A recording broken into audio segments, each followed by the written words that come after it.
Sacred Symbols, a PlayStation podcast, is brought to you by, well, you. If you want to learn how to support our show, go to patreon.com/laststandmedia.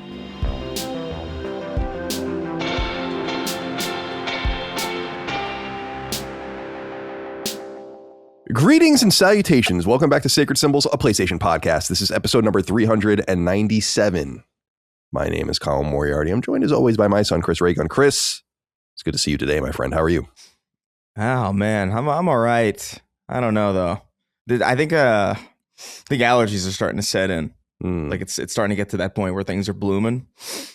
I just woke up today like just eyes itchy, nose running, just not a good start, you know. I'm gonna have to start loading up on, I don't know, Zyrtec or whatever the hell they're pumping into kids now. You little bitch. It's so stupid. It's such an insane thing. I've talked about how I've started getting allergies in the last few years for the first time. And it's like so mind blowing and weird. Like I just have to blow my nose constantly. And like, it's like, what is going on here? I've said it before that I was always like, allergies. Like, I'm allergic to dust. It's like, shut up. Allergic to dust. Allergic to pollen? Well, here we are. It's good to see you. Here we are. PS1 prominently displayed here on the right side of your frame. Oh yeah. Yeah. There's what's in it right now? Crash Bandicoot. Oh, nice. The original. That. Rated KA, which is something I haven't seen in a long time. I know. That reminds me of Super Nintendo boxes, like late Super Nintendo boxes with the KA ratings. Yeah. Dustin Furman, executive producer. Good to see you today, my friend. How are you? I'm doing just fine. Went out to the store this morning before the show, which I don't normally go out before we record. It's my first time to our, like, you know, where our Walmart and our Target is. Mm-hmm.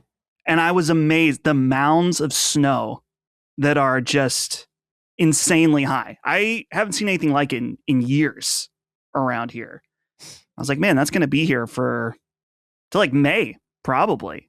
And the roads are still fucked. You know, everyone's fighting over parking spots. Do you know about the parking chair? Yeah, of course. That I do know. Yeah. I lived in Boston. So okay. Well, here's what I've wondered about that. Mm-hmm. People around Pittsburgh claim the parking chair as their thing, as it's a Pittsburgh thing. But as you just said, and as was my inclination, this happens in other cities where it snows. Surely. I'm looking it up on Wikipedia. A parking chair is a chair that is used by a motorist to informally mark a public park. There's a huge origin. The practice is common throughout areas of the United States. The items used have sometimes been referred to as the Pittsburgh parking chair. Okay. Due to their common use in Pittsburgh and its nearby surroundings. I mean, I've seen that in New York as well. There's also the whole honor system thing, which I think you can get away with in the suburbs, but not so much in the city, where it's like you just know you're not supposed to park in someone's spot that's been dug out. For people that don't know, what we're referring to is that you dig your car out and then you put your car back there, but someone else could park there, but you're just not supposed to do that. Right. Like if you do the work to dig it out, it's supposed to be your spot. I love that. I love the parking chair. That's funny.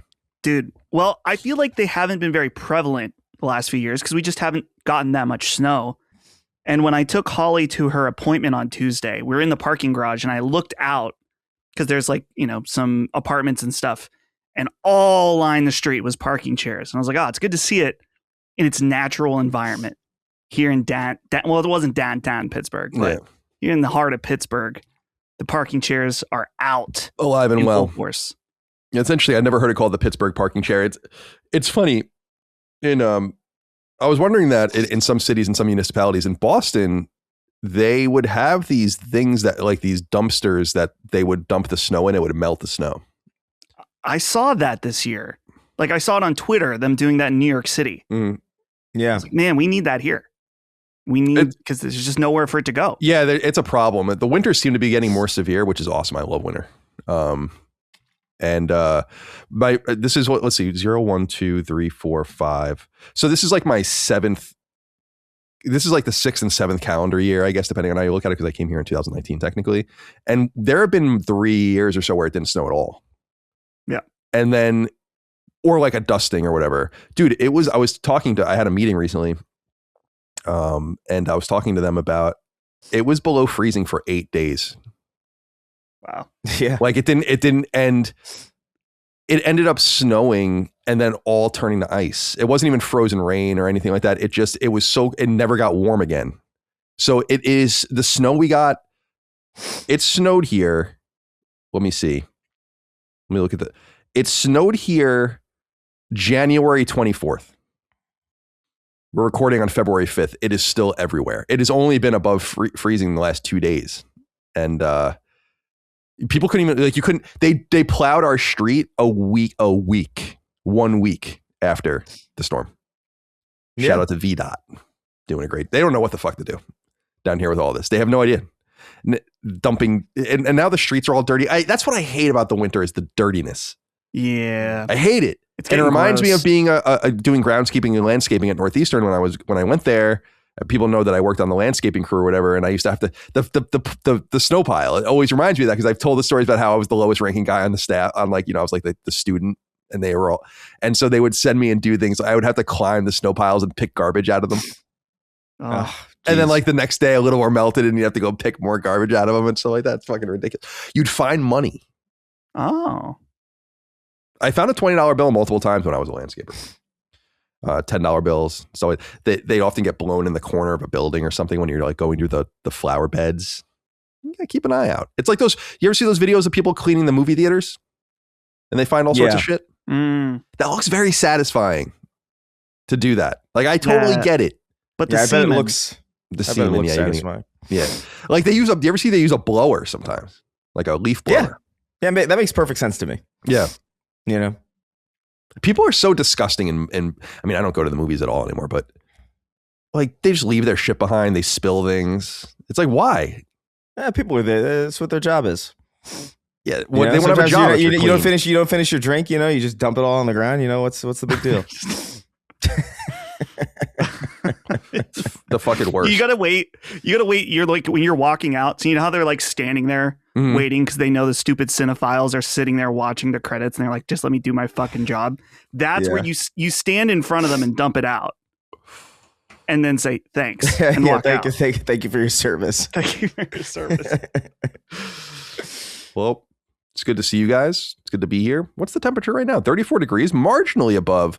Dude, I even got it. The snow is covering the fucking solar panels. Oh, yeah. And I get an email being like, your solar production's really low. And I'm like, I know. They sent you an email. What's wrong with you? Is the sun dead? Is the sun gone? God, Dude, I wish the sun would just die, huh? I do miss snow, man. Like I will say, you say the way it sounds so much more dramatic to say below freezing than 30 degrees. Yeah, right. You know, it's like it's so much more dramatic. But I miss snow, man. Like over here, it's like 72. It's like it's just warm as fuck already. Like, and it's February.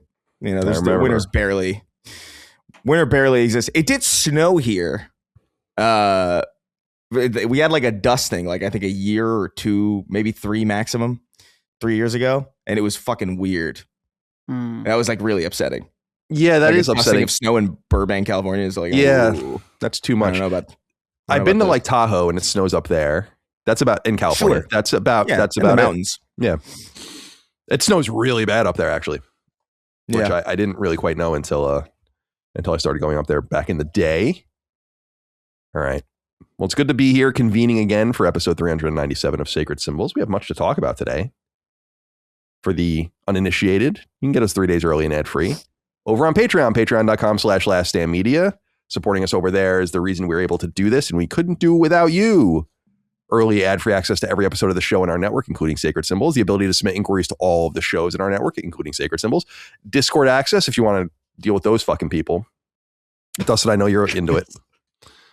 RSS feeds, Spotify links, all of the rest. So you can just get your early ad-free podcasts sent to your podcast app of choice and all of the rest. Of course, a major perk is Sacred Symbols Plus.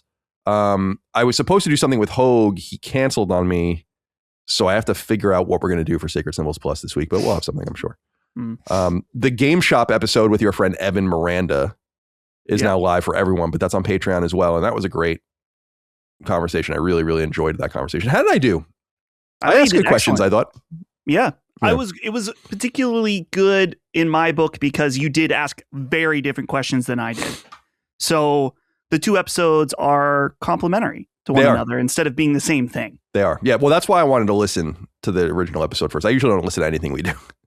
But once in a while, I have to. I also go back and listen to our own shows when I am talking about. I'm like, what did I even say about this game? I don't remember. I don't have any memory of. I have no memory of this place. Sacred Streaming continues. We did the Xbox Developer Direct. There's still rumors that there's going to be a state of play. If there is, we'll do it over there as well. So you can check that out if and when it happens. I recently played through a bunch of Mega Man games. We did the Metacritic draft. But the recent smash hit over at Sacred Streaming is we already crushed Jaffe. Connor McCurdy wrote in and said, "Hey, CDC, I have to say the Colin stream may be my favorite one that you guys have done. I know Colin has said he isn't sure how to incorporate Jaffe in more yet, but what about a once or twice a month Colin stream? Just throwing ideas out there because we could all use a little more Jaffe in our lives. Thanks for all you fine gentlemen do." And Double Duty Dirk wrote in and said, "Hey, CDC, Colin and Dustin, if you have not done so yet, I was hoping that you'd be able to regale Chris on the update to the now even more infamous first cause divorce in Sacred Symbols history. Would love to hear his thoughts on the absurdity of the situation. Here's where things get even funnier. Because I go on Discord after we're done. Chris messages us an audio file. Yeah. That's how you know it's serious. Yeah. And I appreciated it. And talks to us about how funny he thought the stream was and how off the Jaffe was off the rails. I mean, it was. I already emailed him. We're going to do the stream again in a couple of weeks. We're streaming every Monday, but we're going to have Jaffe back on in a couple of weeks. I had a great time. Yeah. I thought it was fucking hysterical. Like, that was a truly funny stream. And there's just something magical about Jaffe that, I don't know. Yeah. I just love him. I just really love him. And I think he's so ridiculous. And that guy calling in about his divorce was like a classic. We actually, unprompted, Lockmore did an edit of it.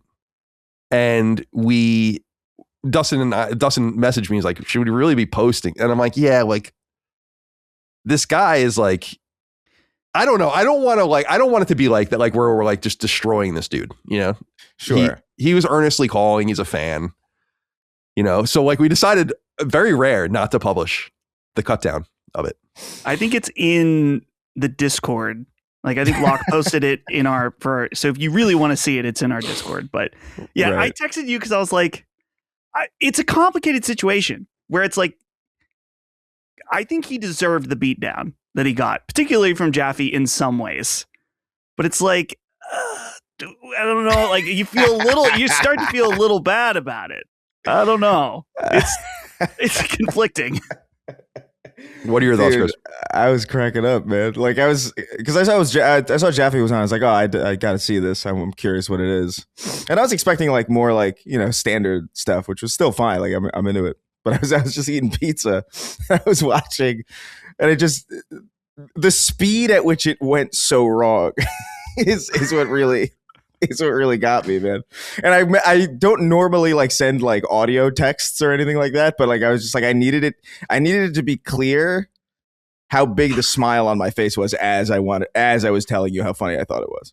Because if I just said like that was a funny stream, like in text, I don't think it would have read as honestly as I wanted it to come across. Yeah, I appreciate that. Because dude, that was a trip, man. And I love that you're just like, you're clearly losing it. Yeah. Well, he was just. What do you think's going to happen? Yeah, dude, that was the part where I was like, he's like, what do you think is going to happen? And Jaffe just loses it, and then I start, because I was like, that is a funny thing to ask someone. You know, like, that's where I lost it. That's when I heard, what do you think is going to happen? I doubled over, man. It's good stuff. Yeah, it's entertaining. It reminded me of like, it reminded me of trash TV, which is, you know, just what really got me. I love it. We didn't, you know, people wrote, you know, called in, couldn't call. I don't want to get into so many non-gaming things. If we could do shit like that, though, that doesn't touch third rails, like make everyone mad and still have fun, though, I think. But I just, it's like David Jaffe it's what I used to say about Nick Scarpino, or Nick and I used to say all the time, is like, you know, like the razor's edge, like the best thing in the world and the worst thing in the world. You know, you have to like stay on board and not cross the line.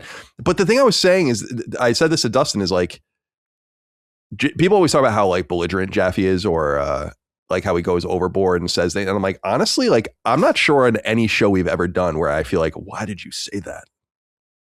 Like, how could you say something like that? I don't think he's ever done anything like that on the show. Unlike what he did on his other show on Locale Live or whatever, where he was talking about the dude's fiance. He was talking about Keemstar's wife's vagina. Right. That's a legendary moment. Like, that is a legendary Jaffe moment. And I feel like this is another one. So I'm glad everyone enjoyed it. We'll have him back. I already emailed him. He already confirmed. So that will be the 16th, I think, something like that. Yeah, it was the one time I was like, damn, I'm sad I was recording something else. You can definitely come on. It'll be the Monday the 16th. He'll be back, so you're more than welcome. Yeah. Join us. Dustin, how'd you feel about it? You were there. You were hanging on for dear life. I know. I became the target for part of it, though. I did notice there's been a small amount of discourse about people that were like, "Wow, Jaffe was too much of an asshole to Dustin." Oh, another one of these. And here's the thing. Good. I thought, like, on the stream, we like took a moment. We're like, just so everyone knows, we're good. But that's wasn't enough. I don't know. You can't dispel that kind of thing. It's just the way it reads, I guess, to people. Yeah. But it was fun. It was a lot of fun. Dude, the Schindler's List line was like, that was fucking hysterical. That was his absolutely hysterical thing that he said. He's very fast. What was that? I don't think I remember that one. Oh, he was like, he was making fun of Dustin for not being enthusiastic enough when he reads super chats, and he says that every time he reads a name, it's like he's adding something to Schindler's List. Yeah, Jaffe shows up on our stream, very successful stream, maybe more successful than his, and then tells me how to do my job. Okay, evil. Yeah, all right, fair enough, dude. Right. The thing that got me was, oh my god, what did he say? Do I listen to Punching Up or do I play with my kid? Dude, it's good stuff. He's a naturally entertaining person. Yeah, I wonder if he understands that. Like, I think he does, but like I also don't think he understands it as much as I feel like he could understand it more. You know what I mean? Yeah, I'm also maybe just because I know him well and stuff like that, but I'm also surprised by how many people are put off by him. I'm like, you're really put off by this. And I'm like, that's surprising to me. I don't find him that divisive. He feels a certain way politically or whatever, probably more aligned with Chris. I think that's perfectly fine. It doesn't really come up. And if it does, it's like, who cares? He's a true entertainer. He's really funny. And I'm glad that people enjoyed that stream. I messaged Justin afterwards. I was like, I had a great time on that stream. Because sometimes I would much rather do that than play a game. That's what I said to you, right? That's what I'm like. I would rather do that than play a game any day of the week on stream. Like, yeah, period. End of. Playing games on stream is kind of like the least, like the least fun I've ever had streaming is playing a game. Yeah, I feel the same way, actually. Yeah. I think. Go ahead. I was going to say, I feel like if we did some of my suggestions for games, and if we had a more cooperative experience, it would lend to the streaming, medium more. And we haven't those done would be better. Yeah. Like what would you say? What was the suggestions that you probably like Friend-slop or something? Like something like that? Yeah, we don't need to do that every week, but I think that we haven't touched the surface on playing together enough. That's true. Well, there might be a game that accommodates 3 persons that was just announced. True. I feel very confident I'll play online. So, all right. So we might be able to do that. But the betas, they're probably going to be closed, but we'll get to that. We're of course talking about Horizon Hunter's Gathering, which we'll talk about a little later. I'm very intrigued to see what you guys think of that. Yeah. But you're right, Dustin. We do need to play more games together. I am slowly trying to. It's a mental thing for me where I'm like, I'm not even acting on it. I'm just kind of trying to be mentally malleable where I'm like, yeah. And then because I just love playing games by myself. It's just what I've always done. It's just always for my entire life what I've done. N64 was a little bit of an interruption to that. I was in high school and everyone had one and we loved it, but it's just so antithetical to the reason I play games that it's hard for me to get enthusiastic about that. And since you're not playing games at the standard that you would play them by yourself when you're streaming anyway, then putting me in an unfamiliar situation, it's not going to be great, but that's not what people are there for, I guess. Yeah. I mean, well, here's the other thing too. It's like, Colin, like, listen, man, we're all getting old, we're aging. There's going to be a time, multiplayer games are going to be fucking impossible. Yeah, that's you're true. You're not going to be able to hear, You'll have to, what did you say? They'll probably make like these whole bot networks where you can like always play them, but you'll play with like bots that are catered towards your skill level. Oh yeah. That'd be interesting. Yeah. But like, experiment a little bit, there's a lot of good stuff out there that's not like necessarily, like reflex and like hyper skill driven, or like it's not like Counter-Strike or something, It's funny. I didn't put this in the news, guys, because I didn't think it was that interesting, but it's funny you say that, Chris, because the whole Division Definitive Edition thing blew up into being nothing. That's crazy. It is crazy. I can't even. I don't know. Because when I saw that, I'm like, all right. At the very least, they're porting it to PS5. Cool, right? And I say that because I was looking forward to it, because that is one of the online games that I really love. Even though I play it by myself, you go into the dark zone, you deal with other people, like you can kind of interact with it in the way you want. And then and I was like, come on, man. It's just so funny with the Division, which is or Outriders, which was a much less popular example, but like these games with online components that I really love. And then they're like, nah, never mind. And they did that with the Division Heartlands, which I was excited about. Like I was authentically excited about that game, and we have to wait for the Division 3, but I just thought that was funny coincidence, because I am more in that mood. Helldivers might have turned something on in me a little bit last year as well. 2 years ago. Actually, it wasn't last year. Believe it or not. It was 2 years ago to the month. Helldivers 2 came out. Can you believe that? Anyway, what were we talking about? That's right. Patreon.com/laststandmedia, early ad free access, all the rest. Please support us over there. Merch, laststandmedia.store, t-shirts, sweatshirts, hats, stickers, and so on. It helps us do this for a living. All right. Sacred Symbols is sponsored by BetterHelp, a novel and modern way to receive the talk therapy you may need. Learn more now at betterhelp.com/symbols, where you can get 10% off your session. So I don't know if you know this, but the internet has revolutionized just about everything. It's why I've made a living talking about video games for more than 2 decades, how I can get just about anything delivered to my house with the click of a button, why I can watch virtually any movie or TV show ever made, and so on. But the internet has also assisted with more serious and truly useful endeavors, and BetterHelp is very much one such case. See, with the magic of BetterHelp, you can gain all of the benefits of talk therapy from afar over video, audio, or even just via text. If it's not obvious yet, this is incredibly useful and beneficial for a myriad of reasons. For one, you don't have to go anywhere, leave your house, take off work, or whatever. You don't have to go and find a local practitioner or hope your insurance covers the bloated cost of in-person care. Honestly, you don't even have to be clothed, though if you're on video, you might want to follow the social mores of your locality. I guess what I'm saying is BetterHelp allows you to receive the assistance you need, whether you're feeling sad and down, having trouble with a significant other, friend, or at work, lacking motivation and excitement for life, or really whatever else. As someone who has gone to therapy on and off for more than 3 decades now, therapy is ultimately what you make it, what you bring to the table, share, and seek help with. The reality is, nothing you're feeling is terribly unique because we're all human with an infinite lineage of experiences. Thus, there really is someone out there that can help you if you're willing to take the first step. BetterHelp has at its command more than 30,000 licensed therapists who have already served 6 million patients around the world.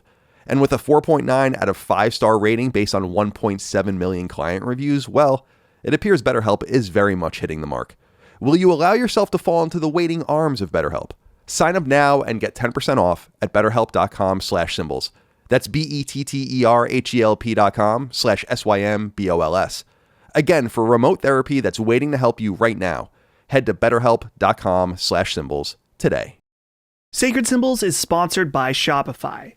Taking the risk of starting something new can be incredibly tough and stressful. For me, figuring out how we were going to do merch at Last Stand seemed really tough. After numerous less than ideal partners, it was finally time to do it ourselves. Thankfully, Shopify alleviated all my concerns and made it incredibly easy to create our own store.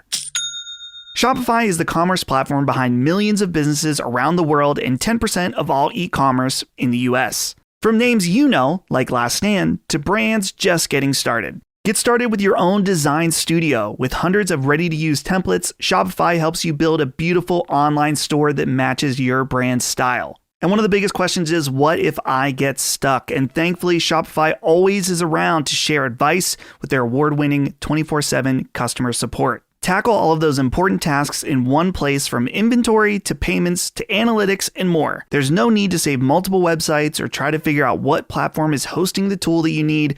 Everything is all in one place, making your life easier and your business operations smoother. It's time to turn those what ifs into with Shopify today. Sign up for your $1 per month trial today at shopify.com/sacred.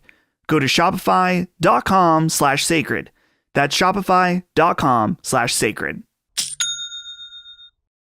Guys, a few things here before we get into the news, which we have more news than I expected after the Horizon announcement and all the rest. So we have much to discuss. Tropic Yeti wrote in and said, "Hey, Colin, I was curious what your plans are for the big game." He's talking about the Super Bowl, of course.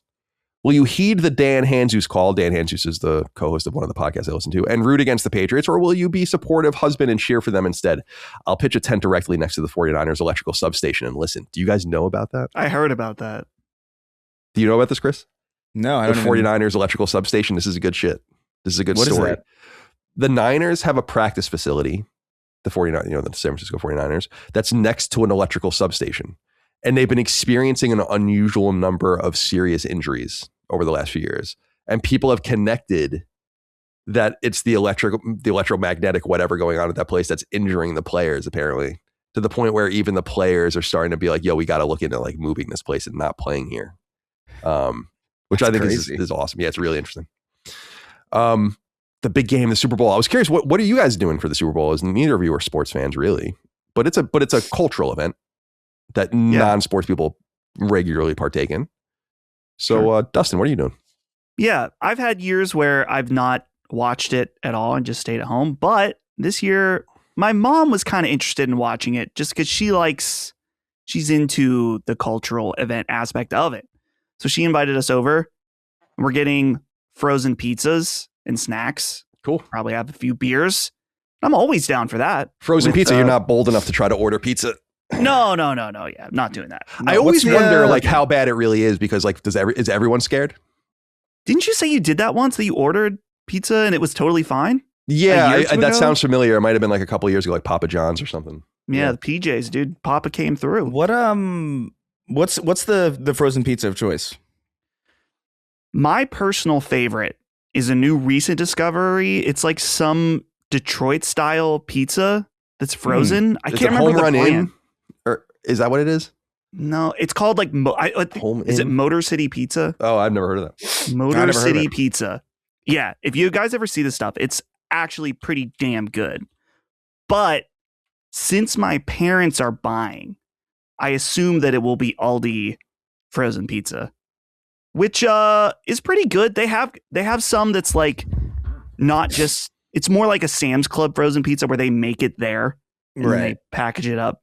So it'll be good. It'll be free pizza, and free pizza is good for me. Yeah, I love pizza.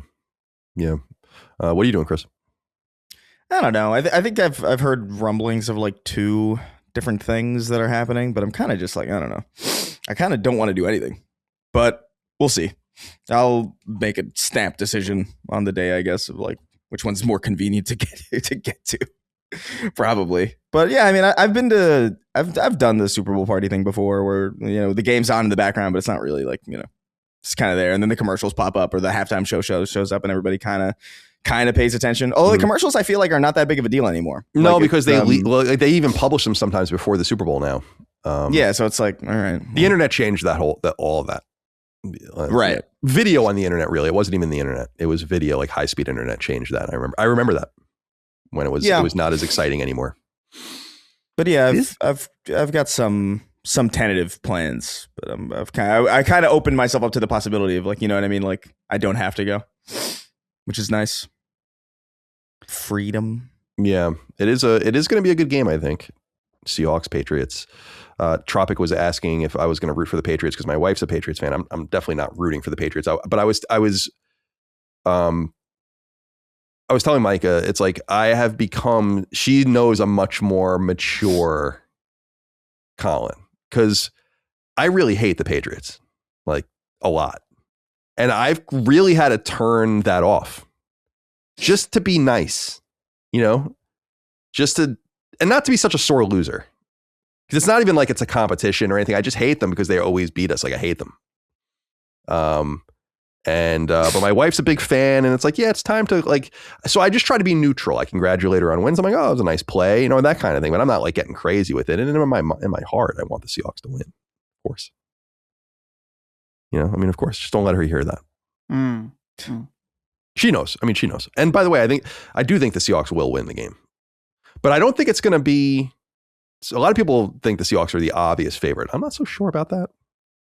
But the thing that bothers me the most, and I might have reflected on this in the past, is I hate neutral site games. And the Super Bowl is a neutral site game, and I hate that. I think it's so stupid. The team with the better record should play at home in the Super Bowl. That would be sick. Then you'd have like the craziness of a home crowd. That's the thing about Super Bowl is like it's $20,000 or so to go, at least. And it's just really wealthy people, and then people with money that are fans of the teams that want to see them. But these two teams have not only been in the Super Bowl recently, but won the Super Bowl recently and played each other in the Super Bowl somewhat recently. So it's not even that novel. Like, right. If the Jets ever make the Super Bowl, that's a truly novel thing. I'm not saying that because I'm a Jets fan. I'm like, that's going to draw so many people out of the woodwork to go to that game, and it might be. But I was saying the game I would go to is the AFC Championship game, the game that gets into the Super Bowl, because that game would be in New York if they had the better record, and that would be nuts. That would probably be like the craziest Jets fan crowd ever. It would be so cool to be in that. But that's never going to happen. So right. They were in the AFC Championship twice, in the 15 years ago, but they played away. They played in Pittsburgh actually one of those years and lost.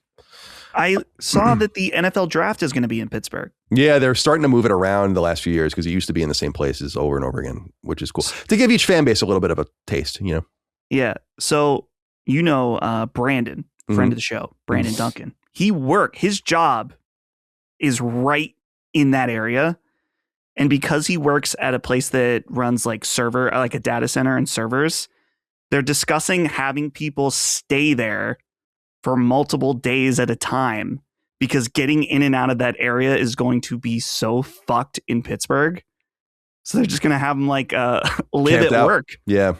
Which he's fine with because he'll get like time and a half. Oh yeah, that's sick. While he is sleeping. Yes. I was just thinking about, not that it was a big paying job or anything like that, but I was talking about my groundskeeping job at Northeastern. When it would snow, they would send everyone around in box trucks with like salt and shovels, and you would like have little strike teams. And when they knew it was going to snow or they were expecting it to snow, they would put you on time and a half and just keep you on. And they would call you. And I had many moments where I got to sleep and get paid. It was like $15 an hour or something, Right. And I was like, this is awesome. Because I never had an hourly job like that, except for that job where it's like, oh, like time and a half didn't exist at IGN. They just expected whatever you were going to do for your salary. So, well, we'll see what happens with that. Big pick for the Jets in that draft. Pick 2. I can't open this fucking bottle. There's something going on with the smart water molds the last few months where like I shut my caps. I shut my caps really tight. Yeah. What happened?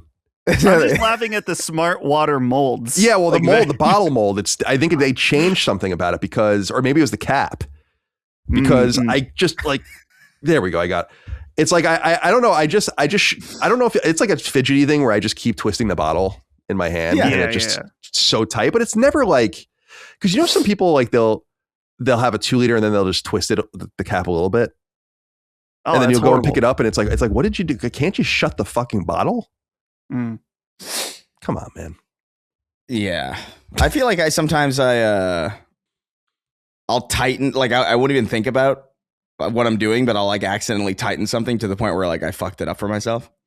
I did that with a fucking jar of olives the other day where like I was trying to open it and I was like, what the fuck did I do to this thing? Bring out Like, the olives. I can't get this fucking thing open for the life of me. I had to do the tap thing, you know? Oh yeah. But, that works on glass bottles with metal contain, like taking the knife and just hitting it.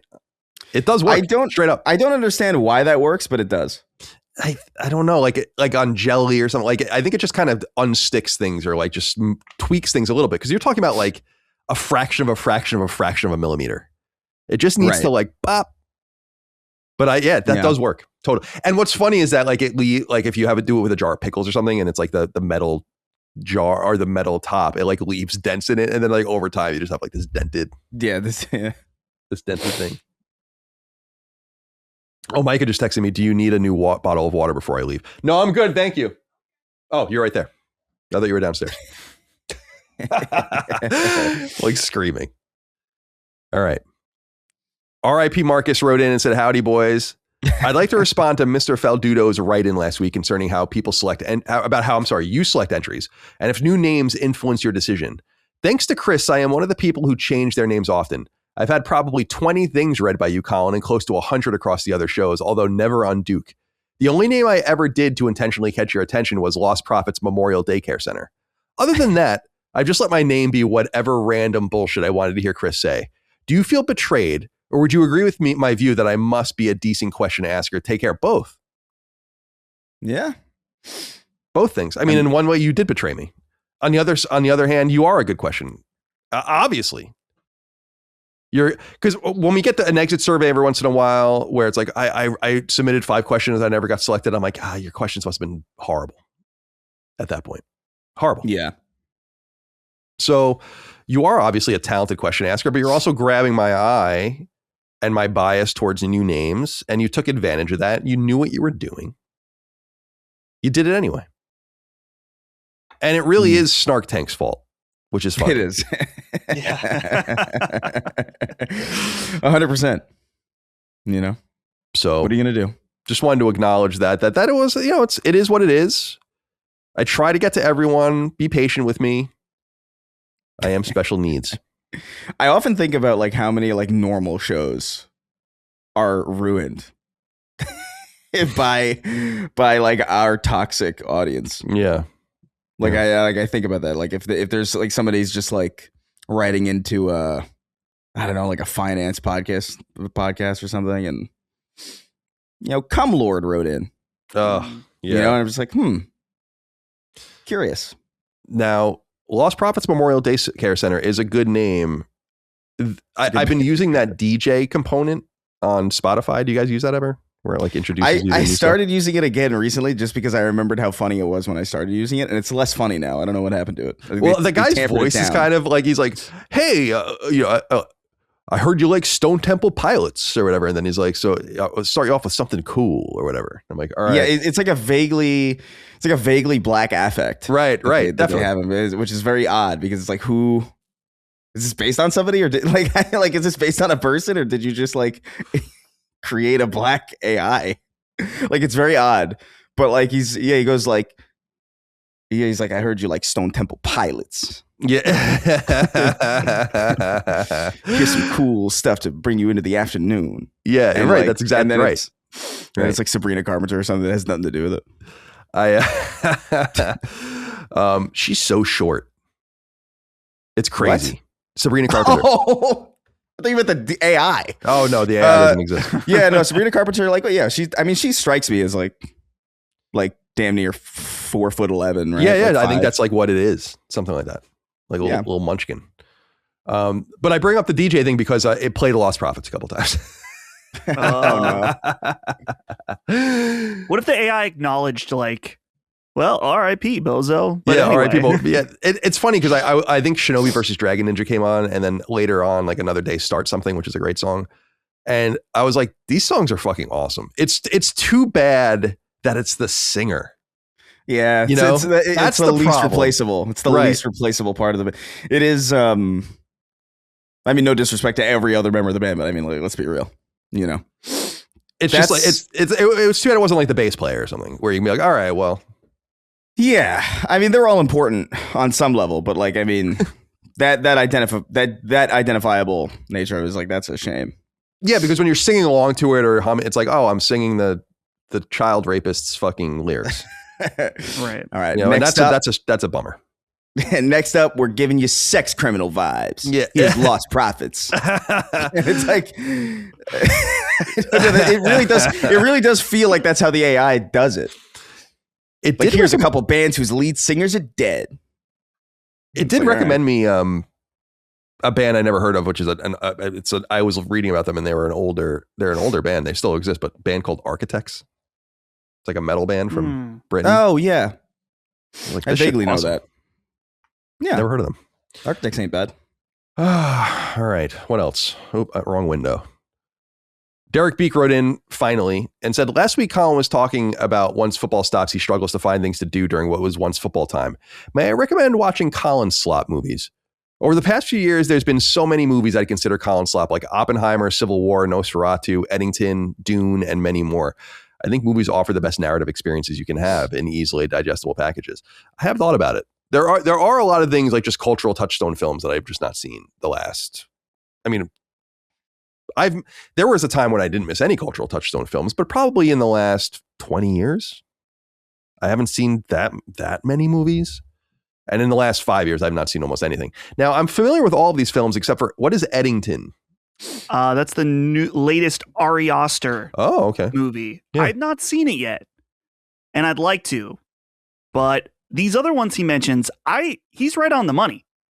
As far as these are like pure Colin Bate movies. Oppenheimer, Civil War. Dude, you'd be super into Civil War. You'd like it. Yeah, the thing what I like about it, I know a little bit about the story because I remember they announced it where it was like California and Texas joined together. And it's a cool idea, but I think they did that intentionally to give it no real world feel. Right. Because that would not happen. So yeah, a lot of people don't like the movie because it's not about the reason why the Civil War happens. It's about the people within it. Right. Specifically journalists within it. Right. So if you're not sold on that, then you won't like it. Then there's the Jesse Plemons meme. Mindset. Yeah. Oh yeah. What kind of American are you? Dude. Did you see Civil War, Chris? No, I've been meaning to check it out. Like I've been on a weird kick of like catching up on a lot of movies, but like that's on my list of like stuff to watch because I heard that meme was going around like crazy.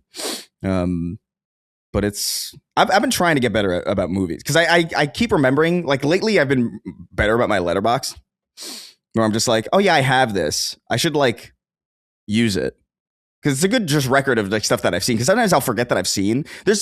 I guarantee you I've seen more movies than I remember. You know, like and by the way, not even like remember as in like, oh, I remember the plot. I mean, just straight up remember that I've seen. You know, so I'm trying to get better at that. But the Civil War is on my list. What was it? The Lighthouse is on my list. Swiss Army Man is on my list as well. Like those are the three that I'm kind of like trying to cross off in the immediate. Yeah, I feel like I saw the Lighthouse, which is weird. Yeah, I did. Was that maybe a knockback? You saw the Lighthouse? Yeah, that's crazy. It came out in 2019. No. Yeah, I don't know. I did see it. Like, that's one of my hottest takes on Letterboxd, or one that people focus on, is that movie is. Yeah, I did see this. Fine. I think it's really overrated. It's good. Yeah. Chris, I need to add you on. You'll be one of my one of like 3 people that I follow on Letterboxd. Wow. Who else do you follow? My friend Phil. Let's see. Hold on. Let's see who else. You don't have a fucking friend named Phil. Get out of here. Oh, I do. He might be listening. Yeah. Oh, he doesn't go to the school. He goes to a different school. Yeah. Have I ever? I do know Phil Summers, the artist that does the Mega Man stuff, is a friend. I think I've known a Phil or two. Phil and I go way back. Yeah. He was a fan of my dad's band. Oh, wow. And so then eventually became friends with my dad, and then became friends with me. And he likes one of our early times hanging out, he was like, "Oh, I also like Podcast Beyond." He's a Podcast Beyond listener. Interesting. So we've had the good Podcast Beyond. Oh yeah, when you were on it. Yeah, of course. Yeah. That was so mean. I don't know why. That was Well, Yeah, now, you know? now Dune, I want to see. There's 2 of them, right? yes, and they're working on a third. And but I've said this. We've talked about this for sure. Is that like I read Dune when I was younger, and I just don't think I understood it. So I bought it, and I want to read it again before I. But I haven't read a book in like a year. No, that's not true. I read a couple books, but I'm not reading. I'm reading less and less as time goes on because I'm all full up on the words. That's enough. Mm. You know, I've had enough. I'm too cognizant of like, or not cognizant because that implies like there's like a level of intellectuality there. Like I'm too paranoid about how much time I feel like I'm wasting when I'm just reading a book. Like how I can't multitask, you know? Yeah, that's true. You like, can't do anything else. Well, I have to have silence when I read. Pure silence. Yeah, I don't know. It's hard for me. And then also I think I like what is it? I rationalize like, I don't need to like what if somebody read a lot but they only read Captain Underpants? Are they really well read? You know what I mean? Like what people are always making fun of that with like especially women reading like romance stuff, and then they'll be like, I read 100 books this year, and they'll like stand next to a stack of them, and it's like, this is trash. Like legit trash, like a Minotaur fucking a woman or something kind of thing. You know, that's like the whole thing right now is like women being into like this, like mainstreaming kind of like, reality. Because they're all gooners is the issue. It's like we don't treat it like we should, which is like maybe keep that to yourself, right? You know, feel more shame, women. Yeah. I'm reviewing Chris's letterbox because this is what we've done for me. Yeah, sure. Go ahead. Oh yeah. I'm taking a look. Your half stars are not, anything surprising. Suicide Squad, Thor, The Dark World. I don't know if I have them as half star, but I can stand by it. Yeah, I threw a lot of the Marvel movies in there because those are ones I knew I saw. There's certain. I'm more intrigued by this 2.5 star section. Some of the films you have in here. Some that I find frankly offensive. Oh yeah. First of all, UHF you have as a 2.5 star movie. Oh, the Weird Al movie. And as a Weird Al fan, we're both Weird Al fans. Yeah. 2.5 stars. I feel like 2.5 to me is like middle because it's like that's ultimately like offensive. Well, I liked it though. Okay. That's kind of I like Letterboxd because you can rate a film, but then also you can say whether you liked it or not, and that's what I like about it because there are movies that I think are like it's like Kung Pao or something, which is like that's not a great movie, but I like it, right? Or whatever. Right. And UHF is one of those things where it's just like I don't know if it's a great movie, but I do like it. See, really, what I'm trying to do right now is deflect some of the heat that's on me onto you. Particularly, you can do that. Go ahead. People can judge my Letterboxd all day. It's fine. Particularly, Once Upon a Time in Hollywood, 2.5 stars with no Leichhardt. I didn't like it, man. Wow, I did not like it. What did that's the Quentin Tarantino movie about like what is it the Manson the Manson murders, I think, and it's just like I don't know. That movie's a movie for people who really really love Hollywood and like Los Angeles, and I just don't. Like It's like it's just like I don't care. Like there's good scenes in it. Maybe I should watch it again because like I was like when I first saw it, I was like, this does not feel like a Tarantino movie that I wanted to see. Sure. But maybe I was like judging it too harshly. I don't know. I've only seen it once. I'm looking. Your 5 stars are all fine. Puss in Boots 5 stars. Dude, man. We talked about that. 5 stars though. I'm telling you, dude, that second Puss in Boots movie is unreasonably good. I don't know why. I don't know why they did that, but it's crazy how good that movie is. Although it kind of like, how even in games, right? But like there's like something that popularizes something and then like a lot of movies do it. That movie had like how do I even put this? There's a lot of movies, like kids oriented movies that like now feature panic attacks. You know what I mean? Yeah. You know what I'm saying? Do you understand and it's like, and when Puss in Boots did it, I was like, that's kind of crazy because it's the first time I've seen this. And now like a lot of those movies kind of do it. And it's just kind of like, it's a bummer because now if you go back, it like comes across as like them trend hopping, but really it was kind of like actually just a good scene within the context of this very specific movie. But yeah, that's a bummer. I hadn't thought about that. I gotta use Phantom Letterboxd Menace more. 4 stars. I've never seen Phantom Menace actually. Really? Really? Yeah, I missed Star Wars was just not a thing for me growing That's up. so interesting. Like my parents didn't care about it. My cousins didn't care about it. People at my school cared about it, but the people that at my school who cared about it, I didn't like. So like it was already like, oh well. That's fascinating. Yeah, like I watched the original Star Wars movies, like the first what is it, New Hope, Empire Jedi. and Jedi. I watched those for the first time in like 2017 or something. Like I think after I saw Force Awakens actually.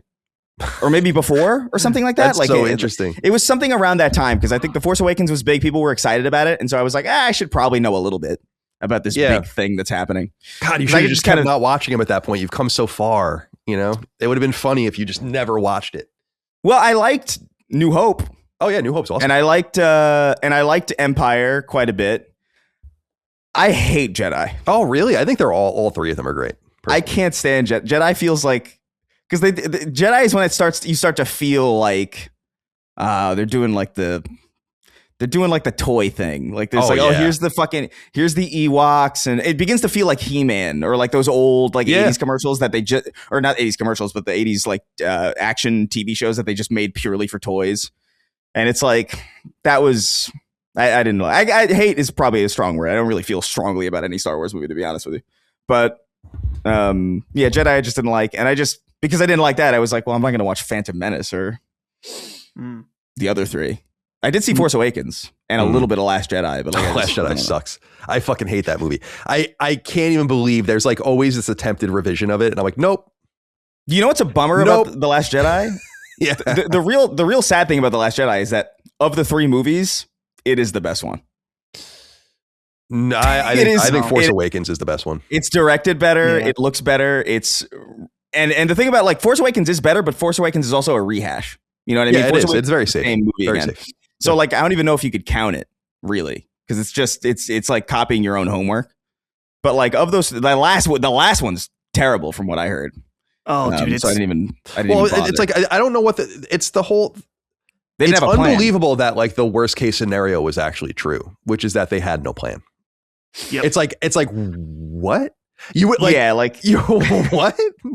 Sometimes it works out. You gotta have the right people though. Like you gotta get Vince Gilligan. You know, Vince Gilligan is like the master of just like, I think they had. I got no plan. I think J.J. Abrams was the right person. I think that like they let him go, and then he had to come back and try to fix it. And at that point, it was like, I don't know anything about Rian Johnson. I'm not a film guy. I know like Knives Out, people love, and a few other things he's done. I'm not shitting on him, but I really think The Last Jedi is so bad that it's unbelievable. Like to me, I'm like, I saw that with Ramon in the theater in Santa Monica at the ArcLight near the water, and I was like, that was unbelievable. Like I can't believe how bad I can't believe it. Like they blew it. They fucking blew it. Like that was the whole thing that really bothered me, because The Force Awakens was great, and Rogue One, which came afterwards, is arguably the greatest Star Wars movie ever. And then hot take. And then you get, it's either that or Empire for me. Like I'm like obsessed with Rogue One. I think Rogue One was and when I saw Rogue One, I was like, dude, what the fuck? They are killing it. They are killing it. This is awesome. I can't believe how good they're doing. You know? And yeah, I can't. It's such a heartbreaker. It's such a heartbreaker. I just watched a video on YouTube, and this makes so much sense so the original director of the third new Star Wars movie was supposed to be Colin Trevorrow, I think is his name. He directed the new Jurassic Park movie, the first Jurassic World. And his script was all about Leia. But she died. Unfortunately, she passed away, Carrie Fisher. And he was like, couldn't figure out how to fix it. And also apparently he was fucking insufferable.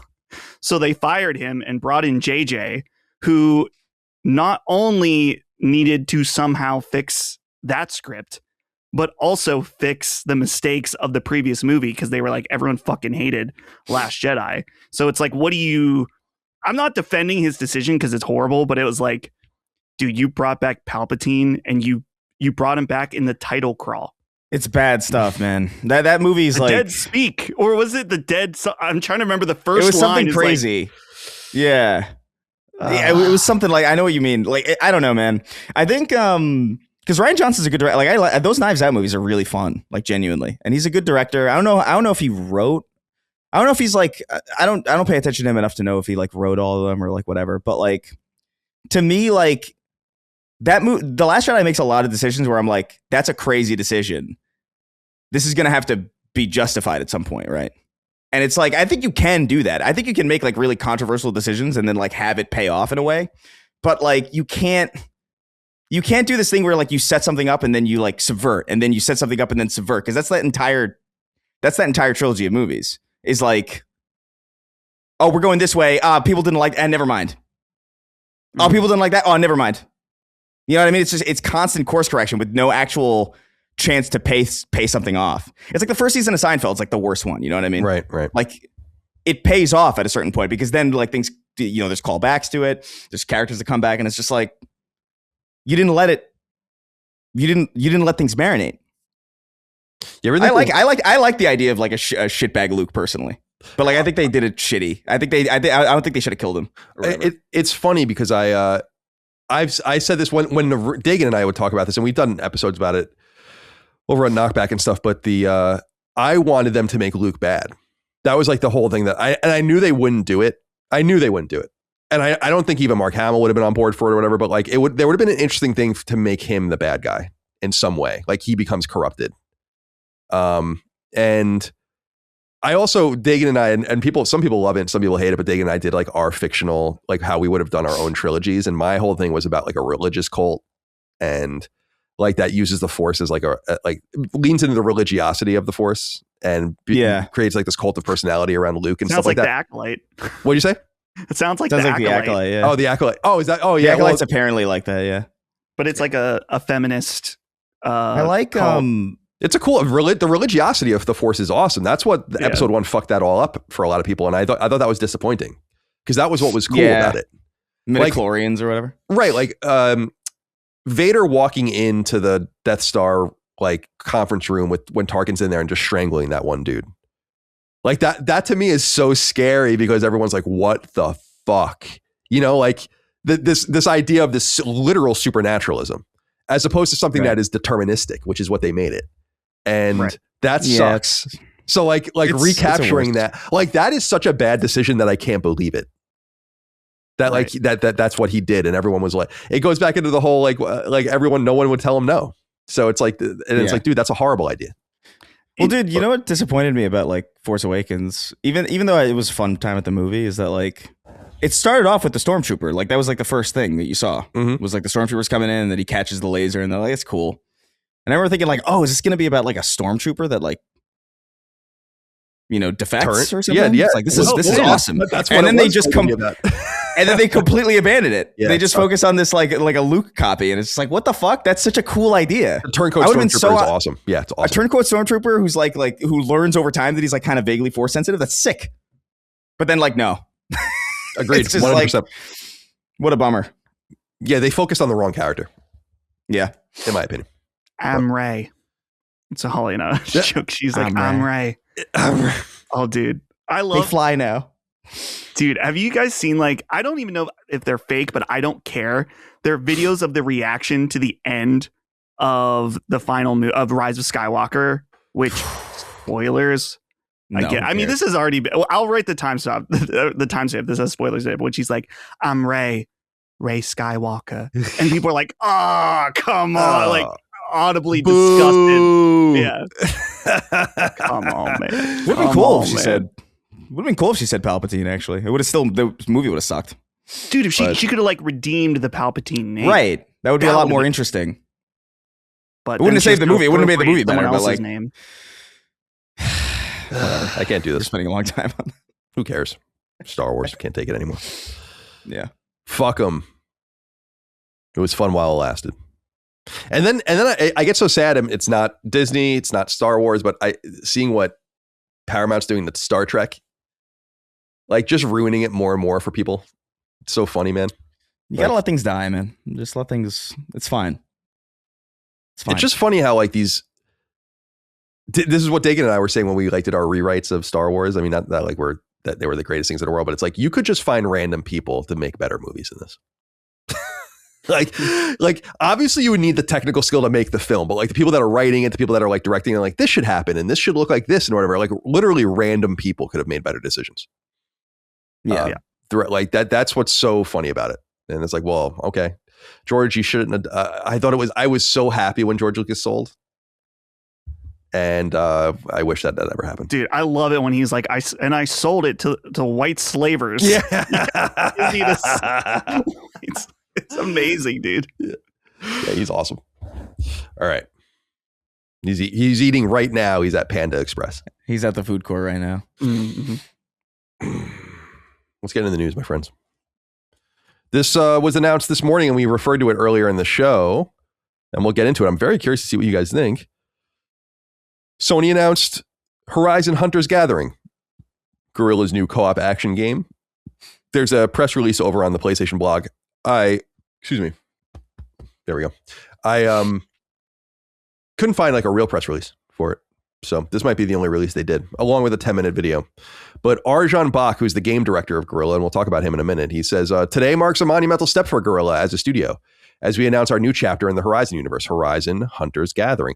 By the way, I'm really annoyed. They're doing this thing where they don't use colons, in their naming conventions. So these companies are very, very careful about the way they type things, like Infamous, lowercase I, lowercase n, all capital, like they're intentionally not using a colon in this name, and it bothers me. Horizon Hunter's Gathering.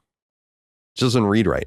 Anyway, with the very first ideas that shaped the world of Horizon, we dreamed of players hunting machines together. We started with a small group of guerrillas, including myself back in the days as design director, and began exploring what that could look like. Drawing on our experience from the Killzone multiplayer titles and the momentum of Horizon Zero Dawn, we set out to bring cooperative action into the Horizon franchise. Let's stop here real quick because there's something interesting in here. It seems like this game was, and it makes sense based on where it is and probably come out next year, I would assume. It sounds like it was in development before Forbidden West came out.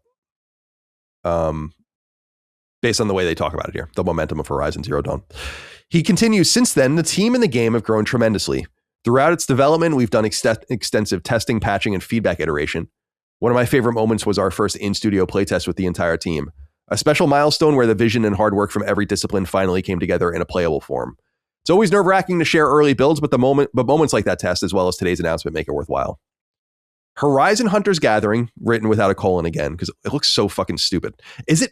And it's, by the way, it's no possession either, so it's like hunters plural. We have to get used to that. Is a cooperative action game developed by Guerrilla for PS5 and PC that lets up to 3 players team up as heroic hunters to protect the world under threat from deadly machines.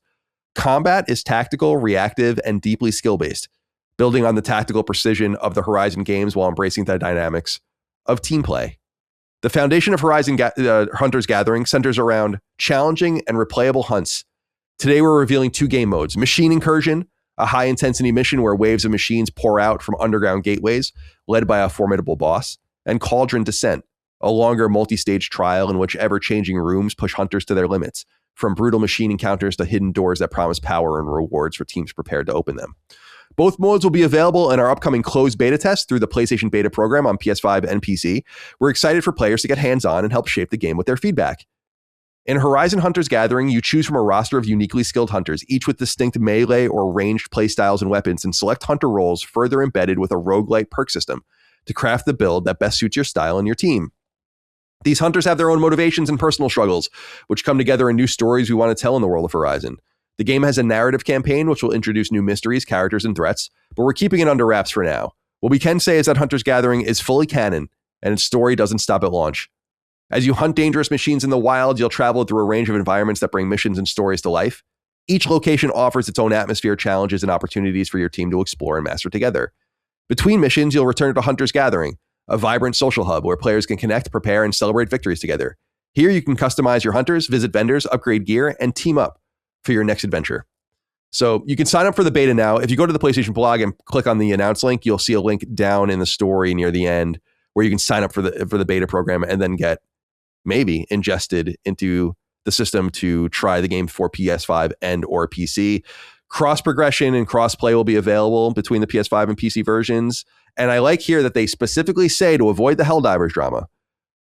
It says, by the way, Horizon Hunter's Gathering supports crossplay between PS5 and PC, plus cross progression when you are logged in and save your game using the same PlayStation account. So they're getting ahead of that now, which is smart. They say it's early. It's obviously not coming out this year. It shouldn't come out this year, but I would say next year, based on the amount of time this game has been incubating and now in development. So I'm very curious to see what you think. This came out alongside a 10-minute video that shows the game extensively and interviews some people that worked on the game. I promised I would bring up Arjan Bach again. He is the director of this new co-op Horizon game, and he does have chops at Guerrilla. He was an environment artist on Killzone 2 and Killzone 3. He was the art director of Killzone Shadowfall, and he was the art director of Zero Dawn. So he didn't work on Forbidden West at all. So he has been working on this for quite some time. All right, Chris, let's hear from you first. What do you think about Horizon Hunter's Gathering, a game we knew existed, but I didn't expect to see it for the first time like this. Yeah, no, for sure. A little shocking. A kind of surprise announcement, like because this was announced like this morning, right, or something like a little. Just when we're recording, just a little bit before we started recording. So pretty fresh, but I mean, I don't know. I don't know how I feel. I feel like it looks pretty high quality. Like the animation's really high, and like every freeze frame looks really like curated and cared for. And there's like a lot of work into the animations. It's got a little bit of a Fortnite meets Spider-Verse feel, and I don't quite know how I feel about that. I feel like it works better than I thought it would, but also it's not necessarily what I would have liked to see specifically. As far as the gameplay of it, I mean, it looks a lot more stylized than Horizon. There's some straight up, like, there's like a repeating GIF in this PlayStation blog post where like a character's just doing straight up anime shit. So like it looks like they're leaning into a bit of a different style with this, like where they're zooming back and forth and shit. Yeah, totally. I don't know. I'm curious about it. It's my interest is piqued, and I think I'll definitely give this a shot and give it a try. But I don't know, like the visuals are throwing me off. You know, I guess this is just how multiplayer games look now.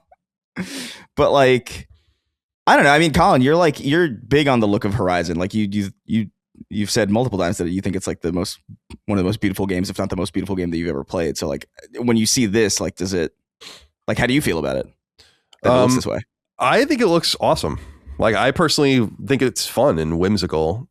I want Horizon mainline games to look like that, but I don't think everything that is in the Horizon universe needs to necessarily have the same art style. And in fact, sure. I kind of give them, you don't want to give Guerrilla too much credit for something we don't really know too much about, but it's like, it's kind of cool that they're doing something different, because it would have been very easy for them to not. And I don't mean that from an effort standpoint or a creativity standpoint. I mean that like all the shit literally exists in the highest possible quality from Forbidden West, and will no doubt be in the third mainline Horizon game whenever that comes, probably a PS6 game at this point.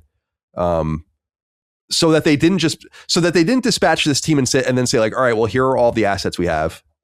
Here are all the maps, like the option, or here's like these huge maps. We have San Francisco and all these different things we did, and like use this stuff and make some $40 multiplayer game while we make the third Horizon game. And instead, it seems like what they've done is worked a great deal with at least a major portion of the team. I don't know if it's all of them at Guerrilla, because I think there's probably other things going on there, but they made this their next real game. And so I guess what I'm saying is that there's a vision here. Like it's actually more expensive than it needed to be.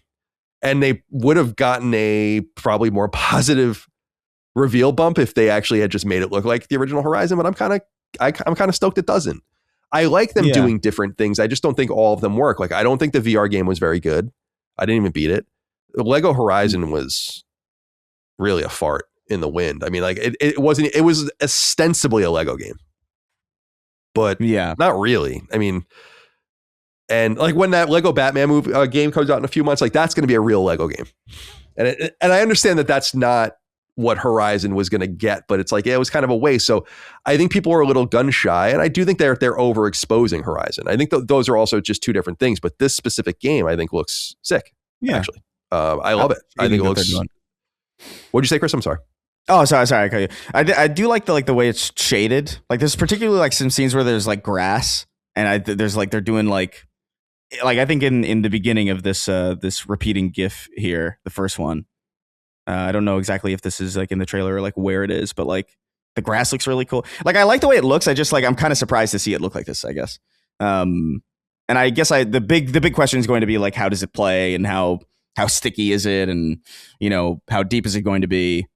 That remains to be seen, but my interest is piqued. I'm curious about it, which is more than I can say for a lot of multiplayer games. I like what you say too about the anime or even just a cartoony kind of thing that they're going on with. Obviously, it literally, but they're in that GIF where the female hunter attacks like that crab like, or has the machine with like the crab like pincers. The way he animates is not machine like. Right. Like it's alive. Like it just feels and looks different. That's not the way the original Horizon looks. And so I think there's something here. I think I know. Yeah. I haven't read too much about the way people feel about it, but I'm positive people are not. That there's like a lot of people that are not into it because everyone's predictable and fucking tired at this point, and it's getting a little old. But Dustin, what do you make of Horizon Hunter's Gathering? Yeah, I am excited as a Monster Hunter fan. There was a lot of comparison to that game Dauntless, which I wasn't into Monster Hunter at the time, so I didn't play that at the time. But there's not too many games in this kind of space.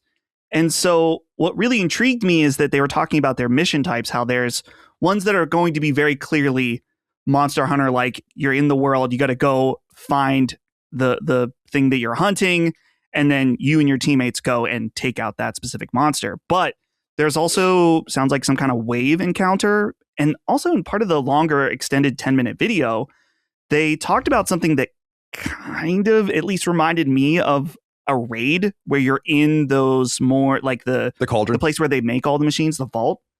And that sounds really intriguing to me, to play a raid like experience that has puzzles and platforming where you have you need to work as a team in order to progress. That sounds pretty cool.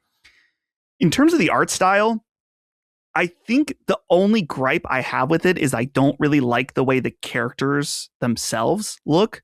I think the world itself, it has kind of a lighter pastel look to it while still being very colorful. So it's not quite as like neon soaked as something like Fortnite. The characters, though, I can take them or leave them, really. Yeah. I did laugh about the really, really fat girl. Yeah. I like that she's a tank. Like I think it's kind of cool, like the way they like at first I actually was like what are we doing with this design? But then they show like a distant shot of her attacking these characters, and it's like it's in other words, I don't know if it's body inclusive as much as it's like this is like the tank character, you know? Right. So it didn't bother me as much after that. Yeah. We'll have to wait and see. Yeah, definitely. I'm really the most disappointing thing about this to me is the hero design of it. I am sick of hero-based games, and I really, one of the things, I mean, again, to compare it to Monster Hunter, sorry, this game is trying to emulate Monster Hunter, clearly. Yeah, obviously. I love the character creator in that game, and I am disappointed this game doesn't have a create a character situation. So that's a little bit disappointing. What also intrigued me, Colin, for you in particular, I know we were talking about that you're more open to the idea of playing some of these games multiplayer, but in this 10-minute video, they mentioned that you'll be able to play the game single player. Yeah, they do. With AI. And they say, and in the write-up as well, they say up to 3 players, which I think is good. I think that's going to be really vital because the Horizon fan base is a single player fan base. And that was one of the things they said in the video too. And I really appreciated that. I think it was Jan Vanderbeek or whatever that guy's name is, who's like the lead who took over after Herman left at Guerrilla. And he was saying that like, we are a single player studio and we are going to make single player games. And it's funny, they're getting smarter. It's like watching a sentient machine like Sony become more intelligent. It's like, we know you have to get in front of this stuff. You have to say it up front. You have to just like dispel all this stuff so people know that you're not abandoning things. Oh, and by the way, mention Killzone and do the like. So it's good. Like they're getting smarter from that that perspective. Well, let's hear from the audience. I'm sorry. Go ahead, Dustin. One other thing too. Yeah, no, take your time. Speaking of Herman, we're seeing what he said a few months back when he was maybe longer than a few months at this point, when asked about like what happened to Concord. And he said that part of their course correction is that they're going to get players in earlier. And you can clearly see that evident here where they are doing the beta tests.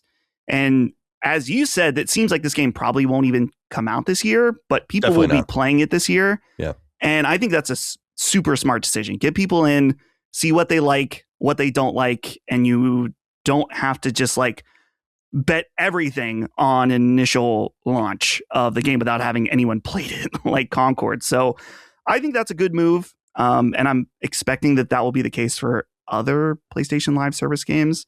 I'm curious what the monetization model is for this. Mm-hmm. Will this be a free-to-play game?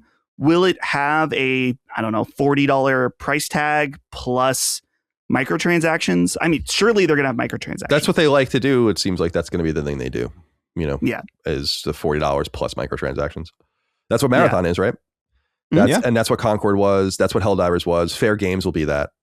I don't know what they're going to do. I wonder. I mean, they haven't shut that game down. I mean, that team still exists doing something. Yeah. So we just assume that's the model, right? I would personally, Dustin, love to see them make it free to play, but I just don't think they're going to do it, especially from a first party team. Like that's a big risk. Hundreds of millions of dollars probably spent. Well, it's definitely a 9-figure game, but it is being made in the Netherlands, so it's going to be a little cheaper. Yeah. I feel like we need to know more about like how much content is there to like say is a $40 price tag going to be warranted? Because if you think about Marathon is kind of, I mean, it's a one mode game and it's $40. And assuming, I mean, from what we know is that this is going to have, technically you'll be able to play it single player. There's multiple mission types, multiple maps. I mean, we haven't played Marathon yet either, but I could see this being $40 and being worth it. But again, we need to wait till we see more. Yeah, I think Helldivers, well, maybe they'll even figure it out after Marathon and see what happens, and then people's feedback on the I guess this would be an alpha. And then maybe go from there. But I think they are all about like some sort of money up front. Pay the piper, and then you don't really have to spend any more money, but you could. Like when I played Helldivers 2 for 50 hours or whatever, I never spent any more money in there, but I could have very easily done so. They give you a nice way of earning in-game currency, and perhaps they'll do the same thing here with Horizon. Yeah. Yeah, go ahead, Chris. No, I was going to say, like, I think free to play, I don't know. I feel like Sony must be smart enough to know this, that like free to play for multiplayer is kind of like a double-edged sword because you get a lot of attention, but also like the cheating situation gets bad with free to play. Like the $40 price tag, and even just a price tag in general, is a pretty good barrier to prevent that kind of thing. It's why even I think Destiny, like parts of like their really competitive modes, like when Destiny went free to play piecemeal, they had a lot of cheaters come into their really competitive mode, and they were like, "Now we're locking this behind the expansion." So I wonder if but this is going to be like cooperative. There's no competitive angle to this. Now.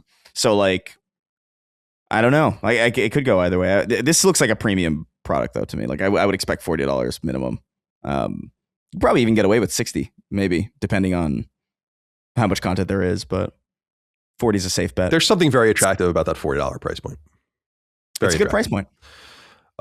Again, I think when you look at it through, because it would have been interesting to see what would happen with The Last of Us Online, which I assume would have probably also been $40. But with these particular games, you're talking about big bites from big expensive studios and the opportunity cost of utilizing them. Unlike Arrowhead making Helldivers, where you're kind of contracting or whatever, so you might want to get more money out of it. I don't know. But again, the other side of it is Marathon. Like they have every reason to squeeze the shit out of that game because Bungie is such a disaster and they're losing so much money on the acquisition, but yet they kind of remain stayed and went with the $40 price point, which I respect. But as predicted, let's hear from the audience because people wrote in. I selected a few inquiries. I will say that some people are into it. Seems like a lot of people are not into it. But let's hear from Nick. Nick wrote in and said, hey, CCD, as a Horizon and Monster Hunter fan myself, there's always been an inclination to imagine how well suited the game would be for a Monster Hunter-like take on the game. Despite my positive slant to be positively biased in the exact game that Monster Hunter's Gathering is, I found myself largely uninterested. This game does not look or feel like their game for me. It looks like a kind of watered-down Fortnite-esque version of Monster Hunter. I'm totally open to my mind being changed as we see more, but my first impression as the target audience for this game is I'll pass. We often reference Fortnite. I do it as an external factor because I've never played it, but we know what it is. We know what it looks like, and you guys have played it for sure. I do think we are getting, how do I put this? When Borderlands came out and it was cell shaded, and cell shaded games would come out, people would say it looked like Borderlands. And I'm like, no, it's cell shaded. It actually doesn't really look like Borderlands. And Fortnite is becoming a similar thing for me, where like a cartoony, simplified art style is not necessarily Fortnite. To me, and I don't know how you guys feel, you can tell me I'm wrong, I don't mind. I get why people think it's like Fortnite, but I look at it and I'm like, it's really not. You know, like it's just cartoony. And you're conflating the whimsy of it with everything being like this one thing, a la Borderlands and cell shading for a lot of people for years, where it's like, you're just honing in on this one factor. And I personally don't. So I'm personally not turned off by the art style. And I don't think it's like, I think there are many things that are much more Fortnite-like. Actually. Yeah. I mean, I don't think the art style is like, I don't think the art style itself, it's definitely, so I think people use Fortnite as a shorthand for cartoony, really. Like I look at this and I do see a little bit of it, but I also see a little bit of Spider-Verse. I see a little bit of, I just see a little bit of like other things as well.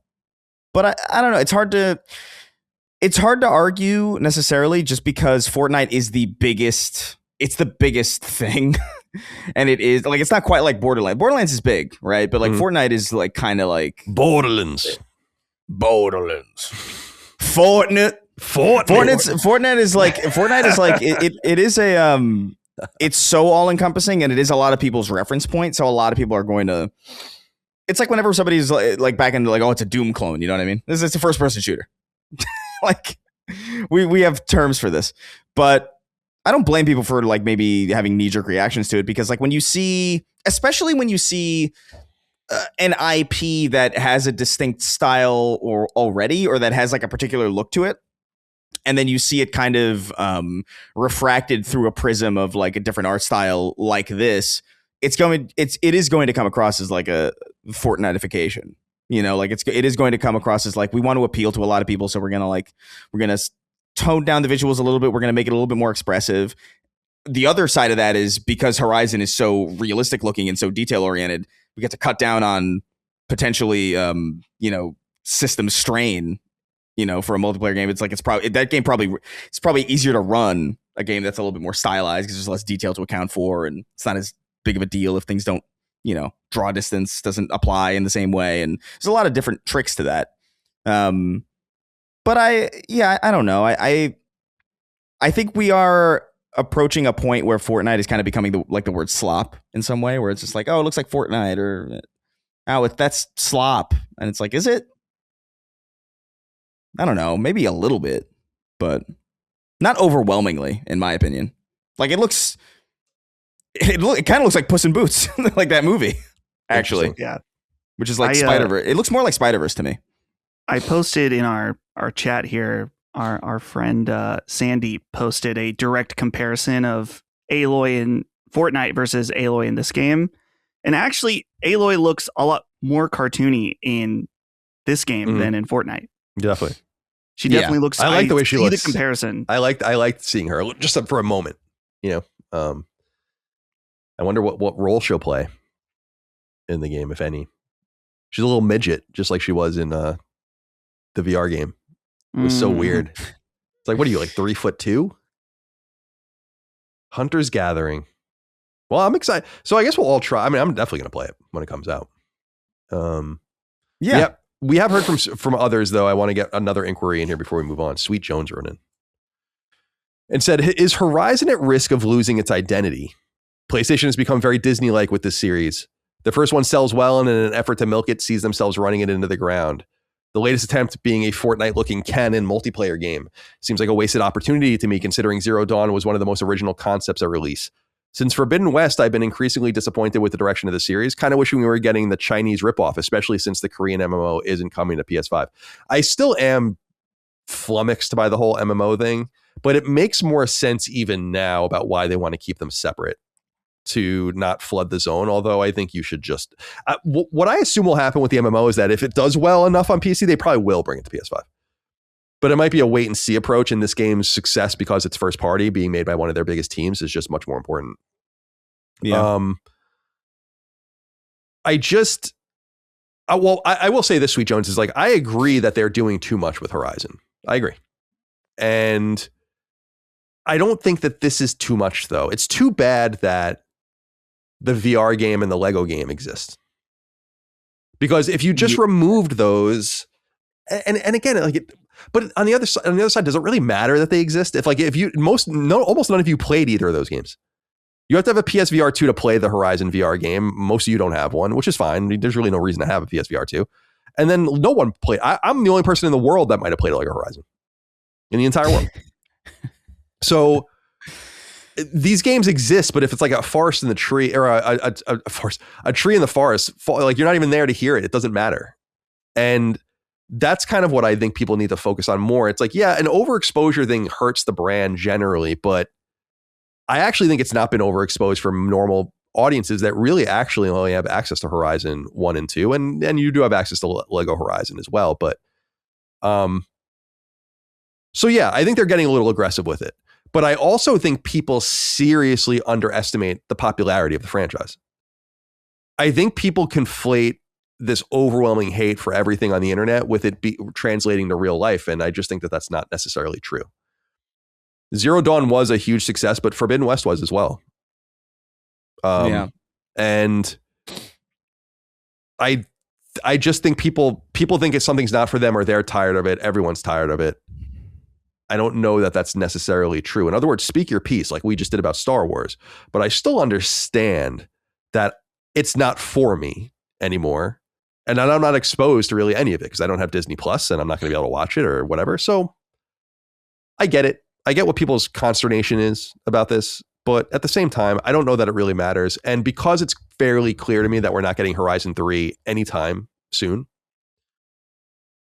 this is totally fine for me, especially as a release next year. I mean, think of next year. So if this year is like Marathon, Saros, Wolverine, next year would be something like this, Intergalactic, maybe the Dark Outlaw game or something, or some, I wasn't gonna say God of War, but Santa Monica's game, or so it's gonna be a leg of the stool for sure. And I'm rooting for it. I think it looks fun, but I will say that there is a little bit of I went to the video on YouTube for the trailer, the 10-minute trailer and interview sequence, which people can go check out for themselves. You definitely should make up your own decisions on whether you think it's interesting or not. But the thumbs up to thumbs down is like 6-4, something like that. So that would be 3-2, I guess, right?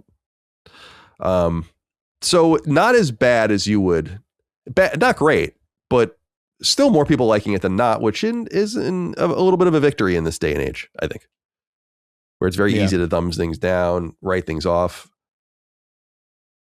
As with everything that Sony releases, I mean, this is the big thing for Intergalactic, in my opinion, is it's going to be all about the game. Like once you see the game, once people play it, you'll be able to make better decisions on whether you really are into it or not. But I'm personally excited about it, but I love Horizon, so I am biased towards it. Is there anything else we want to say about Guerrilla or Horizon or whatever else?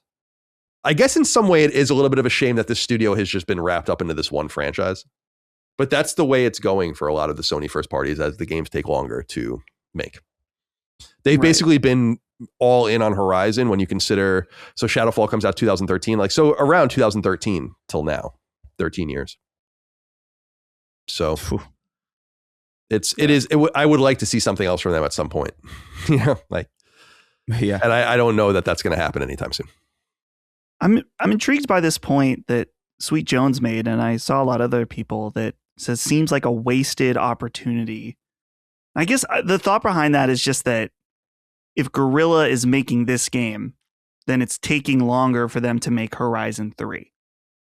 Is the thought, right? Right. I mean, I would assume, let me see if we Guerrilla Wiki. I didn't spell it with 2 R's. There we go. I was just wondering if we had a head count for it or not. Let's see. Yeah, 385. So I bet you that there's 2 games going. But the thing is that they're both Horizon games, almost certainly. Yeah. The more fascinating thing would be if they were making a Killzone game or something, or just something new. But I don't think so. I think it's weird because I feel like in my life, I've been disappointed by franchises that I like or whatever, or feel like something's a wasted opportunity or whatever, that like I'm like post jaded at this point where it's like, I don't know.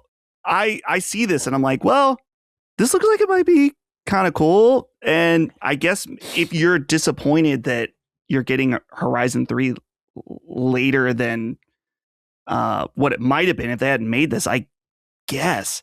I think about this too. Like, I imagine like if you're going to pick up a pizza and the guy at the counter is like, oh, by the way, we're also making subs now or hoagies. And you're like, oh my God, I can't. What about my pizza? Like, is this gonna affect how long it takes to make my pizza? It's like, I don't like hoagies. It's like, well, then don't order that. We're still making pizza for you. Yeah. You know? Interesting analogy. Maybe it's not totally accurate because these games do take a long time to make. Yeah. And a lot of resources. They do. I also just think, I don't know that it hurts Horizon as a franchise to just give it a little space between the second and third games. But then again, this kind of release just interrupts that space. So part of me wants them to just get the third game out and over with, not only because the second game I thought was so awesome and told a great story and I want to see how they're going to wrap it up. It's so crazy, the whole story, but just because it gets it like, all right, like, yeah, I would be very curious to know like what their people want to do and how that all plays in. But I don't know. I will say, and we've noted this over and over again, especially in the last year or two, is I am just so tired of everyone hating everything. As someone who is naturally pessimistic and dour and all of the rest, like I don't get it. Like the level post jaded, dude. Yeah, it's you're post jaded, right? Post, like, but it's whatever. like, but to me, I'm like, what are you? It's not even trying to be a dickhead. I think people imbibe video games differently over different amounts of time, but it's like, why are you so tired of everything? It would be highly unlikely you've played more games than say me, or play as long as I do every day or every week or and I'm not saying we're all the same, we're all different, but it's like, I am constantly, it's what Jaffe always really refers to. It's like, I find different ways to be delighted all the time. Like things surprise me all the time. And I just feel like everyone has this very closed-minded, disinterested, uncurious outlook on games. And I think it kind of sucks. And I'm kind of over it. Like I always bring up Zelda and stuff like that back in the day on GameCube, and people make fun of Wind Waker or whatever. Like people always hated shit. There's no doubt. I was there, I know. But it has gotten to a degree where you're almost not even allowed to be earnestly excited about something. And you lose sight of, like, look at the conversation around Yote and then how well it sold, right? These are disparate things where a group of people that like something and are buying something are not even talking about it to the degree of its popularity, because it gets flooded by sardonic fucking insights into everything, most of which these games. See, the thing I try to do is I try to play games instead of judging them. And we judge things from the outside all the time. And we judge things enough to not play them. And we all do that. And that's okay. But it feels like people are doing it for everything. And in an era where we have so much choice and option, it seems like that should be dying, not becoming more powerful. Right. That's my whole take. And I think this is just another example. Like, it's sad to me that I can just look at something and know how people are going to react to it. Right, it's predictable. I just know. I saw that. I went and watched the Horizon video, and I'm like, there's nothing really wrong with this, but by the way, nothing they did with Horizon is going to be good enough. So yeah, it's like I'm sorry to interrupt, Chris. I just wanted to say too that no, go ahead. Spider-Man 2 is another example of this. Spider-Man 2 still sells hundreds of thousands of copies a month. And people are like, this game fucking sucks. This woke bullshit with the deaf black girl and the gay couple and I'm like, yet it is slowly churning these many millions of copies over time, and people like it, and they're drowned out by this endless negativity. And it bums me out because some games really deserve that negativity. Think of Mind's Eye. But it's funny how neutered almost the reaction of Mind's Eye was comparable to the way people treat everything, to where it didn't even feel that impactful.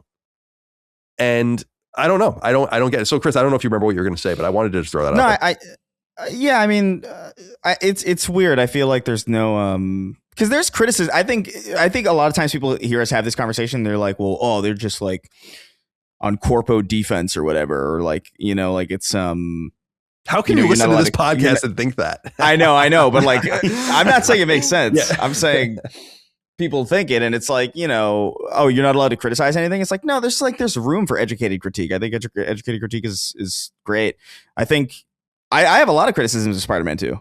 I don't think it's a game that sucks, like by any means, but I do think it's in some areas weaker than the first one, and that's fine. And I don't know. It sucks that I can't prove this, but I really feel like I know it to be true. Where like if you could somehow take this culture and bring it back to like the early 2000s or the late 90s, you'd get the same responses from like for Crash Bandicoot or like Spyro or like any number of other things that are now considered like kind of like iconic. You get the same kind of sardonic, like, oh, they put Crash in a go-kart. You know, like it would be this. You'd get the same cynicism, and I think that's just true. Like I think people will see like games that are just good, or at the very least like completely inoffensive and just not for them, and then they'll just freak out.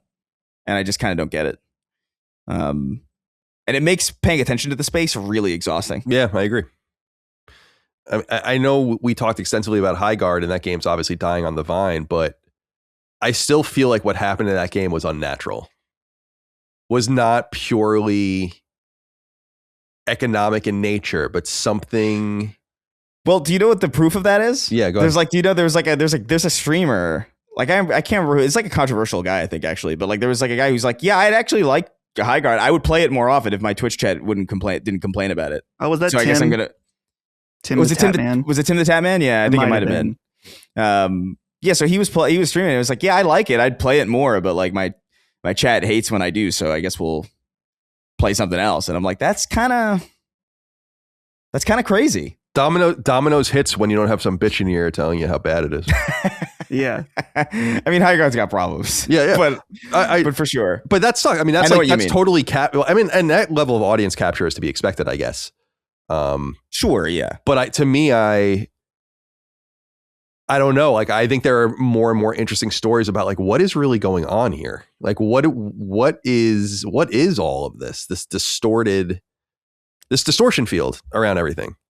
It feels like nothing is truly what it is, and I feel like, I don't mean to be like, I like gatekeeping sometimes, and I think that there's a place for it and there's not a place for it. But what bothers me is it seems like a lot of this shit comes from people that simply don't really know games very well, don't really play them, are there their shit in the game, like I like playing games. I play games every day for hours. These people's exposure to or influence on the industry is to start narratives or to create drama or whatever. And that's your right. I mean, whatever, but it's becoming a powerful force that is acting as like an unseen weight on the scale. And I don't know. I get bummed out about it because I just feel like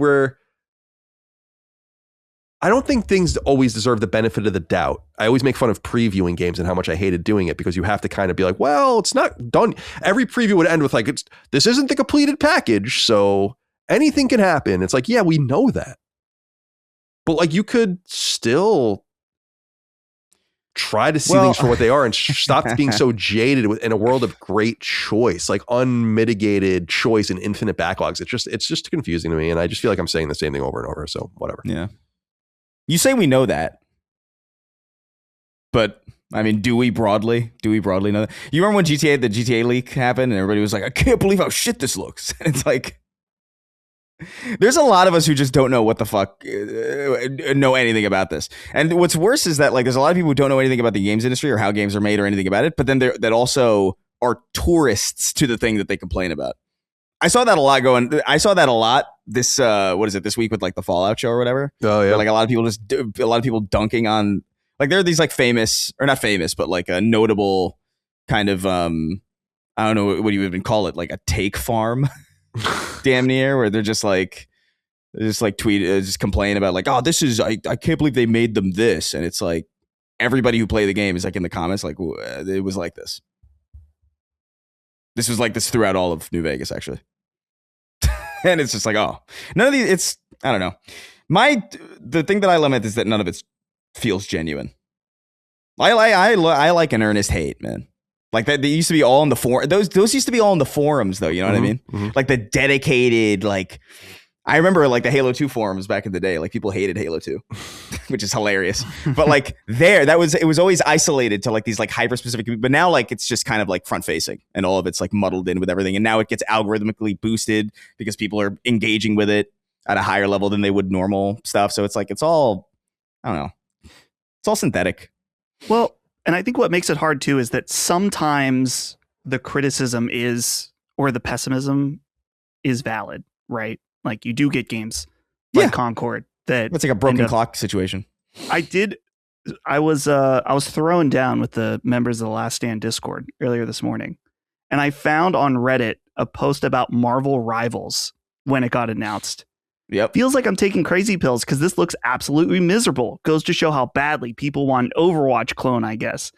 Another comment, I'm with you. This doesn't pass the smell test on the mobility of characters and how quick the kills seem to go. It'll be dead in a year after launch or reworked and scrapped entirely. It's like so crazy. And now look at it, you know? So it's like the gut reaction, and I get it. And, I think all three of us get it as very pessimistic people. Yeah, I mean, I do get it. I am a pessimist. I just don't, I guess there's a line between like selective schadenfreude about things you don't like and then just having the schadenfreude and this kind of death wish for everything. Yeah. And it's like it's just unrelatable to me. It's just totally unrelatable. So, I don't know. I don't know what else there is to say. Horizon Hunter's Gathering, though, go sign up for the beta on PS5 and PC if you want. I guess it's interesting. No Xbox version. Not a huge surprise there. I still think the Helldivers thing, I think what they were doing, and I think it's by the time they have Marathon's already going to be on Xbox, but by the time they have the opportunity to have another hit outside of those multiplayer games, I don't think Xbox is even going to be a going concern of any kind. And I think what they were doing with Helldivers was simply propagating the player base as much as they could in the moment. But I think that like them not announcing these games for other platforms is pretty indicative of that being a one-time thing, or at least a seldom thing. I wonder if they'll bring something else over. All right, Horizon Hunter's Gathering. That's that. Good luck to you, Gorilla. Be interested to see what happens. Sony's financials are what we're going to cover next. And this is for Q3 fiscal year 2025. So the quarter we're in now, January to March 31st, January 1st to March 31st of 2026 is Q4 of fiscal year 2025. So the next fiscal report will be the big one because that'll be the annual stuff. But we do have details here to go through, and I wrote notes and pulled them out. People can go to the Sony's website and read the presentation and all the supplemental information. There's also a presentation that they do in Japan where people ask them questions or whatever. I have not watched that yet because that happened overnight. But here's what we need to know. For Sony overall, year over year, sales were up 1%, so kind of weak, but a little bit of growth.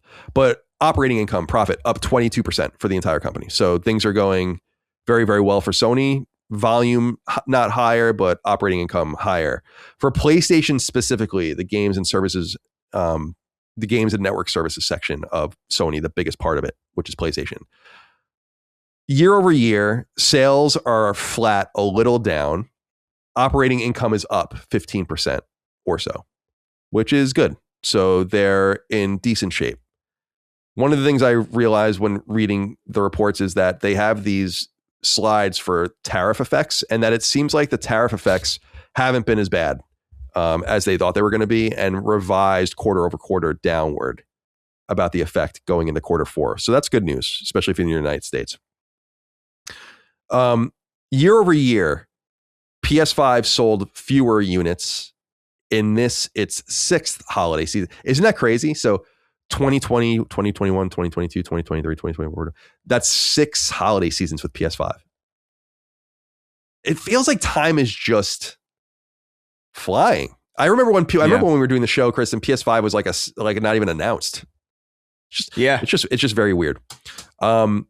So fewer PS5 sold year over year. Not a huge surprise. Dustin, I want to hit you with this in a little while, but keep it in mind is I was fascinated that PS5 sold more units than Switch 2 in the holiday season.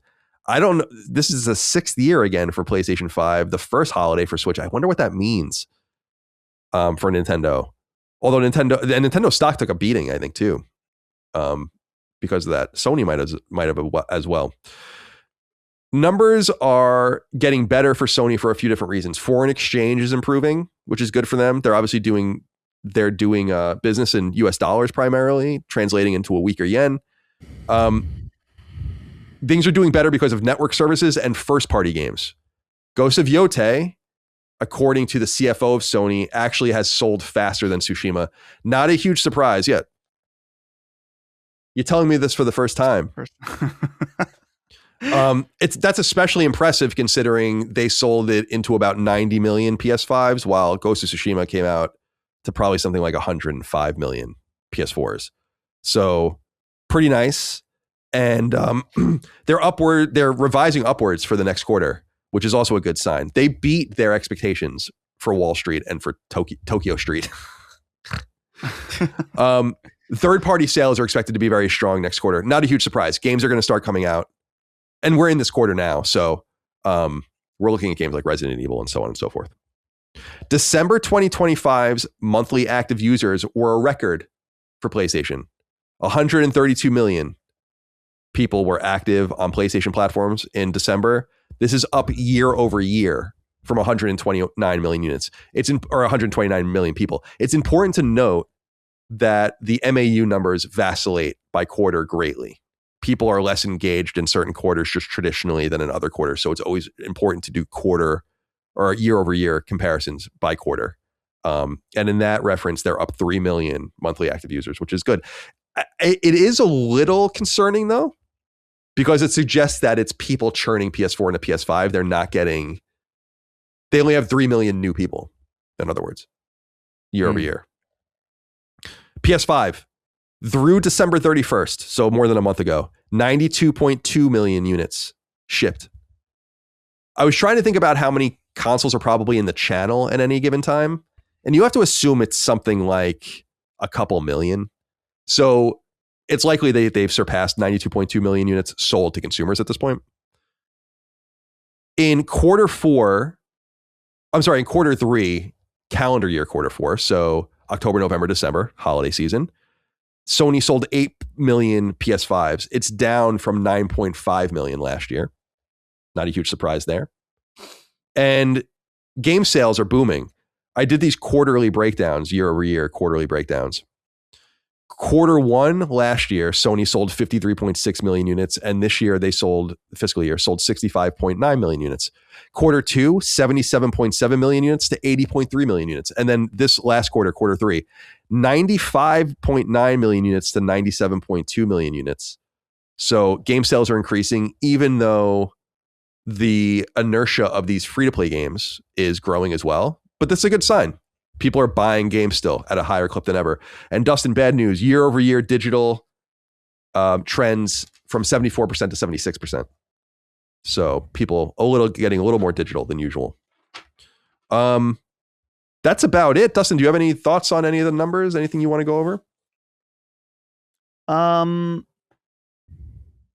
The Switch stuff is interesting. I mean, it's not directly related to PlayStation, but you brought that up. Yeah, I mean, what does that mean? I looked at that and I was like, really? Because at first I saw that they sold 17 million Switches, which I was like, Switch 2s. So I was like, that sounds pretty good. But that's pretty bad for the holiday season. My assumption is that there's just nothing to play. Yeah, and they had such a big amount of sales at launch. Am I right in saying that it was the fastest selling video game console launch ever? I think so. And I remember that, I believe, yeah, correctly. And I feel like, I mean, they've had some huge hits on the console, of course, Mario Kart World, Donkey Kong Bonanza, but I think that, I mean, we still don't have a dedicated Mario game, like we have Mario Kart, of course, but which was the best selling game on Switch 1. So it made sense, but I think that it is a little bit barren, maybe particularly for American interest too, because I know that Kirby Air Riders went crazy in Japan, but not necessarily as appealing here. Yeah. Anything strike you, Chris? Not really, just the Switch stuff. But the Switch stuff to me like is interesting because I kind of feel it personally, where it's just like I think overall the overall curiosity of that type of device is not as novel, and so there's less of an inclination to jump on board with it because it's not a unique experience anymore. It's just it's more of the previous thing. Like I got a Switch. I wasn't even like a Nintendo person. I genuinely wasn't even. I wasn't looking forward to a Mario game. I wasn't looking forward to Breath of the Wild. I wasn't like there was nothing on it that interested me. The only thing that interested me was the premise of what the machine was in comparison to what other machines were doing at the time, which was this hybrid console model, which I had not seen before ever. And that was unique and interesting. And it's still cool and interesting, but it's like, I have experience now as a lot of people that I know have as well, where you get a Switch and it's cool and it's interesting, but you use it for like 3 days a year or something, and it's just like kind of sits there and collects stuff. Like I can't even remember I genuinely cannot remember the last time I turned my Switch on. It could have been either last year or 2 or 3 years ago. I genuinely don't know. So it's probably a little bit of that also, with just like, I've seen this before. I kind of get it. I haven't played my Switch in about 6 years. So I just bought a second one. Really? Switch 2? I bought a Switch 2 for Holly because there was some kind of deal that if you did order pickup at Sam's Club, they were $375 for a Switch 2 with Mario Kart World. Why? So I wonder why they're trying to get rid of them. I don't know if they're trying to get rid of that SKU or something, but with the RAM prices going the way they are, I'm like, dude, you're going to want one of these eventually when something, which, she's going to play Dragon Quest on it, but I was like, it's time to pull the trigger now because it's not getting cheaper. No. By the way, I'm glad you mentioned that because I haven't listened to the call yet. I just read some reporting on it on the financial call, but the CFO apparently said that they feel like they have component pricing and access locked down for the rest of the year for PS5. So that should indicate that as long as the economic situation remains stagnant and there's not new inflationary pressures or tariffs or whatever, that hopefully the PS5 will at least stay constant. Because I know that this is a major problem for the Steam machine and that they did announce that it's still coming this year soon, but that they've delayed everything because of access and pricing. And it's like, yeah, because I give myself a little bit of credit because I don't know too much about hardware, but I did say that I feel like if any company will suffer, it's going to be Valve because they just don't have the channels and access that major electronics corporation companies do. You know, it's going to become very complicated for them. It's going to become very complicated for everybody. But I thought that was good news. No indication, as far as I can tell, on what's going on with PS6 as well. Not that they're going to talk about it, really. I guess more literally, but because there are a lot of rumors that the next Xbox is coming next year, and that'll be so interesting because it feels so premature. I think that's about it, though. They did note, as I said, Ghost of Yotei, they didn't give specific sales numbers since their last update, but did note that it is outselling Tsushima time adjusted, and that it contributed significantly to their profit. So there is, to all of us first party single player fans and second party as well, there is still a place for us, and there's still money to be made if the games sell appreciably. It's just that it's very hard to get these games out regularly. You can't really rely on them. And then for every one of these, you have a Concord or something like that that's going to hurt them. And that's what I'm really curious about with Marathon. They seem, I don't want to say bullish, but confident in Marathon. I think it is coming together. I think Chris has made the point many times that Arc Raiders has been a great benefit to Marathon to grease the skids or whatever, as it were. And we'll see. But I feel like that will be a moderate hit for them. I don't know how long term it's going to be. We'll have to wait and see. All right. I was kind of curious. I saw this on Push Square. I just wanted to bring this up because I was wondering what you guys think of this. They write over there, fans hope this mysterious PS Store listing points to a PS Stars replacement. Last year, they write, Sony quite suddenly dropped support for its PlayStation Rewards program, PS Stars. While it had its flaws, the system gave customers the opportunity to earn back a bit of money in the form of PS Store credit. Unfortunately, now PS Stars is no longer active. We're back to there being no reward scheme at all. Now fans have discovered a strange new page on the PlayStation Store, and they're hoping it suggests a replacement is on the way. While it's yet to be officially acknowledged, a listing for something called Wallet Credits is viewable on the browser version of the PlayStation Store. Currently, it contains no further information other than Sony Interactive Entertainment being listed as the publisher. Oh, and you can wishlist it if you want. Radic, our friend, Real Radic, is the one who discovered this, I think, or at least one of the people that propagated it. They have a picture of his tweet here. The leading theory they write on this is that Sony is looking to replace PS Stars with something new. Perhaps you'll earn wallet credits with every purchase, and they can be turned into proper wallet funds at certain thresholds. That's purely speculative at this stage, though. An alternative theory, it doesn't make a lot of sense to be able to purchase PS Store credit for yourself, so could Sony be preparing to finally allow gifting on its digital storefront? Maybe you'll be able to send wallet credits to a friend's account so they can purchase something with it. I don't know. Dustin, I don't know what to make of this. I don't know why people are assuming this has to do with PlayStation Stars necessarily. It's an object in the back end. That's what's so weird about it. The picture Radic shares is an object, as if it was a game or an expansion. It has an about page. It has an add-on page. I don't know. That doesn't make, if it was it could be something like that, but if it was that, like, why would it be appearing like this? Yeah. I don't know what to make of this. What do you think? Yeah. Can you, it's still live. Trying to figure out what, so I can, yeah, I'm trying to figure out what the point would be, because if you get like a PlayStation gift card, you redeem it, and then you have money on your account to spend. So, but there's no way to buy just money for your account on the console itself. Right? No, like, I don't think so. So, well, you only Stars did that, which you could send the money to your wallet, I guess. But it's not like the Wii used to be or something where you would remember that? Right. Where you'd have to buy $25 worth of credits, then spend the money. So you'd always have this awkward amount of money left over. Right. So that's kind of what it sounds like, is the ability to just, instead of buying a game directly, buying credit. But why? Like, why would you want to do that? I don't know. I don't know what this is. They should add gifting, though. That seems like a no-brainer. Yeah, I don't know what they're. Everyone else does that, right? I mean, Nintendo has done that forever. I think you can do it on Xbox. Certainly, you can do it on Steam. Mm-hmm. Yeah, I don't know what that's all about either. Yeah, I don't know. Maybe abuse or something. I think they're scared of everything because of abuse. So, right.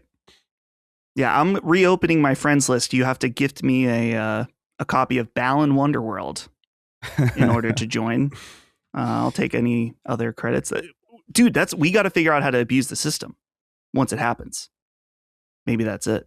You want to like, you're going to, for your free games, you're going to hold people up? Yeah. Yeah, something like that. Yeah, I don't know wallet credits. I don't know what this is, but I sent a link to you guys in the chat here. I mean, the object's up. Yeah, I see it. And what's interesting about it is like in Radix picture, I don't know where he got that. Like there's even a PlayStation, like the sacred symbols logo, not the show logo, but like the, square, triangle, X, circle logo next to it. That might be the mobile version. Oh yeah, maybe that's what it is. So that's what it looks like. Who knows? They need to get I would love to think this was a replacement for Stars. I mean, that's wishful thinking, I think, but we do need a replace. There needs to be a loyalty system on PlayStation, and that was about as close as they got to it, and it was quite generous, I thought, actually, if you buy a lot of games. So we'll see. What else is here on the list? Oh, couple of new patents to talk about. These both come from our friends at Video Games Chronicle who dug these up, and we appreciate their hard work. The first one is Sony has patented a touchscreen PlayStation controller that lets players choose where to put the buttons. They write, Sony has obtained a US patent for a special controller with a touchscreen that lets players choose where the buttons should go. The patent was filed back in February 2023, but was issued last week and is described as, quote, designs and methods for a game controller, end quote. According to the patent's description and accompanying images, the controller would have a large touchscreen covering most of its top surface where the buttons would usually go. The idea is that players would be able to customize where the D-pad, sticks, or action buttons should be positioned on the controller to best suit their personal taste, accessibility needs, or what best suits each specific game. It appears that players can also choose to resize the buttons or even remove some buttons altogether for certain games. So there's some images here. Interesting idea. That's one. And then the other thing, Sony patents AI-generated podcasts voiced by characters from its games. They write, Sony has acquired a new patent for the creation of bespoke AI-generated podcasts starring video game characters. The patent, which was applied for in July 2024 and granted in late January 2026, is titled LLM-based generative podcast for gamers. Quote, video game platforms currently lack the ability to provide unique and targeted content to gamers to update the gamers about things that are happening on the platform. There are currently no adequate solutions to the foregoing computer-related technological problem, end quote. The solution proposed by the patent is to, quote, generate a podcast of news related to the data, with the podcast presenting the news in a voice of a video game character of a video game played by the video game player. And say video game one more time. Its description depicts a scenario where the player starts up their console and are shown a message on the home screen informing them, your personalized podcast is available for today. Rather than a pre-recorded podcast made available to all users, the podcasts in this example are all individual to each user, based on what they've played, and may even star characters from the games they've been playing. It could even lead to potential crossover situations, with the patent describing a character from one game potentially having dialogue with a character from a different game. As the patent describes it, the console would pull data from various elements, including recent gameplay, friends lists, and other console-level events, and inform the player about them in this podcast. In one example, the player is watching two AI hosts presenting the podcast. One host says, Jack Brown just won Trophy 532 in Space Explorers. You should try your hand at that game. To which the other host replies, ha, if you think you have the skills. And another, the first host says, in other news, there's a software update for Gen X, so update now. Their co-host adds, also try a spin move on the boss next time.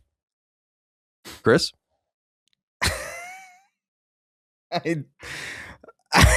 I am genuinely fucking, I don't know. Is there a demand for more podcasts? That's so great, so crazy. Look, man, I get that patents are patents and like they often don't like end up really anywhere. I like even the touchscreen controller, like I feel like it's just kind of them just spitballing ideas about like, well, what if we do just kind of eventually like not have buttons? Like, how are we going to navigate that if that ever does happen?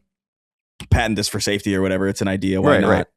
But the very idea of this like is so like, oh man, did you hear about Colin getting a trophy? Yeah, it's like, is that what you really want? What the fuck? It's so interesting. And you said it, and I should have even led with that. It's like Sony undoubtedly has thousands of patents that it's never used. So right. they just have ideas and they're just protecting them. And we've thought over the years of Sacred, we've talked so many times about random patents that have never materialized. So right. So I don't expect that this is going to happen, but it is the controller might. But this is very funny nonetheless. It definitely sounds like shit. I'll say that bad. Yeah.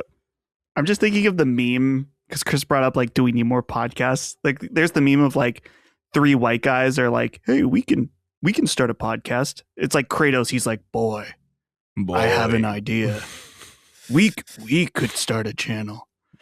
And also, I like in this write up, the last sentence says, in certain instances, the audio may include a joke at the video game player's expense.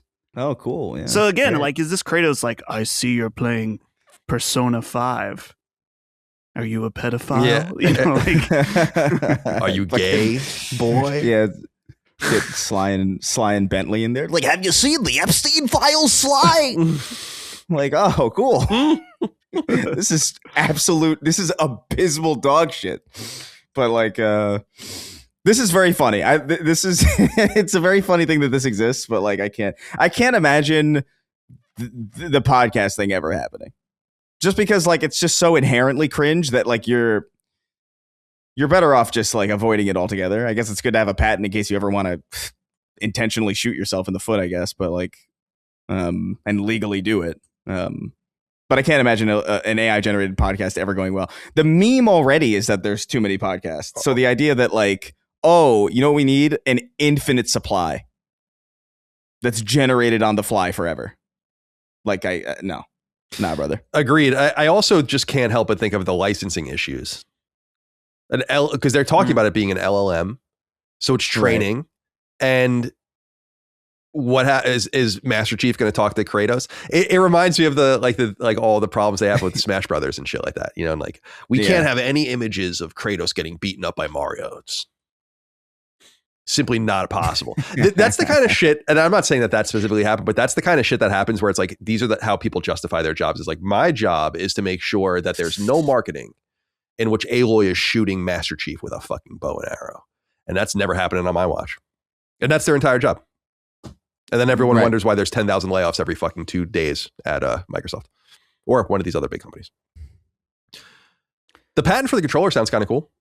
Although, digital sticks are not a thing that work. I mean, I think that some people get used to it on phones and that's the way but what would be cool is to have some sort of magnet. I don't even know if this would be possible. Wouldn't it be cool to have like a touchscreen, total touchscreen, like a normal DualSense with some sort of magnetic thing where you could put the sticks on it wherever you want to, like plop, plop, and then the other buttons are digital.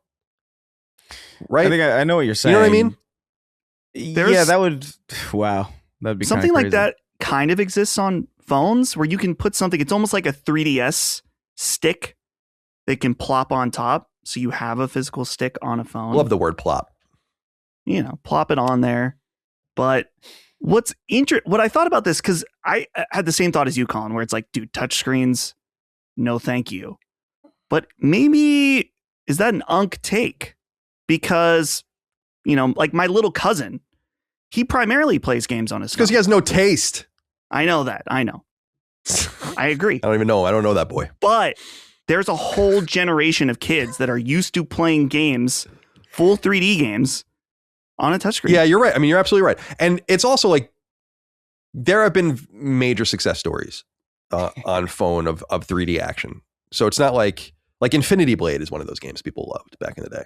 You know, I also want to be clear about one thing, because we say this about Vita sometimes, is the Vita was dope because it was a touchscreen and all the buttons and sticks. Like being able to have that option of using a touchscreen while playing with sticks and buttons is the ideal, in my opinion. But that only works if you are playing on the screen as a controller. In other words, that kind of shit is useless if you're playing on a TV. But I loved games where it's like you have some like you're playing and you have all these options, but you can also like press the screen to like bring up a menu, or in Killzone you'd slash the screen to like, I was like, that's kind of cool.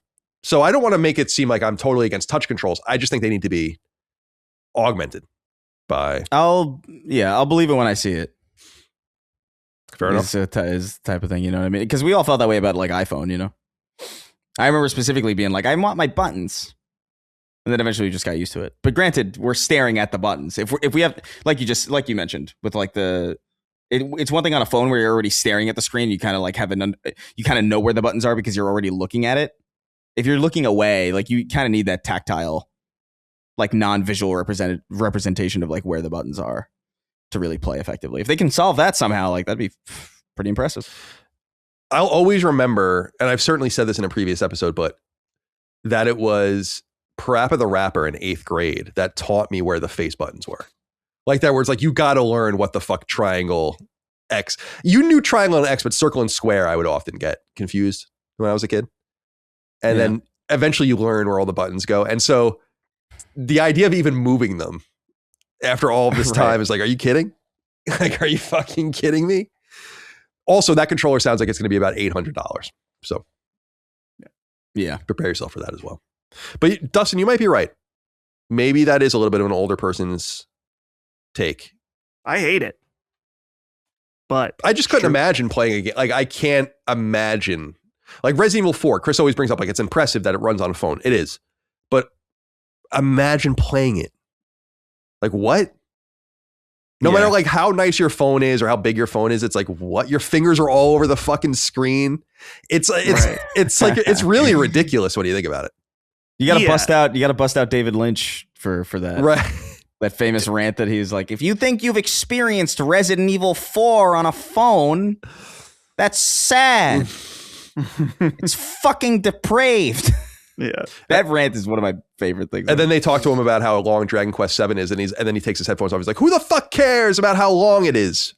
Who the fuck cares about how long a game is? Yeah, every day with this, every day." All right, this was a big piece of a lot of things happened in the week because this was a pretty big piece of news that was originally a little more top loaded for our show, but we got to it finally.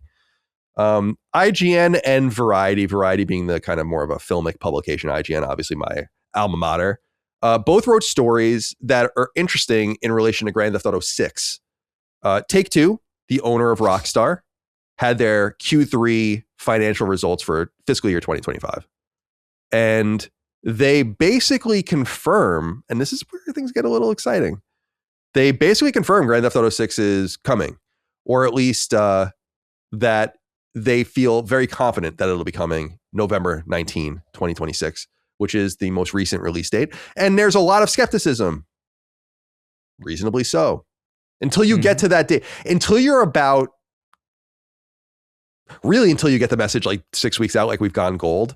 Probably no reason to really be truly confident that they're not going to push it because they're going to have to do what they have to do. But as we've noted in the past, you have to shit or get off the pot at some point with this game. It's extremely expensive. You're paying a ton of people. You gotta get a return on this. And IGN writes the following. Grand Theft Auto 6's November 19, 2026 release date is drawing nearer. And while the game has now suffered multiple delays, Take-Two Interactive is starting to sound more confident than we've ever heard them that this time it's really happening. So confident, in fact, it's announced that Rockstar will be spinning up its marketing beats this summer.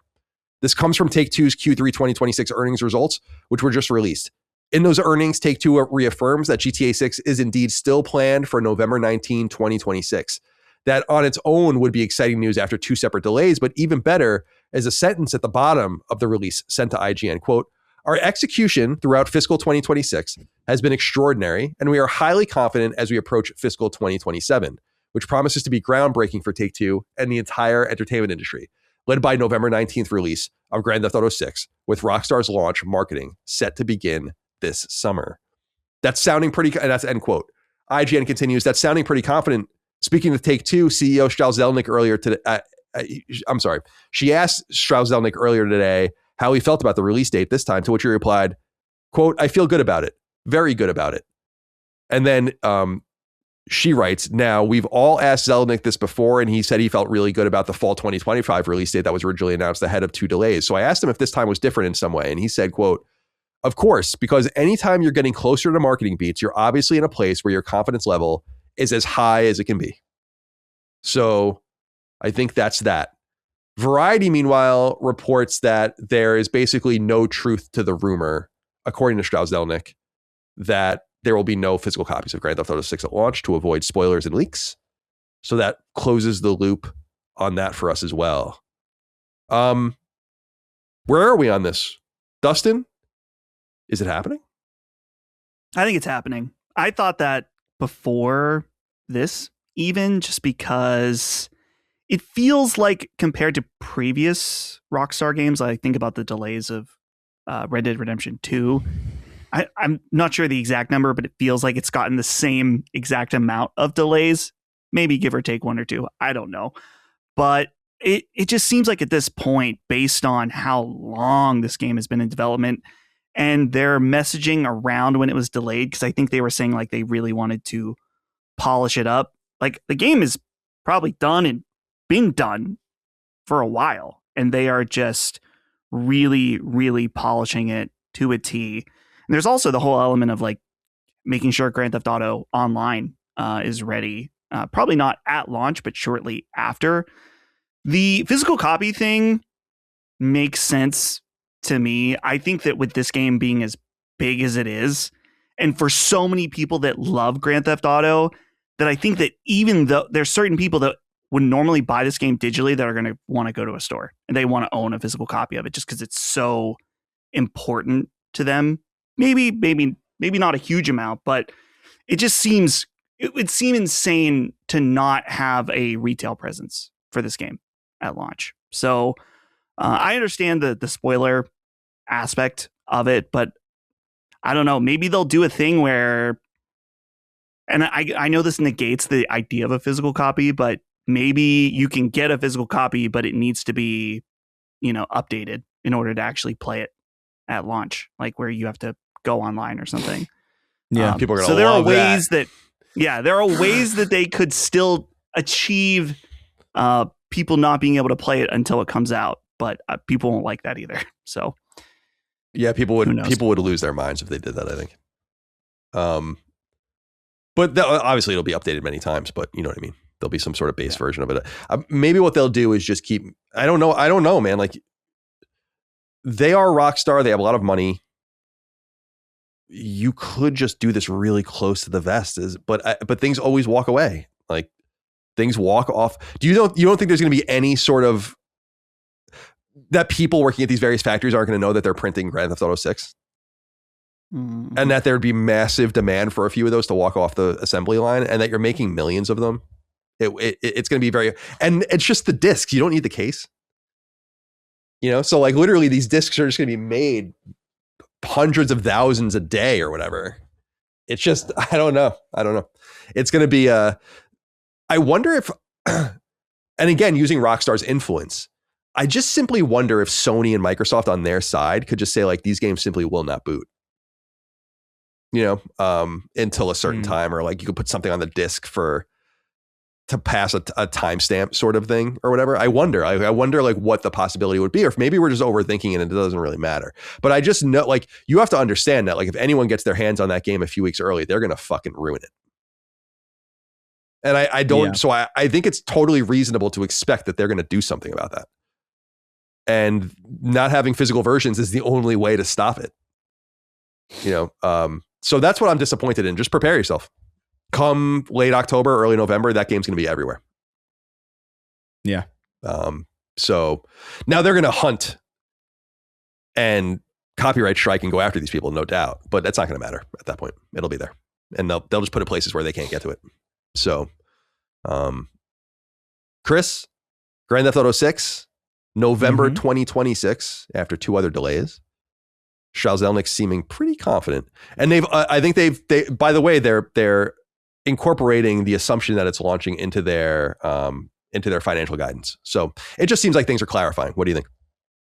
Yeah, no, I mean, I'm pretty, at this point, I feel good about it. I'm just excited to see what it is, man. Like, I'm just like, there's like a mysticism around this game that I'm just like so painfully curious about it.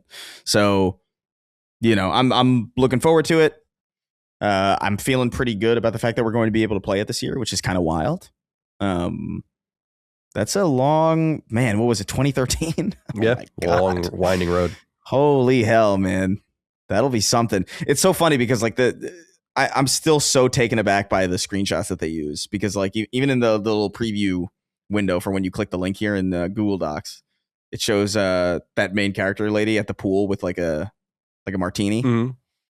And I look at that and I'm like, it really does make, I can't stress enough how much it makes GTA 5 look like a PS2 game, and GTA 5 looked impressive to me at one point. I didn't think I would get that again, you know, from one game to the next, that level of jump. I guess it's to be expected when it's been like 13 years, but it's still kind of cool to see, like, because I feel like that's the kind of jump that we used to get, we used to take for granted, really, from game to game. Yeah. And now we're seeing it. Agreed. Seeing it again. It's vaguely nostalgic in some way. I'm just excited to see what this game is. And we've marinated on this before, this idea of what a game that is this expensive and this deliberate looks like. And that your expectations for it, like there's so much pressure on this game. It's not really going to matter because it's going to sell. So, by the way, Grand Theft Auto 5, 225 million copies sold as of the last financial result. Christ almighty, man. Holy shit. So it's not real. Like, it's funny because the pressure is there, but it's not really going to matter. It's going to be a cultural phenomenon and everyone's going to buy it, which is why I'm very curious to see what Rockstar is going to do. Like, I think there are indications that they're going to do a preview cycle, right? I think even maybe Greg at Kind of Funny said something about sending someone to play it or whatever. That was a instance of an overexcited poster somewhere of misunderstanding what they said on the podcast. Interesting. Again, it keeps happening. Yeah, I mean, yeah, I'm the victim of that. Sorry, Greg. Yeah, because I'm like, I wonder. Again, I just stress, I don't know that they need to do anything. And I would be so curious to see what that looks like. Where it's like, yeah, no more. You're not seeing any more of it. We'll have like a launch trailer. You're not going to have any previews, no reviews, and you're all going to enjoy it at the same time. I think that would be so bullish. And I feel fairly confident that a more guerrilla marketing style of splashy ads and promises of hitting this release date will be more effective and less risky than exposing your game to previews and reviews. Because this goes back to the cost of making the game, and like, you really should, nothing's perfect. Did you guys have teachers that used to say practice makes better? You know, because you know the term is practice makes perfect, but then there's no such thing as perfect. So they'd be like, practice makes better. Like, okay. I never had that. Well, like, so there's not going to be anything perfect. The game will probably crash every now and again. And like, it's like, whatever. Just the soup to nuts. Like, it's got to be the most impressive thing you've ever seen in your life in a video game, or it's not hitting the mark. And I don't know why you would expose yourself. Oh, so, yeah. I'll be very interested to see like what their plan is, but my assumption is that they're going to let people review it. I mean, I have a good relationship with Rockstar. And you know, Simon over there and the people that like run marketing and PR. And it's like, I was saying this about Saros and a couple other games, like where it's like, it's going to be hard. I'm not going to do it, but it's like, I know I can get this game early if it was going to be available early. It's one of those things where it's like, too bad, I guess. I'll wait like everyone else, of course. The Fresh Prince of Despair wrote in and said, hey guys, curious if you guys have felt this way before, but has there been a franchise you loved, but realized you are no longer the target audience for? For me, I adored the earlier GTA games, GTA 4 being my personal favorite, but feel like the games are leaving behind the storytelling and unique characters in favor of a more online multiplayer setting, GTA 5. I know it's too soon to tell what GTA 6 will be, but given the success of GTA 5's online mode, I can only guess as to what the focus of GTA 6 will probably be. Thanks, stay gay, and keep cranking that hog. Thank you so much for writing in. I think what they're going to try to do with Grand Theft Auto 6 is be a game for everyone. I think that at some point they lost sight of the GTA 4 mantra with GTA 5, reasonably so. GTA 5 is orders of magnitude bigger and more popular than GTA 4. But my suspicion, and I have nothing to go on with this, but my suspicion is that there is going to be robust single player support for GTA 6. That's my feeling. I think they're going to do everything. And I'll be very interested if there's some sort of Mind's Eye is is trying to do this. Like, I wonder if there's going to be some sort of like truly buildable functionality in the game ultimately to do things, to make your own shit in the game, to do your own thing, to make it platform level stuff. GTA Online already has very, I watch things on it every once in a while, and it's like, it's got incredibly deep role-playing servers, and it's like really, it's interesting. I find it interesting just because I can't believe people play games like this. It's how I felt about Second Life back in the day when I learned about that, and there's like awesome documentaries on that game. But so my feeling is that they're trying to make something truly immersive, and they've already done that with GTA 5, and now I think they have to close the loop with single player functionality and user generated content in a grander way. And that's my feeling of where it will go. I don't know if that's where it's going to be at first, but that's what I think a lot of the, I don't want to say a lot of the trouble, but I feel like there's going to be a major component of like in-game economy. Remember the auction house in Diablo 3 or something like that? Yeah. Like just like a lot of things to like, I feel like there's so many ways to monetize it and so many ways to keep people engaged and for people to be able to make a true living on it. Like, I don't know. I just think that that's where it's going. And I think that anything less than that, it's kind of puzzling how you spend a couple $1 billion if you don't have something truly incredible. But what I would love though is a GTA. This is not what I'm getting. GTA Online is huge. It's so huge. I would love a GTA 6 just single player content, but that's not what's going to happen. And so are there franchises that have lost me over time? Yeah, but it's surprising that Grand Theft Auto has lost you because there's not that many of them. I feel like a major thing that's going to get people in is that there's just not that. If you after the PS2 era, there's 2 Grand Theft Autos.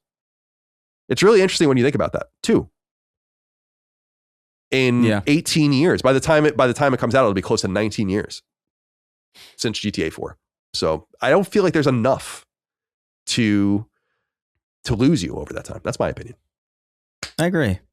Yeah, I don't know. Like it seems strange. Like I feel like, if anything, I feel like Rockstar with Red Dead Redemption 2 as their most recent project. Like I feel like they've kind of, that makes me more excited for the next GTA as opposed to, GTA 5, because I feel like they understand that they can deliver like a really solid, compelling single player narrative.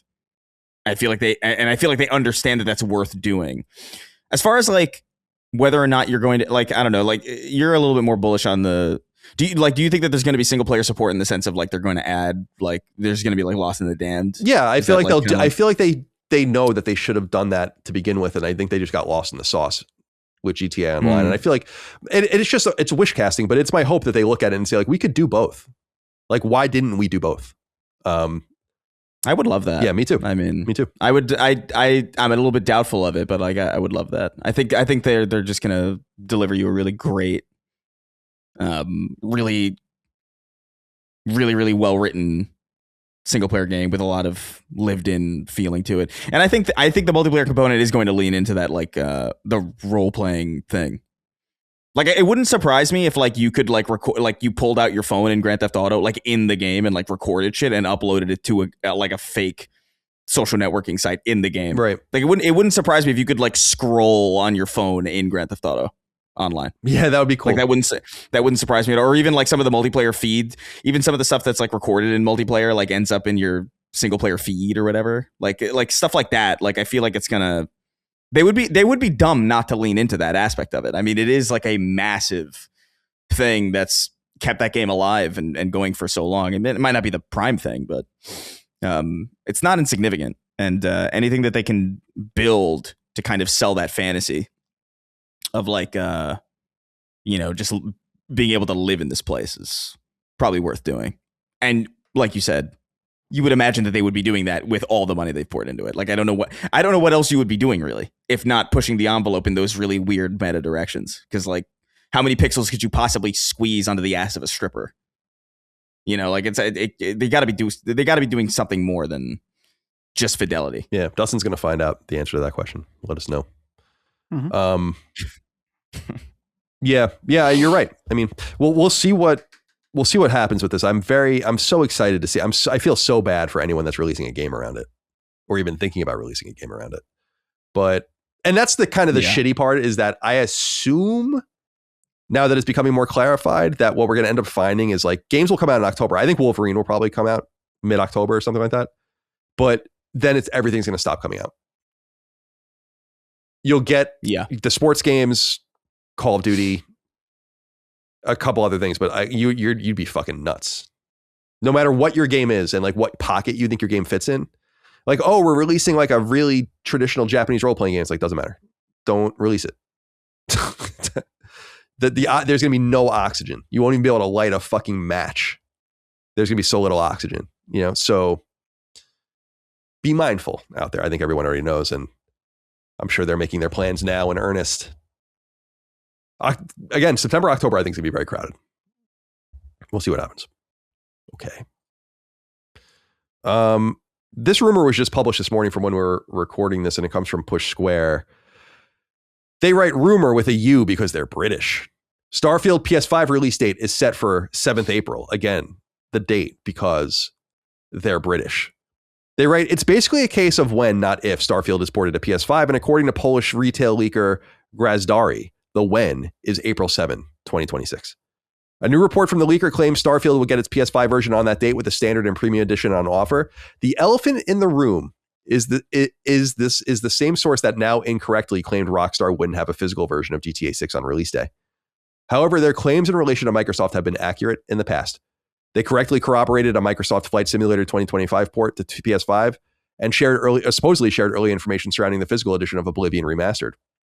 Rumors of Starfield, they write later, rumors of a Starfield port to PS5 have been doing the rounds for 2 years now. There is word. Have people seen the new stuff? Like I thought I read that. Oh, like a Starfield 2.0. Yeah. I think I've heard Maddie talk about that. Did he go and see it? No one's, it's not been announced. Oh, I thought maybe they had like an event. I think there's rumors. Oh, okay, I see. There's rumors about a Starfield 2.0, but. So this is all wrapped up into that. Who knows if this guy's accurate or not? Again, the Polish rumor about GTA 6 is that he got that wrong is obviously very, very notable, but that he's got the Microsoft stuff right is also notable. I guess this dude's reputation hinges on if Starfield comes out April 7th, but I would believe it. It does seem like Microsoft is releasing a lot of shit though at one. Like obviously we're getting everything, but I would space things out more because I think Avowed's coming out like somewhat soon, right? Yeah. Just give things a little bit of space for Christ's sake, but I guess they don't really give a shit. So I'm compelled by, I think I'll play Starfield when it comes to PS5. Probably not right away, but I'll probably succumb to it at some point. All right. There was word. So I don't know if you guys remember in the spring, there were interviews, I think with Craig Mazin and others where he had said that they were kind of finding it hard to finish the series, The Last of Us Part 2 or The Last of Us HBO series in 3 seasons. Obviously season 2 and 3 are going to cover part 2, maybe even more than that. But he had indicated that there would probably be a 4th season. And yet in an article from Deadline, it is noted that it's likely that The Last of Us will probably not see anything past a 3rd season, though they have a bunch of other stuff in the works include. So have you guys seen this heated rivalry show about the hockey players? Is that the gay hockey one? Yeah. Like I've not, I don't know anything about it.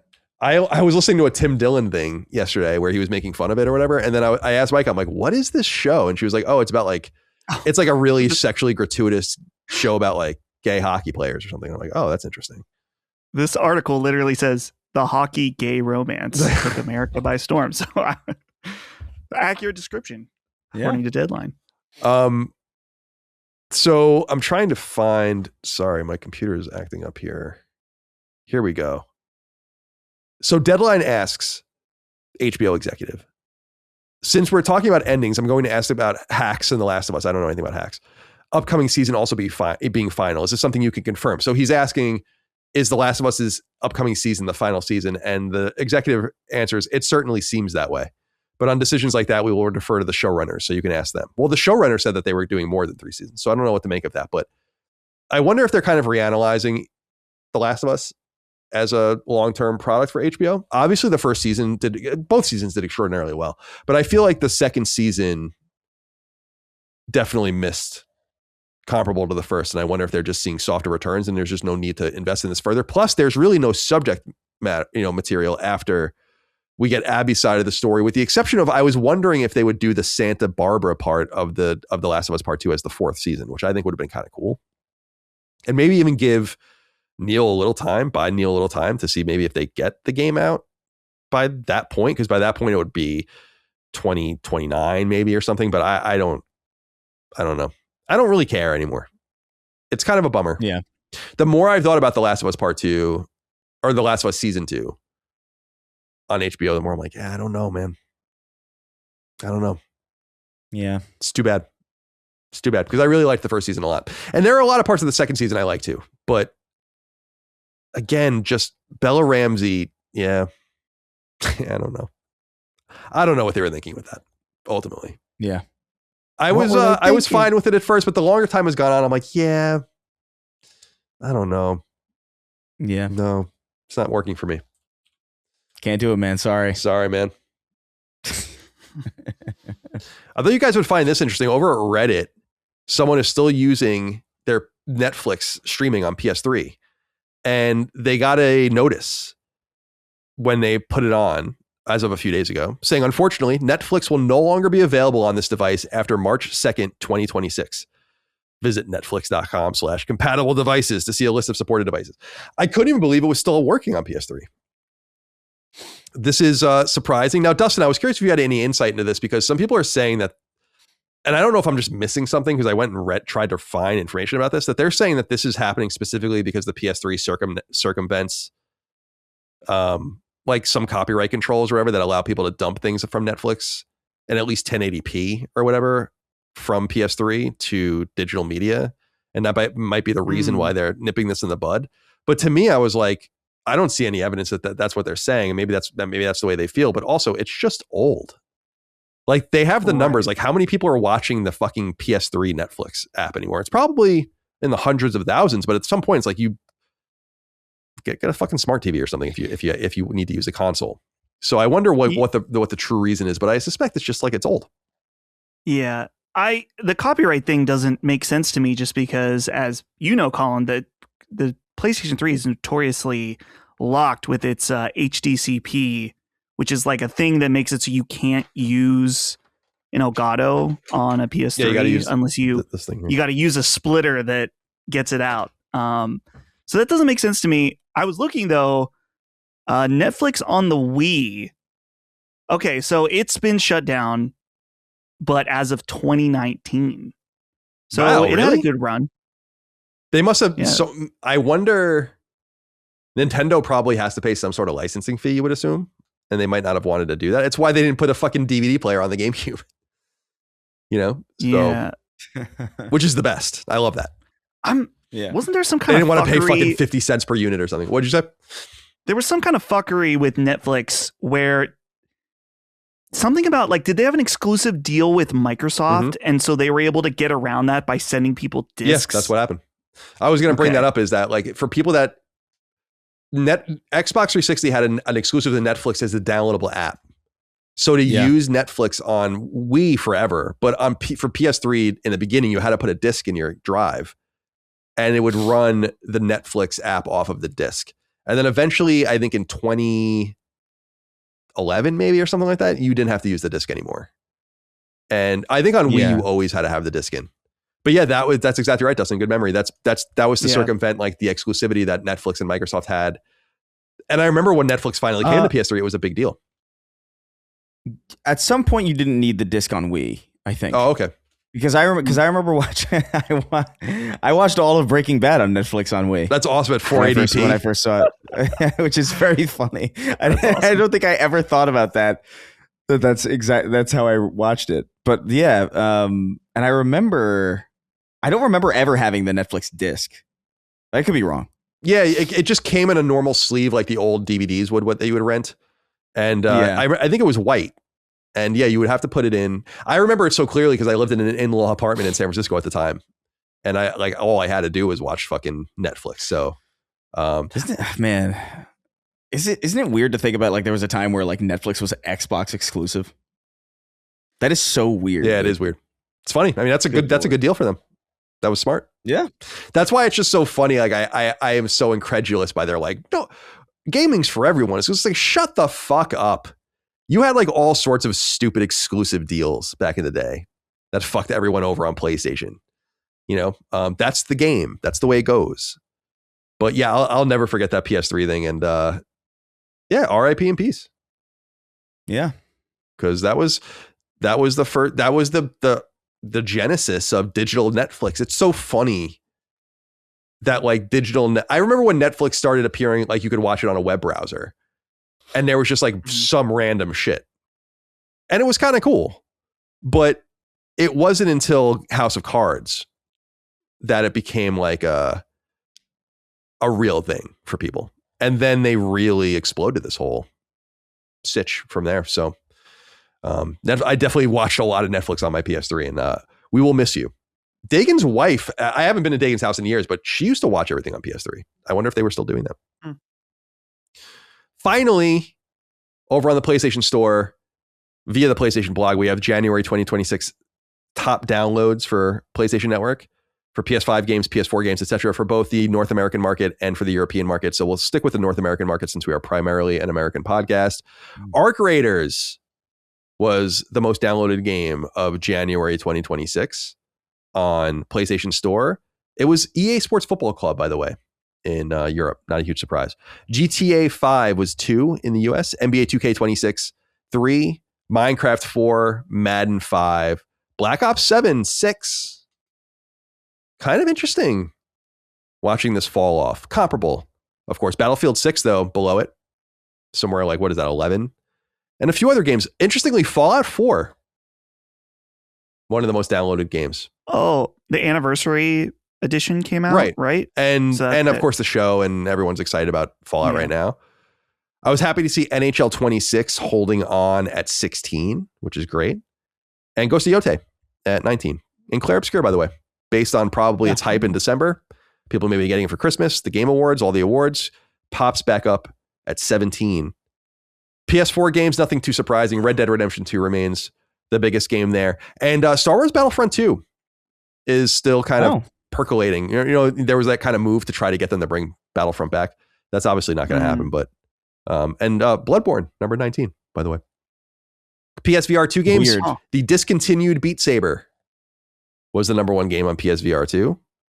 Job Simulator at number 2. It must have been cheap. A few other odds and ends. Free-to-play games. Things are kind of getting back to normal over here. Fortnite, number 1. Roblox, number 2. 2XKO, which is the League of Legends fighter, right? I think so, yeah. Right. The free-to-play fighting game. That's number 3. Marvel Rivals 4. High Guard 5. So there might be more of an audience. I mean, more people play High Guard on free-to-play than Rocket League or Warzone. More people downloaded it in January. Yeah. That doesn't mean they stuck around. The game we were talking about, Dustin, just a week or two ago, Arc Knight's Enfield. That's been pretty heavily promoted on PSN. I don't know if people have been seeing that, but that was number 9. And Where Winds Meet, I've still not played. That game looks kind of nice, but I've not played that. That's number 8. So that's it. That's all we have for the news. All right, my boys, let's get into what we're playing. Chris, it says here you're playing Jack and Daxter, and so we'll begin with you. Yeah. I'm still playing Splinter Cell 2, but there's really not much more to say about it. Playing through Jack and Daxter, I'm about 50% through now, is what it says. I don't know if this is one of those, 150% games, you know what I mean? But like, as far as I know, I'm 50% of the way through. And I'm enjoying it. This camera is really fucking with me though, man. Like this, every time I think I get used to it, every time I think I have a handle on it, the inverted camera, like really, it's playing with me, man. It's toying with me. And so it's a little difficult, but I'm enjoying it overall. I like the tone. I like the style of it. There's a lot of Spyro in this, actually, like more though than I thought there would be. I guess it's a Naughty Dog game, so like I guess I assumed that there would be a little bit more Crash in here, and there is somewhat. He's got a spin attack, which is very, very Crash, and like you're breaking boxes in the first Jack and Daxter, so there's like quite a fair bit of that. There's like this also. I don't know what I expected out of Jack and Daxter, but like like a seamless. Like in older games like these, I kind of expected there to be like dividing lines between levels or whatever. Like there would be like, okay, that you'd hit a loading screen. But as far as I've been able to tell, it seems like it's been somewhat of a seamless experience on, and for a PS2, like I don't know if this is how it originally was or whatever, but like it's kind of wild going from one level to the next level to the next level, and you're just kind of walking from level to level. You're not really like choosing it out of a map, or you're not going to like some hub world where you're choosing which world to teleport to. You are kind of like walking through the space and driving through the space in these various like chase sequences, and it's I don't know, it's surprising. Like there's a lot more that's impressive about it than I guess I would have assumed or kind of otherwise thought. But I'm having a good time. The boss fights are fun, very Crash. They're very Crash feeling boss fights, which is to say that like they're not particularly hard, but like there's like a cadence to them that I appreciate. There's like a rhythm, and I'm kind of into that. It's just really, it's so funny looking at a game like this that came out at a time where they didn't iron things out entirely, and or we as an industry didn't iron out entirely how things should be. Like you move the first person, like when you go in first person, when you press triangle, you go into the first person view and you can use it to direct fireballs or just like kind of get a better angle on certain things. You move the camera with the left stick. Oh yeah. And shit like that. And it's just like, yo, this is crazy. This feels insane. And as far as I know, there's no way to really change that. Like I know that there are some games that you can run, like old PS2 or PS1 games, where you play them and you open up the options menu on PS5 and it lets you remap the buttons. I don't think you can do that with the PS4 port of Jak and Daxter. I have not been able to find that menu. I've pressed every button that I could find, and I haven't seen that menu. I've used that before in other games to uninvert the controls. I haven't found it in this. I feel like there's only so many buttons on a controller, so like I don't know if it's just not there or what, but that would have helped a great deal.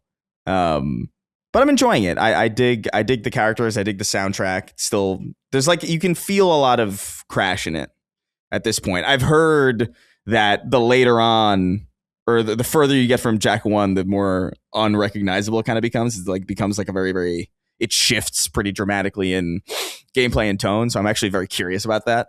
I think I will move on to Jak 2 once I'm done, but it's a nice little kind of nighttime rhythm game for me, where I do a little bit of platforming, do a little bit of collecting, and then I just kind of doze off. But it's nice. I'm enjoying my first experience with Jak and Daxter. Jak and Daxter. Jak and Daxter. Well, cool, man. Yeah. I played Jak 1. I've never played Jak 2 or 3. Or at least I don't recall. Really? Yeah, I don't think I've ever. I really don't recall it. Yeah. So. Oh wow. I wouldn't have assumed that. Yeah, no, I don't think a lot of people would assume that. Yeah, I was more into Ratchet and Sly, so it's fair. All right, well, that's it for Chris. Dustin, let's go over to you. Josh Harris wrote in and said, boys, where's the excitement for Nioh 3? The demo was stellar and it's a PlayStation adjacent franchise. Colin, I get it, you're bad at games. But Chris, they added a jump button and a grappling hook. What more do you want? What? Not enough grenade jumping for you? And most importantly, Dustin, a Japanese homosexual such as yourself should surely be frothing at the gash for such a treat. Humor aside, I know it's packed a year, but don't let this banger pass you by. He was a little bit insulting to you there. Yeah, I've been called gay a million times. Oh yeah, me too. In my life, but specifically a Japanese homosexual. Creative. I like it. It's not very nice. Yeah, Nioh 3. So this game, I was interested because the reviews for it are really, really good. They are doing kind of a more open world style for this game. And that's intriguing. I talked about Code Vein 2. They were doing an open world and it's not very good. But seeing this reviewed well, and there was a extensive demo, which I think the demo is limited until the game maybe comes out. I just know when it booted up, it said that it wasn't going to be there forever. So I decided to check out the demo. And my problem with previous Nioh games in the past were mostly that I was annoyed with how much I was managing my loot in the games. And I also felt like it was just it was too many systems, and it kind of like frazzled me. Like it was like, this is too much. And so playing the demo for Nioh 2, Nioh 3, I am a lot more interested in it.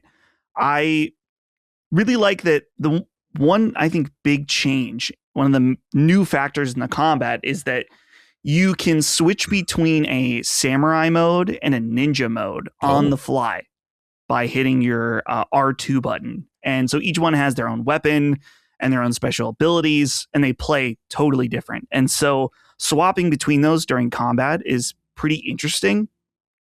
Another thing that I really like, quality of life, and maybe Nioh 2 did this, but I don't remember it, is that you can go under your armor and auto equip armor, and you can say like, okay, make it so I can't remember, the word's not dexterity, but it's like have it set to A or B, which that's like a very Dark Souls thing. Your equipment weight.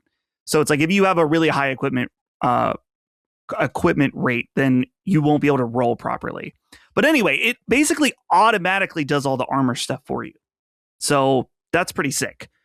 The open world stuff is probably where I spent the least amount of time, because I played about, 2.5 hours, and the demo, it's a really long intro sequence, but the open world part, Colin, kind of Ubisoft like, where you need to go around and there's like different fortresses and like encampments that you need to take out. You kill all the enemies within. There's like one kind of more powerful boss character, and then you get loot from taking it out. And so there's a little bit of map clearing in the game that seems pretty interesting.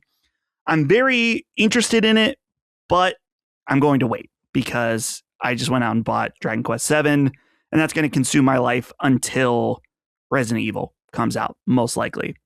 So Nioh 3, pretty cool. I'm not sure how long the demo lasts, but apparently people in my YouTube chat were saying that the demo can be like 30 hours to play all of it. Some maniac was saying that he spent 100 hours in the demo. Maybe he's not being truthful, but either way, there's an extensive demo out. So yeah, can't do it, man. Can't do it. 100 hours in a demo. The other game that I haven't played too much of, this was before Nioh 3, is Neon Inferno. And so the developer of this is Zenobia Interactive and published by Retroware. And I can't remember. I think I saw this game in a YouTube video and thought, I'll give it a shot. So this is a 2D pixel art game that is a run and gun game, kind of. We were talking about this on the show with Jaffe, where I was like, it's not quite like Contra because it has really big sprites, and the way you progress through the level is more like a beat 'em up, but you're using guns. But the thing that's really unique about this game is that it's both played on a 2D plane, but when you hit, I can't remember which button, maybe triangle or something, you shoot into the background of the stage like it's wild guns. And so it's a really interesting mix up of being in the foreground and then shooting into the background as well. There's a cool like deflect mechanic where you can deflect green bullets that come at you and then deflect them towards different enemies. The other thing too is that this game visually is awesome. Really, really excellent pixel art, and low key, the CRT filter on this game is actually awesome. Usually CRT filters in games, I feel like, just make this screen kind of dark because it adds, black lines every other on your TV. But whatever they're doing for this game, and you can turn it off, of course, but I recommend keeping it on. It looks fantastic. So I will be playing more of that, just like a few levels here and there. I think it might have been on sale when I bought it. Okay, it's $19, not on sale. I think it might be $16 or $17 right now on PSN. Maybe that's a PS Plus deal. But yeah, it's pretty cool. And then next week I will have plenty of Dragon Quest to tell you guys about. But Colin, I meant to work this in earlier. Did you see that Ninja Gaiden 2 is coming to PlayStation 5? Ninja Gaiden 2, the Tecmo NES one? game. Oh, the end. No. And let me send you the. So this was announced during the Nintendo Direct. The Arcade Archives there's a new line of it called Console Archives. Wow. And Ninja Gaiden 2 will be coming to PS5 February 14th. Why Ninja Gaiden 2? It's that and Cool Borders. Yeah, I see that, which is interesting. Which is, I think, a Sony IP. I meant to bring this up earlier and I forgot. So. Yeah, I had missed this. I wonder if I didn't see this on like Push Square or anything either. I wonder if people just missed it. Dude, I love Ninja Gaiden 2. I mean, hopefully I love Ninja Gaiden 3 as well. What'd you say? Hopefully it has a plat for you. That's what I was thinking. Yeah, I think they do. I think the Arcade Archives do platinums because I have a few arcade archives. They release like a new one every week or so, or every 2 weeks. So there's a million of them. Like on Christmas Day, they released what was it? Space Invaders, like the original Space Invaders, which I thought was kind of cool. Mm-hmm. So I didn't see that though. Ninja Gaiden, because when you said Ninja Gaiden 2, I was like, well, like the Xbox one? Yeah. No. Yeah. Yeah. It's like, that's interesting. Cool. That's exciting. All right. Is that it for you? That's it. Neon Inferno does look good. I wrote that down because I did want to. I looked at it last year, I want to say, and I don't know why I didn't buy it. It looks like a Genesis game. Yeah. It's got some Metal Slug in it. Oh, yeah, definitely. And I totally know what you mean about the beat 'em up kind of stylings of it as well. It is natively a shooter, but I know what you mean. Mm-hmm. All right. So for me, I platinumed Castlevania Requiem. I beat Symphony of the Night with Richter. That was obviously fun, difficult, whatever. That's over. So I moved on. I was playing a couple other things. Like I downloaded Puyo Puyo Tetris 2, which I own, and I just felt like playing it. So I played that a little bit. And I also played through Mega Man X because we were talking about that recently. But X1.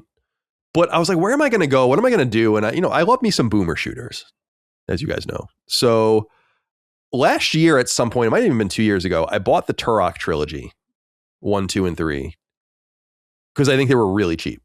They were like a few bucks or something. And I'm like, I'll get to these at another time. I typically don't do that because I feel like that's a trap, and you usually spend more money than you were otherwise going to spend because you're buying this shit because it's cheap, but you never get to it.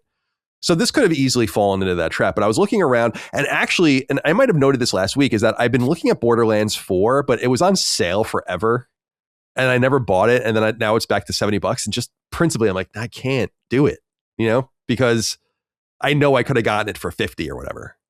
So I started going into my library and looking for things, and I was like, you know what? I'm going to play Turok. So I played through all of Turok Dinosaur Hunter and 100%ed it. No platinum in this game, but it has trophies, but no platinum. And now I'm playing Turok 2 Seeds of Evil, which is its sequel. For people that are not familiar with Turok, I wasn't familiar with how deep it all went until I was older. Turok is a 1950s comic book character that was revived in the 90s. That revival was, I think, owned by Random House. They licensed it to Acclaim, and Acclaim worked with a studio called Iguana, which it later bought and became, and they made a bunch of Turok games after that. They became like Acclaim Austin or whatever. So through some sort of licensing deal and with Acclaim or whatever, they acquired this IP to make a video game based on the Turok revival comic book.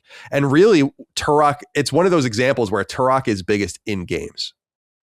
Like, when I was a kid, I had no fucking idea that Turok was a comic book, either old or new. I had no idea. I didn't know. I didn't know that until just now. Yeah, I mean, it's fucking crazy.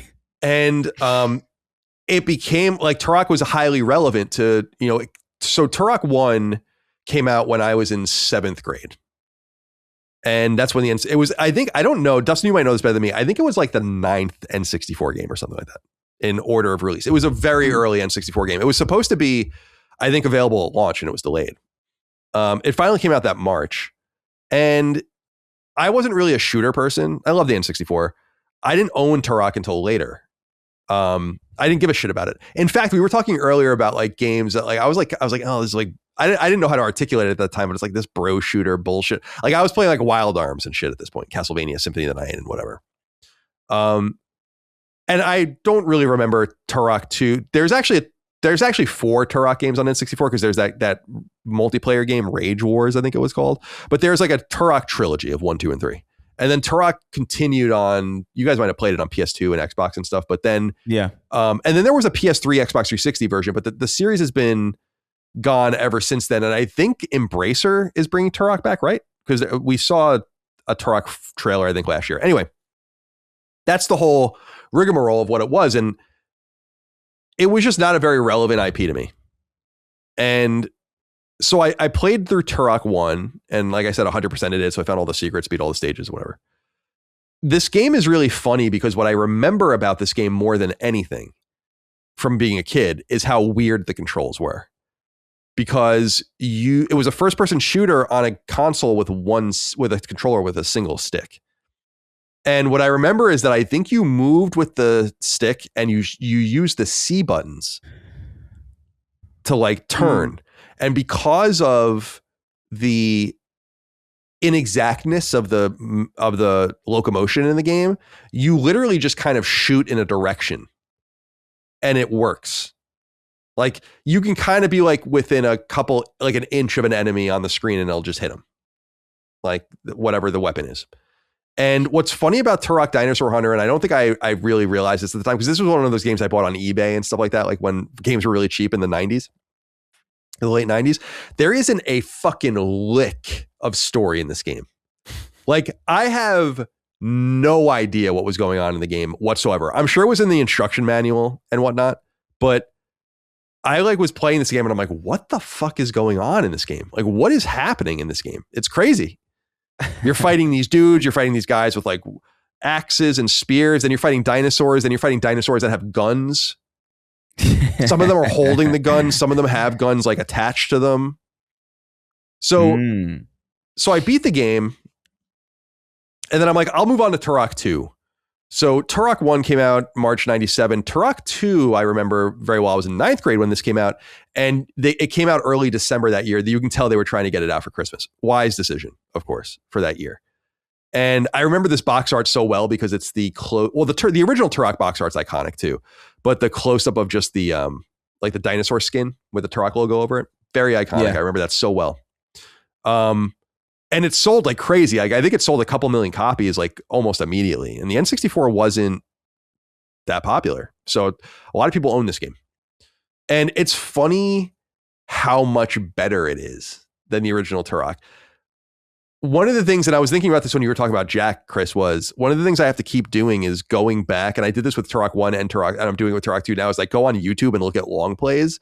Because I have to remind myself, I'm like, what did this game really look like? Because it didn't look like this, and it looks like shit, but it looks even worse when you look at the old versions. And it's so funny. And I was realizing like a lot of things, I was going in the menus and realizing, yes, you could turn the fog off, for instance, which was like a major part of these games because the draw distances were so bad. So I would turn the fog off and you could just launch, you could shoot any gun. And it just launches in a straight line, like whether it's a shotgun or it's like you could just use your shotgun across the map and just launch these these bullets at them. And it takes a couple seconds to hit them. And you can just kill them from afar because you can see so much further than you're supposed to be able to. So there's little things like that. I will say Turok 2 amps up the story, though I still have no idea what's going on in it. But they had a year and a half or so to make the game, a little more than that. So, which was a lot of time back then. A nice amount of time. So they did a good job. And what I remember I was reading about Turok 2 is I remember this. I was like, they were going to port it to Dreamcast, which is so funny because we associate these games with Nintendo 64, but there was nothing tethering them to N64. I think PS1 simply couldn't do this level of breadth of a game. Obviously, I think the original Turok was something like 20 megabytes, which is so funny. So obviously that could have fit on a PS1 disc, 40 times? But it was how obviously that data was used. The games, though, Turok 1 is like this, and Turok 2, I think, is a little more like this. The maps, and this is the thing, I was like, I don't remember this about this stuff at all, because my friends were really into Turok, and I was like, these maps are fucking huge. They are massive maps, and they are really confusing. It tracks some things for you, but you don't really know what you missed, and you don't know where you've been, and I don't know. There's a problem with that. Like I've gotten lost like twice where I'm like, I gotta find a guide, and like I don't know where I'm supposed to go. And the other funny thing is like the game will tell you, like your mission here is to like rescue 4 children that are prisoners, kill these dinosaurs, do whatever these things. And if you get to the end of the stage and haven't done all that, you simply can't leave. So you're kind of trapped in these locations, which is interesting. But I'm enjoying the process of just playing these games, and they're very nostalgic just from that time period. You know, I loved the N64, and I love the PS1 more, frankly, but the Turok games are part of the lineage of that console, and really the first third-party game of any consequence that people really loved, because in 98 you started getting like Shadows of the Empire and even in 97, like things like that, other things that were coming from others. But really, just like it is now, Nintendo is so reliant on itself that it's fun to play these games. And it reminds me of, I think I brought this up a while ago, but the Wii franchise, The Conduit. I don't know if you guys remember those games. Yeah. Those were also like Nintendo aligned third-party first-person shooters. I really want them to bring those games out. The cool thing about those games was, it was about like America, like some conspiracy in the United States, I think, The Conduit, about like the American government or something. It was like some weird shit. And there was a second one that they made as well. What was the studio? Was it the High Voltage? High Voltage Software. Yeah, I don't know why I remember that. Published by Sega. Yeah, Sega. That's right. So anyway, that's what I've been spending my time with. So the thing with Turok 2, and well, first of all, Still Here somehow wrote in and said, "Hey CDC, this one is for Colin. Are you annoyed that Turok doesn't have a platinum, but Turok 2 does?" Yeah, that's a little annoying. Turok is kind of a small game, though. Comparable to Turok 2, I could see them getting away with it. The bigger confusion I had with Turok 1 not having a platinum was that it came to PS4 in 2021. So that was well after the time when developers were being weird with trophies. Like they were trying to give platinums at that point. So also it's worth noting that there are PS4 ports of all 3 Turok games, but there are PS5 ports as well. And I played the PS4 port of Turok 1, and then I'm playing the PS5 version of Turok 2 for some reason. So there's that. And the Turok 2 Platinum Trophy is interesting because it's one of those games that doesn't give you shit until you... So like, it's just, I have 1 bronze trophy and I've played the game for 3 days. But they start popping when you get all the collectibles. So like, you're just going to start getting all these golds at the end of the game. It's like all the secrets, all the weapons, all the that. So it's that kind of trophy list, which I find interesting as well. I'm going to skip this. And Colin, by the way, there was a new trailer for Turok Origins this morning at the Nintendo Partner Direct. Oh, fun. And it's set to launch fall 2026. Interesting. So I'll be all caught up. Yep. Caught up for Turok Origins. Yes. Oh, Saber is doing it. Yeah. So, yeah. And Saber is under Embracer, I think. So that makes sense. But yeah, the comic book came out in 1954. That's so crazy. I earnestly had never heard any of that. And I played a bit of at least the Xbox Turok. I don't know if I delved in any more than that, though. Well, what I remember about that era, Chris, was there were like it was like what happened to Crash and Spyro, I think, too, where it was like these games that were once tied to a console started coming out for everything. And that was a big deal when Turok 4 or whatever it was, or I guess it would have been 5, came to PlayStation, because N64 did lock that shit down, or Nintendo did lock that shit down. By the way, I knew it didn't sound right. Saber was owned by Embracer until 2024. They're under a different company. That they were sold by Embracer to Beacon Interactive. So just to be clear about that. So that's it for what we're playing. Good little selection of games. Still kind of waiting for new things to come out. There is that game. What the fuck is it called? I saw the trophies one alive. Lovish. Do you know this game? What is it? I'll send you guys a link on Steam. Lovish. Yeah, this is a game I'm going to be playing, and this came out today. So I might get to this at some point. It's definitely not a game for you guys, but it's it's definitely a game I'm looking forward to. Oh, wow. This looks cool. I never heard of this. Yeah, it's like it's almost like WarioWare in a way. Yeah. Oh, huh. But like much more deliberate, not quick. Yeah. Interesting. So I'm gonna. Wait, I think I have seen this. Where have I seen this? February 5th, though. That's today. Yeah, it's today from when we're recording.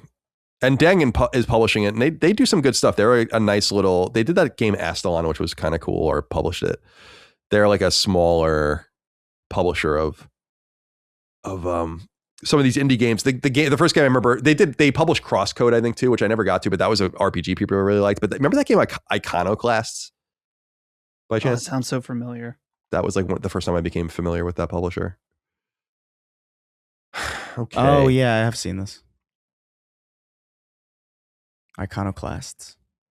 Shall we get into the 6 questions, comments, concerns, thoughts, and ideas and wrap this bad boy up? Let's do it. For the uninitiated, welcome to Sacred Symbols. 6 questions, comments, concerns, thoughts, and ideas. End every episode of our show from the audience. You've heard your inquiries throughout the show. I pull 6 more out there for out of the thread each week for miscellaneous conversation. Remember, the threads for each show go live for your submissions on Patreon in the newsfeed each week and are deleted when they are no longer needed. So Sacred's goes live Wednesday afternoons, deleted Thursday afternoons. You have about a day to get your inquiries in. We begin with Daniel Bavi, who says, hello, Sacred Goyim. With Sackboy now confirmed to have been associated with Jeffrey Epstein following the latest tranche of files released by the DOJ, what other gaming mascots do you suspect have spent time on Isle D. Epstein? Leisure Suit Larry is a given, but I've also got my suspicions about people like Master Chief. What's really hiding behind that mask? Andrew Ryan, Tom Nook, and Dr. Robotnik. Tom Nook's interesting. Oh yeah, we can get further into this. A lot of people wrote in about the Epstein stuff. I was curious what you guys. I was going to put it in the new. Well, all right. There's 2 things. I should have said this earlier when we were talking about Sacred Plus. Originally, I had wanted to do a Sacred Plus episode about all the gaming stuff in the Epstein files because there's some funny shit in there. But as I was taking notes and going through it, I was like, there's nothing to really say. You know, like we can't do an episode about it because it's just things that happen. It's right. like you can't. But it is funny. Like he was banned from Xbox Live, which is fucking hilarious, especially when he was banned from Xbox Live. No one got banned from Xbox Live back then. He played World of Warcraft. He bought Little Big Planet 3. He had correspondences with Bobby Kotick about microtransactions. There's a lot of weird shit in there. Did you guys see anything that was most interesting to you? I mean, I think I heard, I don't know if it's like specific, like those are the ones that I clued in on specifically, like the fact that he was banned from Xbox Live, the microtransaction stuff. I saw something about, or I heard people talking about Leslie Benzies being in there, but I don't know how true that is. He released a statement like he's, I think, I don't want to speak too out of turn, but I think he was like, maybe accused of being somewhere or doing something, and he released a statement. This is why, remember we talked about this, and I understand people's rolling their eyes about it, but it's like there's going to be a lot of innocent people in this shit that are just getting aspersions thrown at them because it's all of the unvetted accusations, you know? Sure. So like, who's innocent, who's not, I don't know. But I do think that was one of the concerns, and I kind of get that, you know, in a way where it's like, sure. Yeah. I mean, I guess like there's definitely people who are listed who are they're literally just being talked about because they're like, I think Weird Al was mentioned 3 times and it's literally just, what is it? Because he got updates about his concerts. Oh, and shit like that. But like, but then sometimes you got, you know, sometimes Elon's there being like, when should I go to the island? Dude, that shit's so funny. But like they didn't want anything to do with him. He was too much of a dork. Is crazy. But I don't know, like, as far as the question goes, because I don't know if there's really much else to say. Like, because I don't know of, I haven't looked super deeply into too much of it. But the Xbox Live shit was funny to me. Like, that was the funniest part of it. He got banned from Xbox Live in 2013, right? So it's like that was a big year for Xbox. Yeah, I wonder what he did. So I heard sabotaged them. He did. I think I don't know, man. Maybe he gave them the advice to be like, hey, put a cable box in. Yeah, right. Yeah. I saw something that. So when did he initially get charged? Like, what year was that? For the first time in Florida? I don't know. Because I think it was 2012. I'll look. Because he has an earlier charge from like the 2000s or something. Or like that's the whole thing. Everyone is like, he was charged with the shit in Florida and like was given work release. That's why everyone thinks he's an asset. but I'm trying to find. God, there's this. He got arrested again, I think, page. in 2019. The first criminal case is 2005. Right. Okay. And he went to prison, I think, in 2011. No, he went to prison from 2008 to 2011, then was released. And then 2019, the whole thing, the sex trafficking, then he was arrested, then he killed himself, in quotes. Yeah. By the way, you keep going. I got it. Treble's barking at something. I got to go take care of this. Yeah. I had seen something that he may have gotten banned because if he was a registered sex offender, they may have just auto banned him for that. But I don't know. Is Xbox Live scanning for registered sex offenders? No way. On there, I honestly feel like know. how would you even do that? I don't know. There was a lot of stuff in there that I was just like, this is wild. But also, you got to you got to sift through what's real, what isn't. Some of the gaming stuff there is really fun. The fact that he bought Little Big Planet 3 and that is true is very funny. I like to imagine that he built a couple levels. Yeah, it's tough because so much, like, it's so easily memeable to make like a fake document. Yeah, it's very easy. Yeah. The one I saw going around today, this is from a Twitter account, just because I saw it floating around. I don't follow this account, but it's a big account, Pirate Nation on Twitter. They have 284,000 followers. In the Epstein files, there's a receipt from YouTube where his username is LittlestJeff1.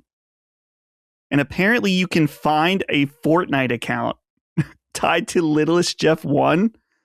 And it shows that he was ranked Silver 1 in Chapter 5, Season 1 of Fortnite, which was after his death. Oh, weird. Yeah, I don't know. So that's interesting. It's all crazy. So is Jeffrey Epstein alive playing Fortnite? Well, isn't there one picture of him? Well, there are people that claim to have pictures of him after he supposedly died and problems with his. It's fascinating. I basically have not been paying too close attention because I'm just waiting for someone, or not someone, many people to just go through all this shit, and then I'll read like here's the most interesting tidbits piece. Yeah, this is millions and millions and millions. It's like I don't know who the fuck's going through this. Yeah, if you want to know more about some of the people implicated in that shit, there's many Joe Rogan episodes with the people, so like you can go watch those. But now I was on Rogan twice, and I am not. Yeah, you're in the Epstein files. Did you search your name out of curiosity? I didn't know. There is that searchable database, right? That's kind of. Oh, did anything come up? No. Kind of a bummer. I thought I would be like, at least like, look at this guy, not even a mention. It's a bummer. I never you guys know that Micah and I like make up all these stories about our dogs. And the new one is that Rush was in the Epstein files under our pup. Our pup. We're trying to get him to tell us why, but he wasn't even. Rush was born in 2020, which is even funnier. Yeah. So look, as far as the question go, the question itself, like I like where your head's at with some of these. Andrew Ryan and Tom Nook, I could believe they're like they're landlord, like entrepreneur, types. I could see that. Master Chief, I don't know. He was literally abducted as a child, so like maybe he's in the files, but I don't know if it would be for the same. He's probably a victim. As far as Robotnik, I don't know about Robotnik. You know who I know for sure? Moneybags. The guy from Spyro who would block your progress. Right. That guy is unquestionably. Like, my first guess would be him. Yeah. See, okay, Tom Nook, he strikes me as almost like a Bill Gates type figure where he's like very wealthy, but also a total fucking dork that has nearly zero bitches. I guess Bill Gates was married, so he had some level of might have given charisma. His wife an STD. Yeah. So like Tom Nook, that's where he was like he'd never been around women before quite, so he fell into the trap. Right. So I feel like in this is kind of obvious. Maybe Gex in the Epstein files. What would his quip be though? Like. It's funny because Leisure Suit Larry is a great selection. Like Leisure Suit Larry was so in the weeds on that fucking island. It's not even. Yeah, he's like Prince Andrew level. Easily. Like So he's a great selection. Gex would be like, if you get invited to a pizza party on Epstein's Island, don't go. Like, yeah, dude, it would be exactly that. It would be exactly that. I love those mega specific, like highly formulaic, incredibly dated references. Yeah, that he would make. What's frustrating about the Epstein stuff in terms of the Xbox stuff specifically is we know what his email address was. They know he had an account. Like there are people there that know and can figure out like everything about it, like why he was banned, what he played and bought. Like it would be so interesting. And you know what, Dustin, I know you're a House of Cards fan. It just reminds me of Frank Underwood a little bit. Although he was a PlayStation guy. Is it a huge surprise that Epstein was an Xbox player? Not really, but he did buy Little Big Planet. So he was coming over to, unfortunately, his unsavory aura.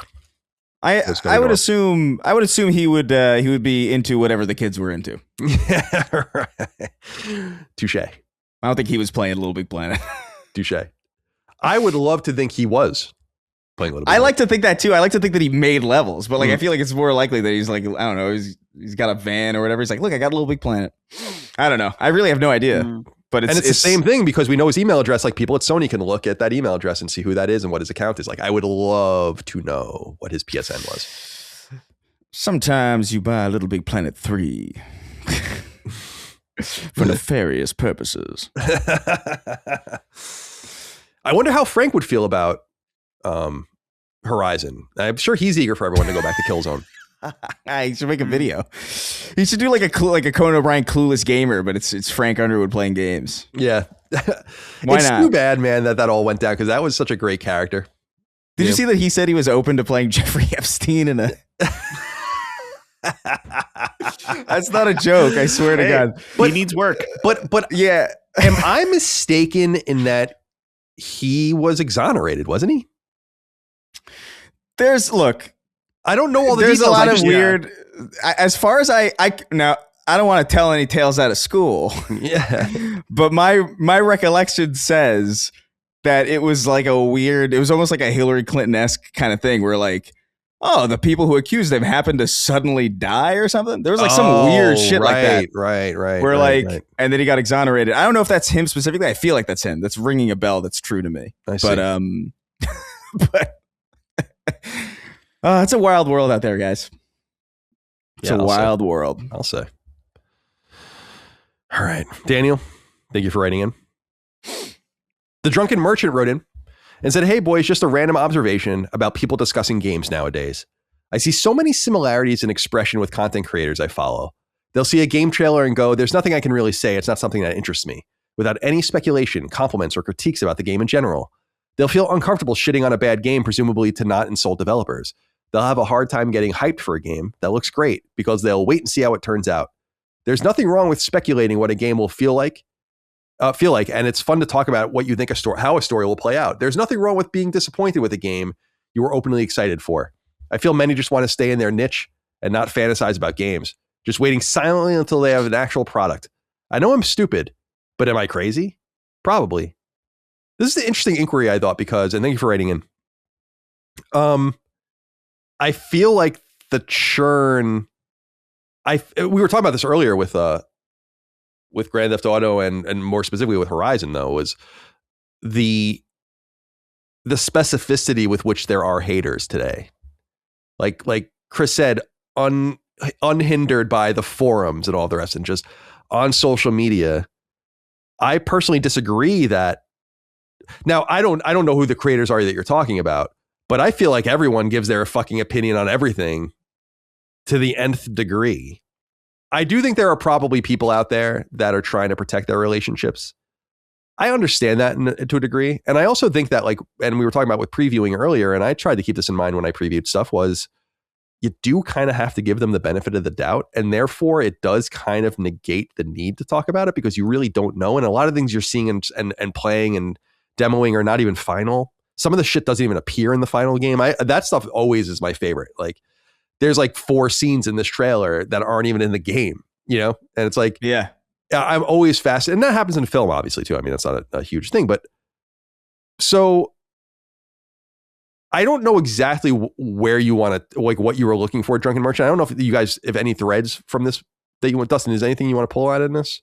I can understand that there may be content creators that are hesitant to champion something that they are excited about in case it ends up being bad. Because I have seen instances where people were like, even if said creator is like, man, I can't wait for this, I think it's going to be awesome, it comes out, it sucks, people are like, well, you thought this was going to be awesome.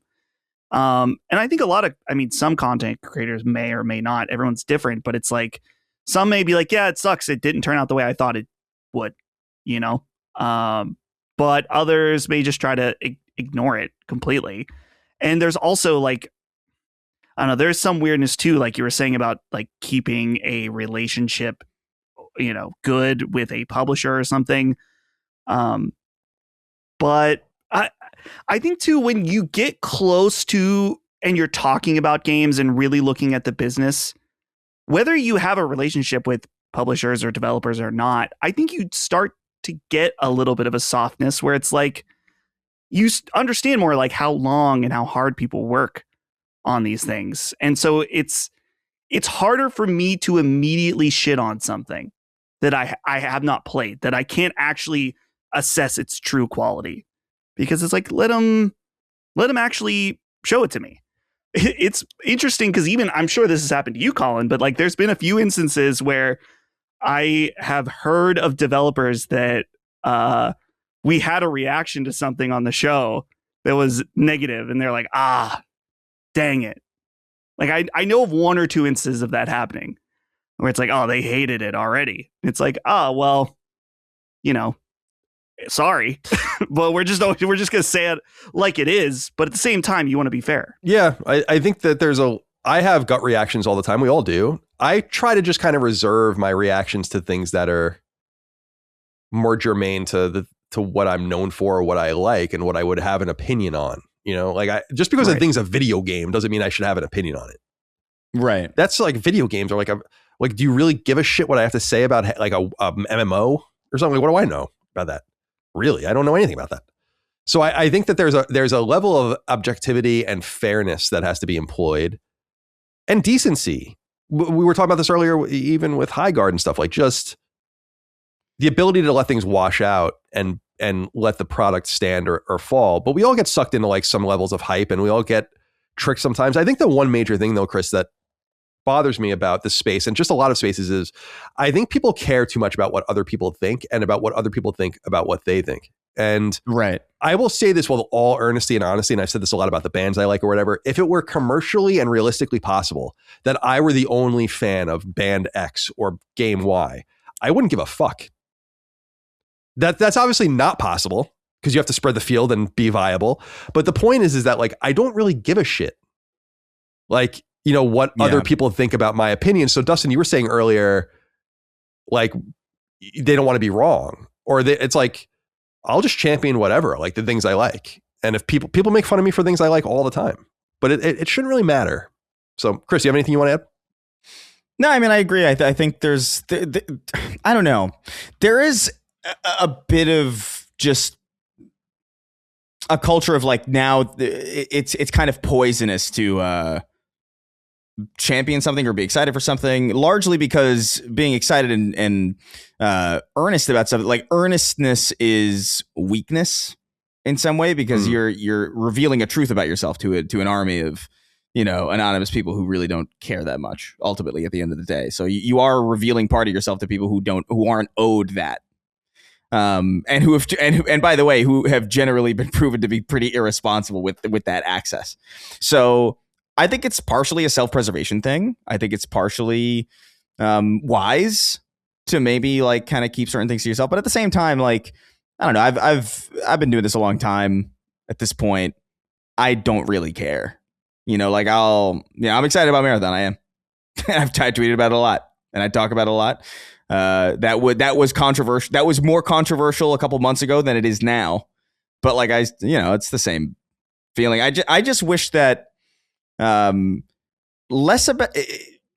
I wish not so much that there was less timidity in that, or that there was like that there would be less hostility. So much that I just wish that a lot of the noise at least comes from an educated place. And that's kind of what bums me out, is that there's a lot of noise and a lot of takes and a lot of videos that are made by people who either don't truly care or don't truly know. And it kind of comes from places that you'd be surprised. But like, I was watching a video, and I won't name the person because this is actually a pretty common take that I was kind of surprised to see, where like, it was in response to Fable, where they finally announced, or they finally showcased like that you could be a boy or a girl or whatever. And they were like, oh, they probably added that as a result of feedback, because people were like upset with the girl character in the trailers. And it's like, you thought a Fable game? What? Like, have you played? Like, have you played Fable? Like, what do you like? The idea that like it's like the femshep stuff, right? Like, there's the trailers for Mass Effect exist, and they use male shep, but you could always change that. There was never like a response. So like the idea that they would have responded to criticism with that, as opposed to that simply being that's simply being the plan from the get-go. And the easiest way to showcase the game would be to showcase a consistent character like they do with many games that have that option. Is like, that strikes me as just like a very odd, like almost like willful, like you're kind of willfully giving into like a bit of negativity just so you can seem like, oh no, I'm not like, I'm with you, the uneducated. It's right, like, why? Right. You really thought that blew my mind, because that was a take I saw. That was a take I saw from a lot of people who I thought would know better, and I'm just like, that's kind of wild. Yeah, people. And that's a great example of just talk. Like, I have no opinions on Fable. I know Fable. I know that Fable has male and female protagonist characters, but I don't give my opinion on it because like I don't play Fable. I don't really know much about Fable, and I don't care about Fable. So like, why would you even really want to hear from me about it? That's knowing one's place, I think, and it's not to say like stay in your lane. It's just like you're in a lane. It's okay to be in a lane. Yeah. What else can you know than your lane? Let someone else talk about that lane. You're in your lane. Right. I feel like I'm doing a Seinfeld bit. All right. Matthew Buchanan wrote in and said, "Hey boys, I'm highly anticipating Resident Evil Requiem's release later this month, but couldn't help but notice the release of extensive gameplay footage and trailers showcasing seemingly all aspects of the game. I can't help but feel a lot of this is going overboard, given that most people already will be sold on the game and keen to avoid spoilers. Surely less is more with such a huge release. Am I reading too much into this? Thanks for offering respite during the long winter nights over in Scotland." You're very welcome, Matthew. Thank you for writing in. So I'm of two minds with this. For me personally, as a consumer, I don't want to see any more. I haven't seen almost anything out of it. I haven't literally seen almost nothing from this game. Maybe like a couple minutes of footage tops over just states of play or whatever. Or is it state of plays? I don't know. So I think part of it is like avoid things if you don't want to see it. The other part of me says, this kind of marketing exists for those that are not convinced and need or want to see more and want to absorb as much of it as possible. Especially, I consider myself a big Resident Evil fan, but there are people that are really, really, really into it. And this might be an exciting moment of hype for them, and that spins out from the center and gets more people excited. But generally, I'm with you, Matthew. But I don't understand this level of marketing at some point, but I also understand I could it's not like I'm in fucking Clockwork Orange, with my eyes, stapled open or whatever. Like, I can just avoid it. So I do that. I would imagine that they know enough about marketing Resident Evil, particularly at Capcom, to know what works. And it does seem excessive and overboard to me, but I guess people don't really care. Like, I was saying that I'm disappointed that they were even so overt about Leon being in the game at all. Like, I think it would have been much cooler to just say he's not in, like, to say nothing about that. Yeah. Very similar to Metal Gear Solid 2. Those days are so gone, though. Mm-hmm. Like the days of a surprise like that being like under wraps. You're right. It's so long since we've had something like that. I just think that kind of like that total subversion is fun.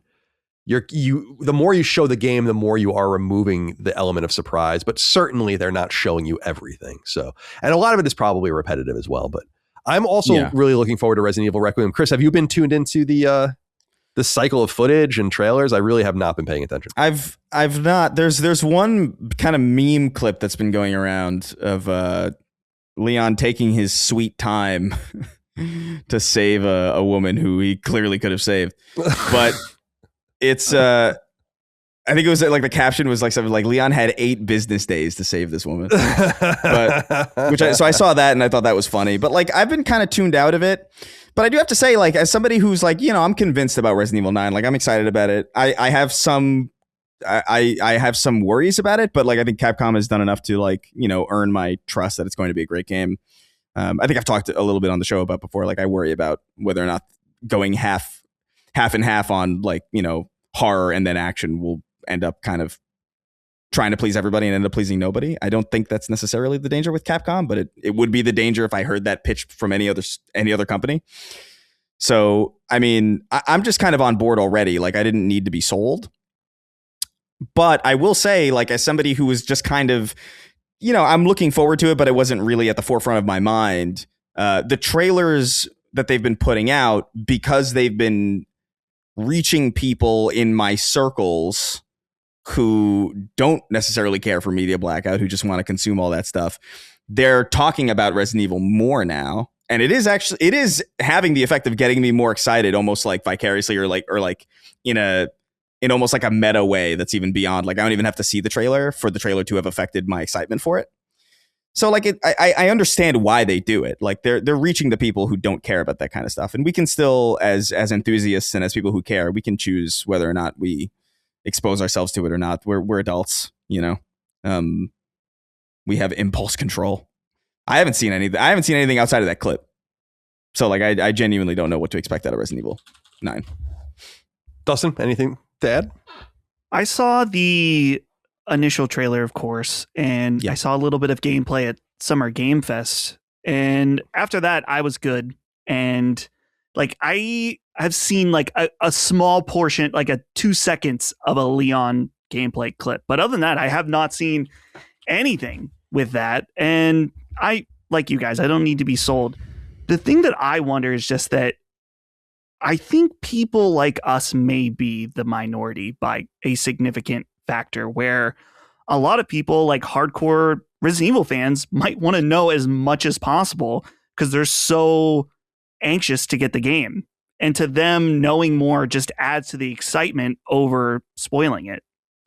Because we see a lot of games market this way. I brought up many times before, dude, Kingdom Hearts 3 marketing pissed me the fuck off because we knew every single world that was going to be in the game. And they released a trailer. I want to say it was called The Final Battle.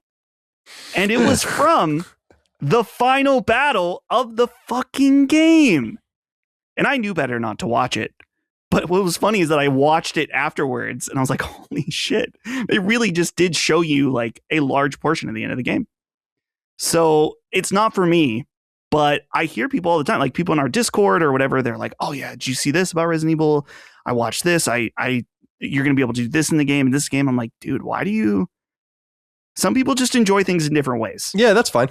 That's fine. Like Dagan Notorious loves to read everything about a story. Dagan loves reading leaked scripts and shit. Like he ruins everything for himself. It's so funny. Like he loves it. He loves doing it. Yeah, it adds to his enjoyment. God bless him. Yeah, it couldn't be me. First, just to warn people, Requiem physical copies apparently are leaking already. I saw that. So be on the lookout because that's going to be spoiled soon. And otherwise, I think we all agree. It's like it's a opt-in situation. I understand why people would be excited. I grew up in an era where I was probably most excited about individual games where information was scarce. And I wonder how I would have felt if I had access. Like I didn't watch an online video until the 2000s because you really couldn't on dial-up. You might get like some small images, you get your write-ups, your previews, you get your magazines, and that's how you get excited. That's how you would know. And so I guess maybe I was just brought up in an era where there wasn't many options and I'm just used to kind of being underexposed. And sometimes that blows up in your face. I've bought so many games over the years where I'm like, this game fucking sucks. And I probably could have saved myself from that. Or games that I just get excited about. Or like Mind's Eye is an interesting of a game that I'm like, oh, this looks interesting.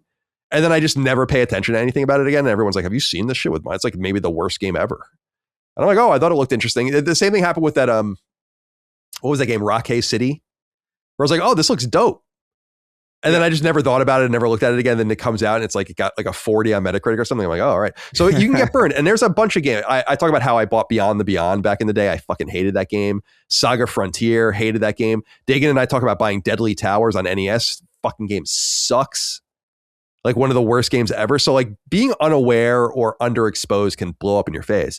And certainly the more you expose yourself to the pre-release marketing and all of the rest and the materials that they put out there, the more likely you're going to make a good decision for yourself. But I think there's a line where you're like, it's like, well, you're seeing so like, why do you want to see so much? The reality, dude, and I'm being dead up, is I don't know what the fuck Resident Evil Requiem is about at all. Yeah, like, I don't know. I have no idea. I know the characters and like some of this, but I'm like, I don't even really know what it is. I know Leon is in it, and there are zombies. Right, and again, that's the Leon stuff, man. They should have kept that hidden.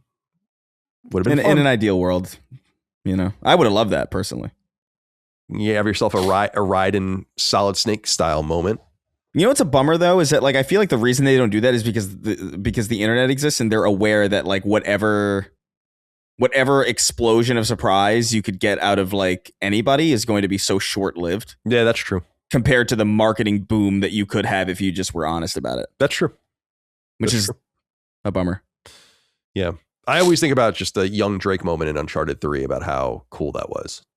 And now I got to play and beat the game before it even came out at that time, but that was like specifically like you absolutely under no circumstances can acknowledge that this is in the game. Yeah. Can't put it in your preview or your reviews and stuff like that. So they did that in Halo 2 also, where you played as the Arbiter. 2 characters, and then they just didn't mention it. We used to be a proper country. I know, we used to be a country. It's crazy, man. Islander but not long wrote in and said, "Good day, CDC. Dragon Quest VII is back and I need some help. I have never played a Dragon Quest game, but after hearing Colin talking about them for years, I thought this would be the best time to try one out. After playing roughly 2 hours of the demo last month, I found myself quite bored. Almost immediately, the battling is dull and the game lets you fast forward all battles. How can this be engaging? Am I missing something? Please explain it to me like I am 5. I don't know that you're missing anything." It's important to note that the fast forwarding through battles thing is a product of often new JRPG re-releases. There are some games that natively let you do it. The first game I ever remember seeing this in was Final Fantasy VII when it came to PS4. The port of Final Fantasy VII, and they have like the 3 times and 5 times like make you move faster. Than the pixel remasters have that. That's like becoming a more common thing.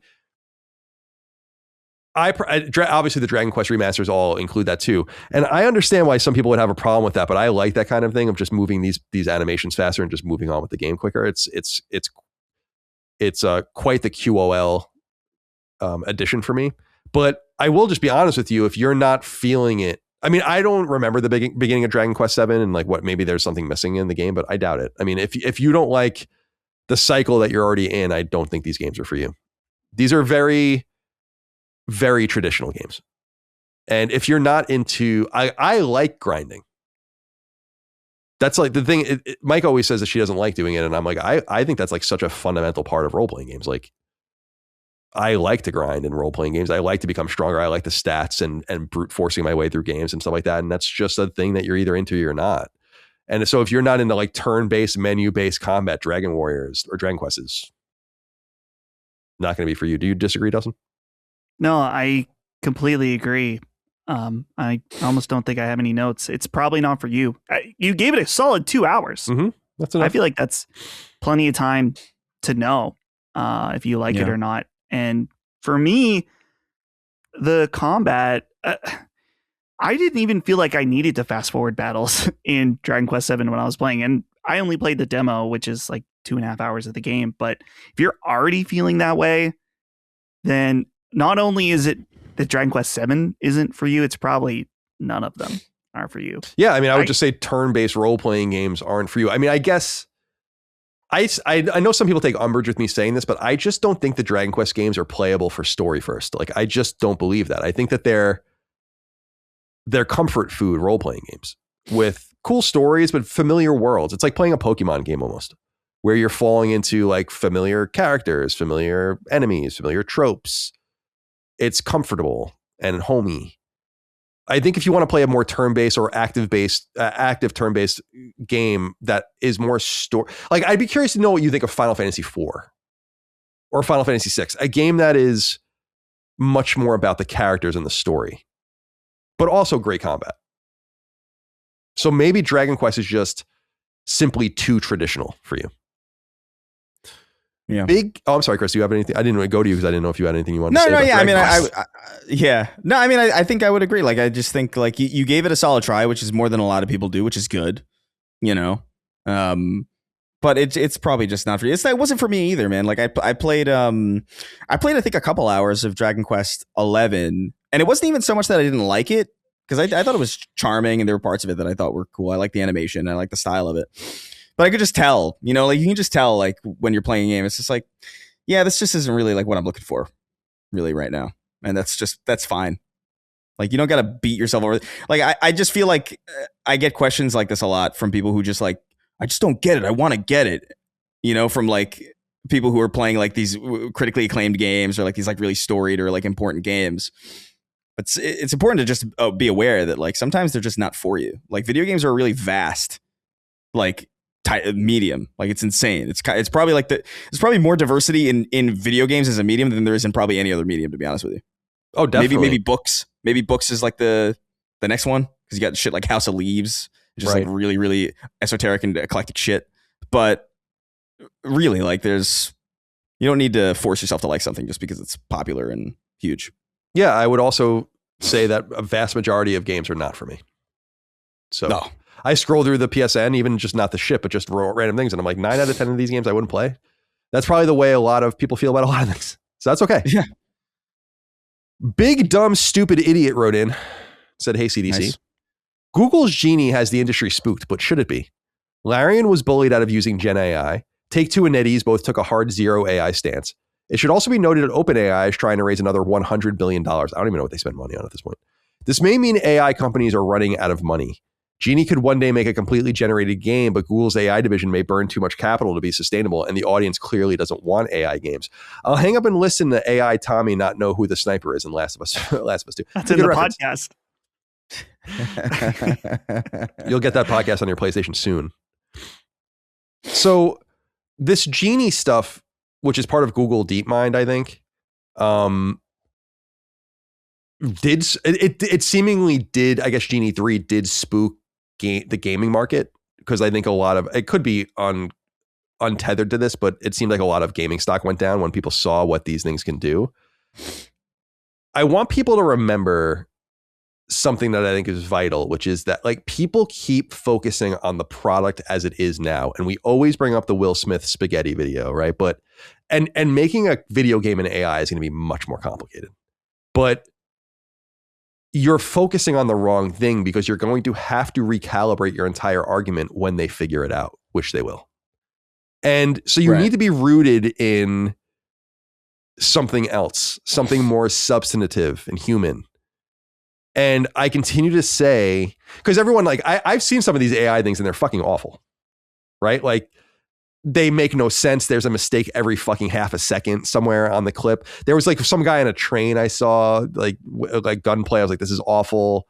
The Zelda shit is awful. The Mario shit is awful. I just think it's not always going to be awful. And you have to, and so you have to delineate what you want and what you're looking for. And I continue to ask the question of, why do we want to empower non-creative people to make creative items in a world flooded with creativity? If you can't draw, I can't draw for shit. I grew up with a brother who's an Emmy award-winning artist, and I felt like a dumb fuck. I couldn't, no matter how much he taught me, no matter how many books he got me, no matter how much I practiced, I can't draw. It's not for me. It is preposterous to imagine that you should want me to go on a generative AI engine basing its work on real artists, and I put a prompt in and then I release that to you. We have to be able to talk about this in like a more philosophical way, because people are just focusing on the slop, and it will not be that way for much longer. I'm telling you, so I don't think people don't want AI games. I think that people don't give a shit, it seems like, about AI as far as like what it's doing to erode the creative field. And so I don't think they want these AI games because they look like ass. I don't know. I don't know that I have even a point. I see what these things are doing. I think it's really interesting. They're not playable. It's going to take so much work to make them playable. Remember that really beautiful, it was like a beautiful pic of like a guy with a sword running down a mountain. And then there was another one that was like pixel art role-playing game, but 3D with a 2D feel. But then people were noting it's like, you can't do anything. You can't even go off the path that's on this thing right now. Like it. And I'm like, yeah, but we're going to have to confront this at some point. Do you have anything you want to say, Chris? Yeah. No, I mean, I think it's, I agree. I think people are focused too much on the fact that like, oh, it looks like shit now, but it's like, yeah, but it won't always. The sad reality is, and I've kind of been weirdly attuned to this for a long time, is that the human brain is a computer. Like in a lot of like, there's people who like, they get their head, they hit their head and they get entire portions of their memory wiped, or they form entirely completely different identities. And like, it's not unreplicatable. Like, I believe that. I believe like at some point you'll be able to have like a computer that thinks or whatever, or like, or at one point I think you're going to be able to have like an AI film that is ostensibly like indistinguishable from like a B movie or like a shitty motion picture made by some like guy who's like inexperienced or maybe even better, you know? And so the argument can't be that it looks like shit. The argument has to be that it's sourced from material that is inherently valueless, which is to say that it's like, who gives a shit what a computer's perspective on anything is? It's not, art is for people. It's for people to make, it's for people to consume. And that's really all there is to it. Like, that's where your argument needs to be rooted in. Like, it can't be rooted in like whether or not it passes, you know? Right, exactly. There's a place for that argument, I think, in other areas or whatever, but like not in AI, because like I think a lot of people, I wonder how it's going to affect certain people, because it's like there's going to come a day where like people have to confront the fact that like the human mind is replicatable, and it kind of maybe isn't as like special as maybe we think it is. That's what Jaffe always argues, is that like ultimately things could be reduced to a determinism, even if you go into the chemistry, you know, like in the biology of things, like it's all predictive. And I just think that that's such a shitty way to live, that I know that is fundamentally true. It could also be like a 3 body problems type thing, where actually it's not so predictive, because it's simply the 3 body problem, for people that don't know, is like when three pieces of mass interacting gravitationally with each other create unforeseen effects. Like you simply can't predict their movements. And I feel like maybe that's the way it is in the human mind as well, is that like there are a bunch of things we know, this protein and this thing and this, but like really we don't know exactly how it all works, and we might never work. And the AI is replicating what it thinks works through the eyes of humans to look and feel human.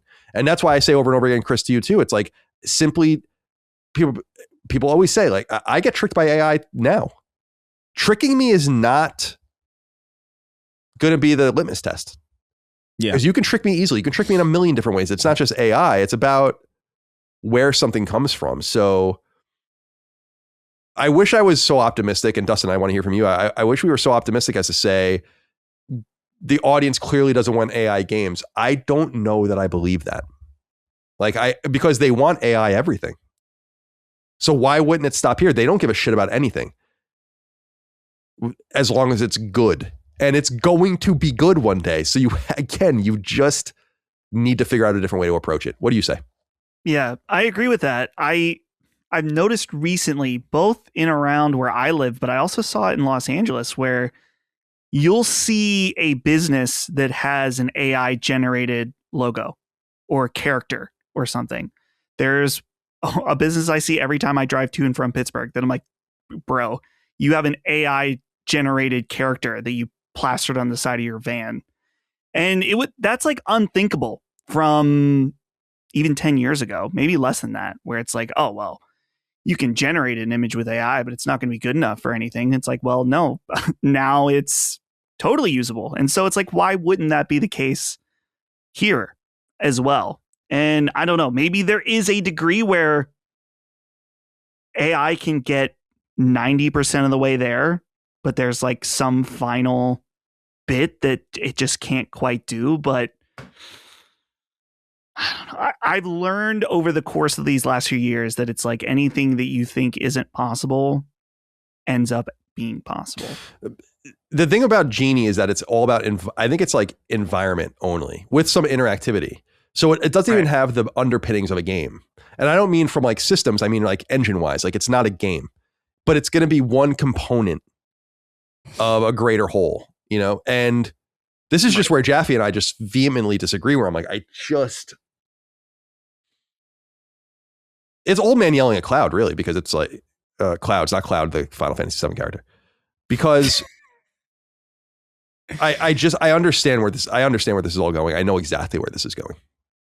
And it feels like, and what bothers me is that, like, I think when people, I see this about leveled at me sometimes, but I see this about a lot of people that talk about it a lot more vehemently than I do, is like, your Colin or whoever is worried about this only from their own commercial perspective, or like how it affects their businesses and how it's, I'm like, I don't think you understand, dude. It's not that.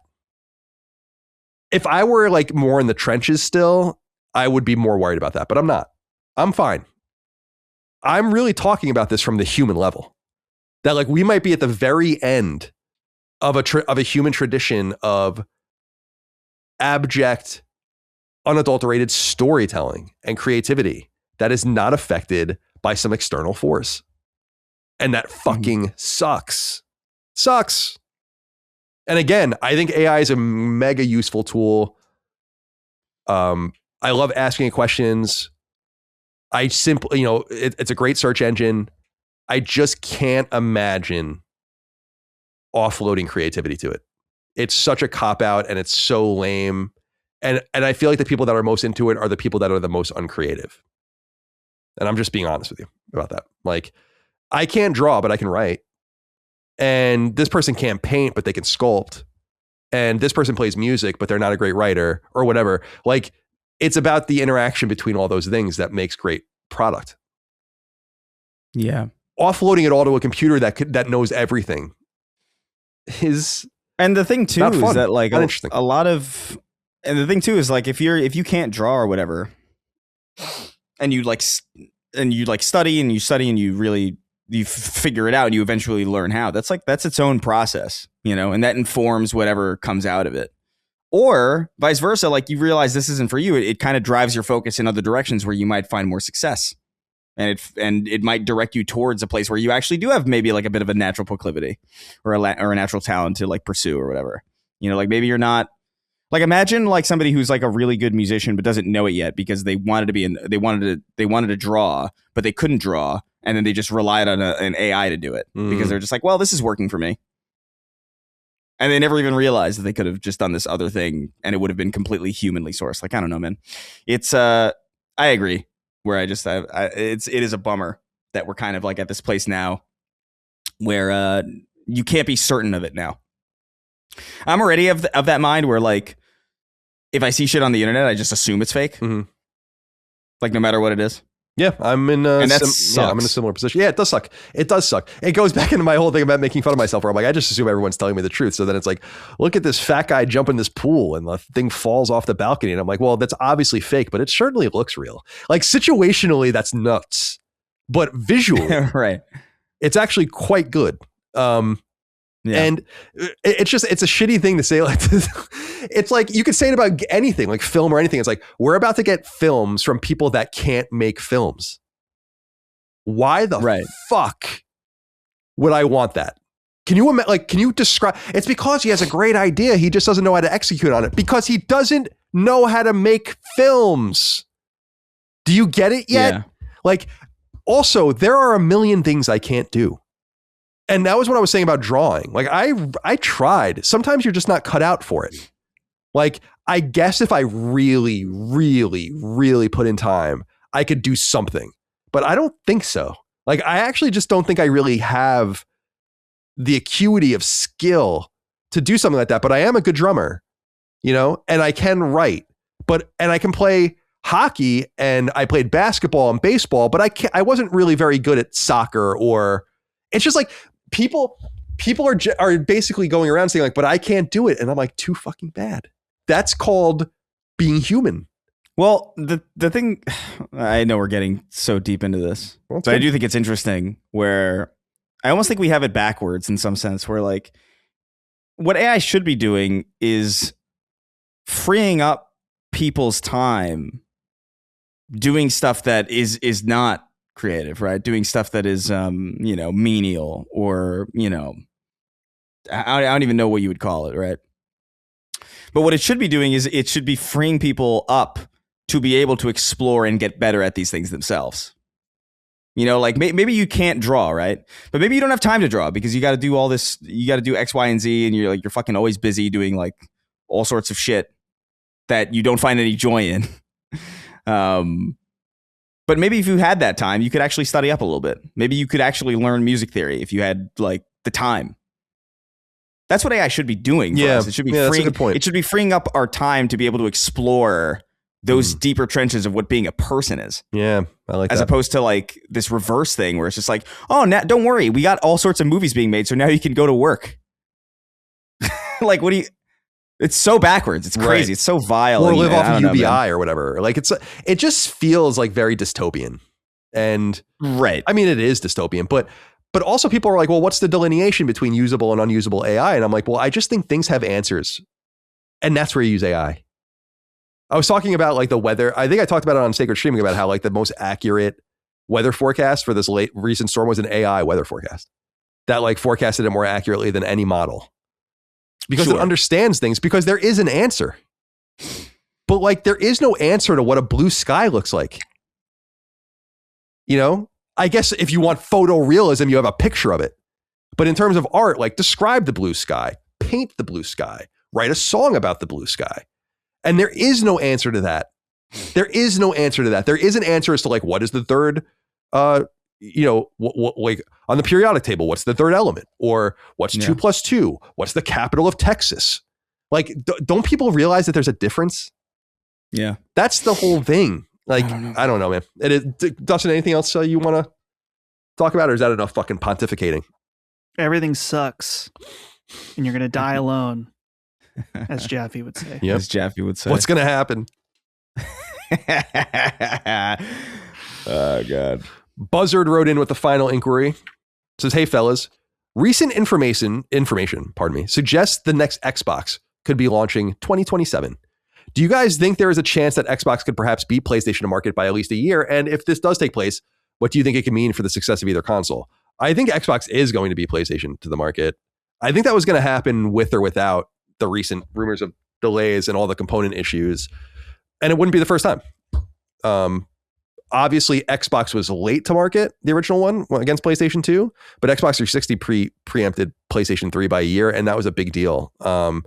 Especially turning over a console generation in 4 years, which is what they did, is unheard of at this point. So it's happened in the past.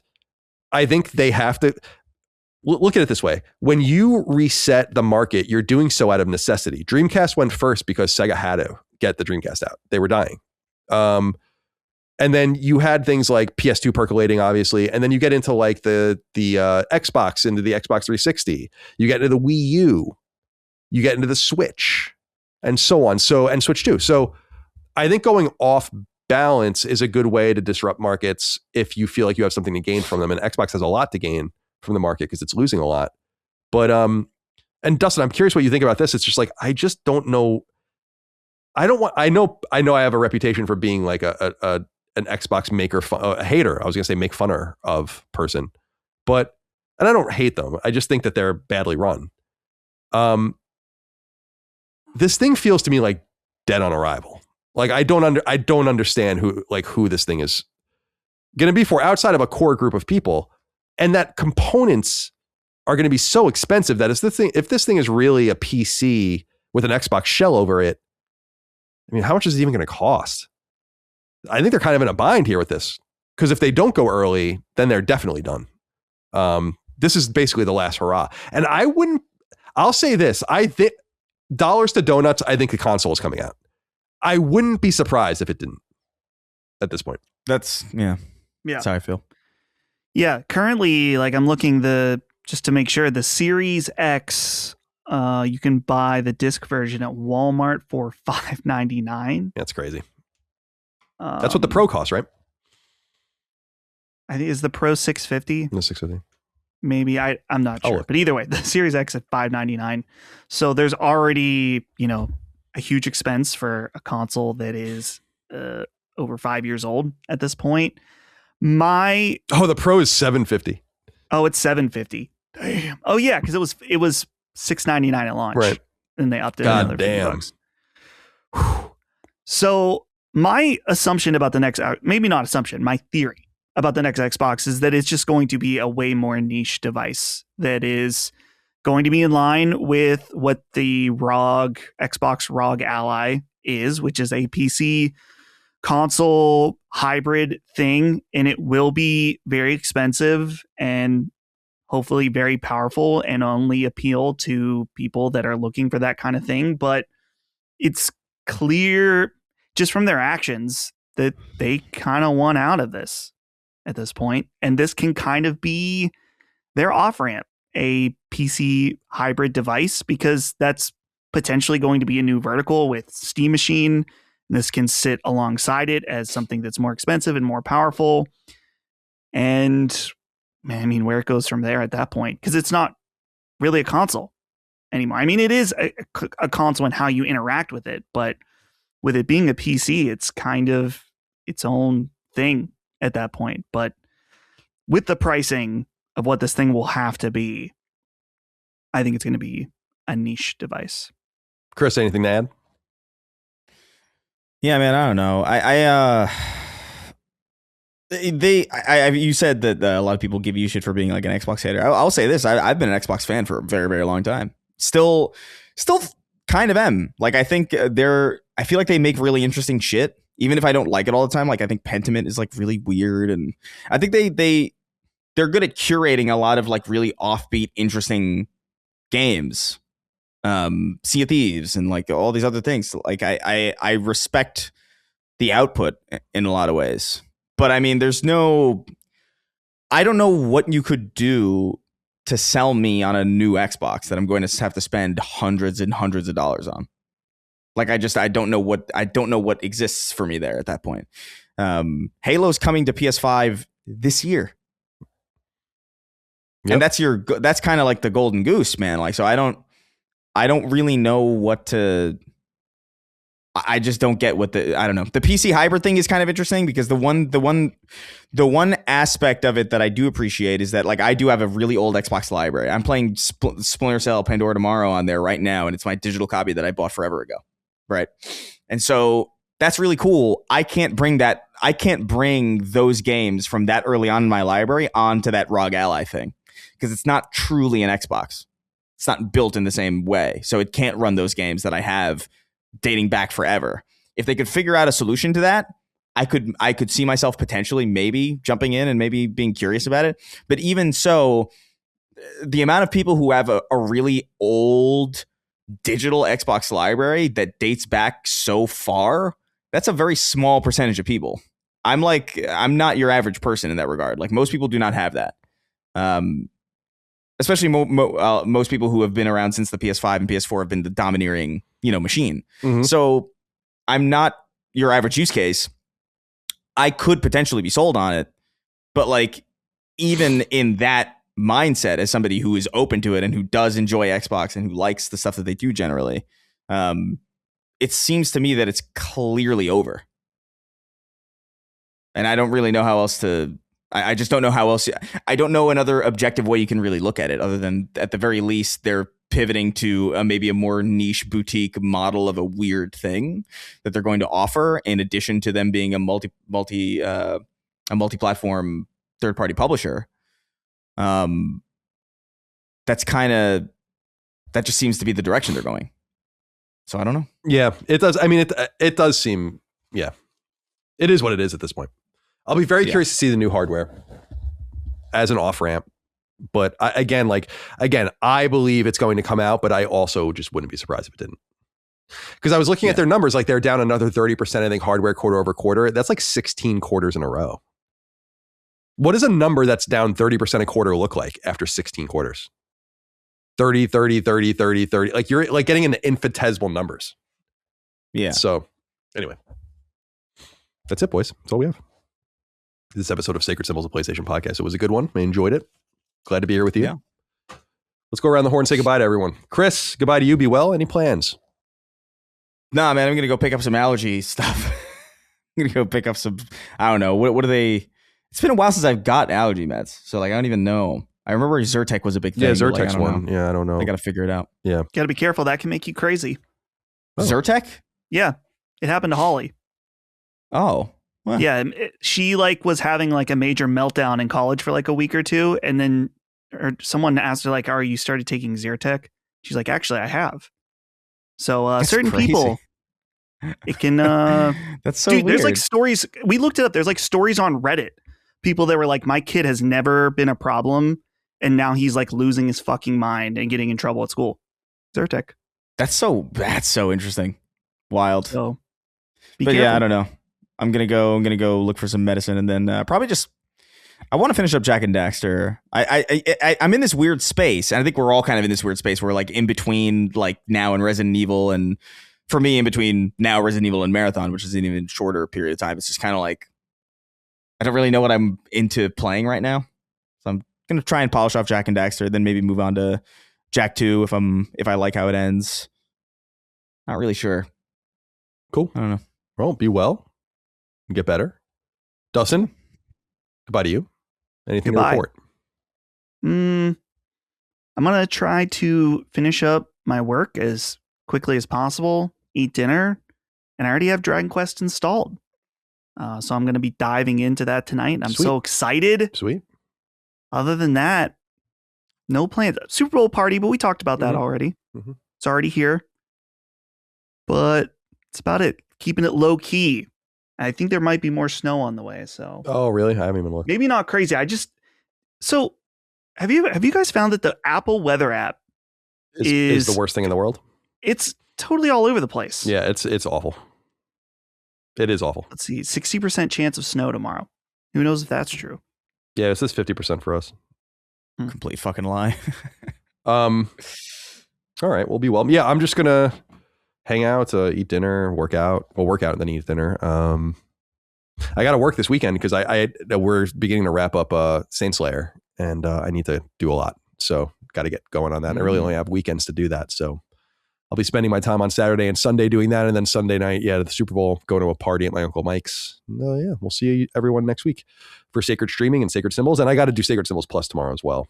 All right, that's it. Guys, appreciate your time. Be well. Thank you all out there for your love, kindness, and support. Couldn't do it without you here on Sacred Symbols and Last Stand Media. Patreon.com/Last Stand Media for early ad-free access. LastStandMedia.store for merch. We'll see you next time. Until then, goodbye. See ya. Take care, guys. Sacred Symbols, a PlayStation podcast, is a product and trademark of Last Stand Media and Colin's Last Stand LLC, and is proudly recorded in the USA. The show is conceived by, is written by, and is directed by me, Colin Moriarty. My co-hosts are Chris Raygun Maldonado and Dustin Furman. The show is produced by executive producer Dustin Furman.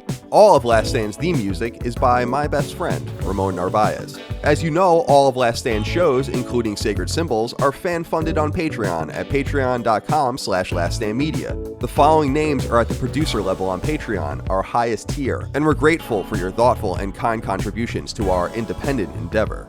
Thank you.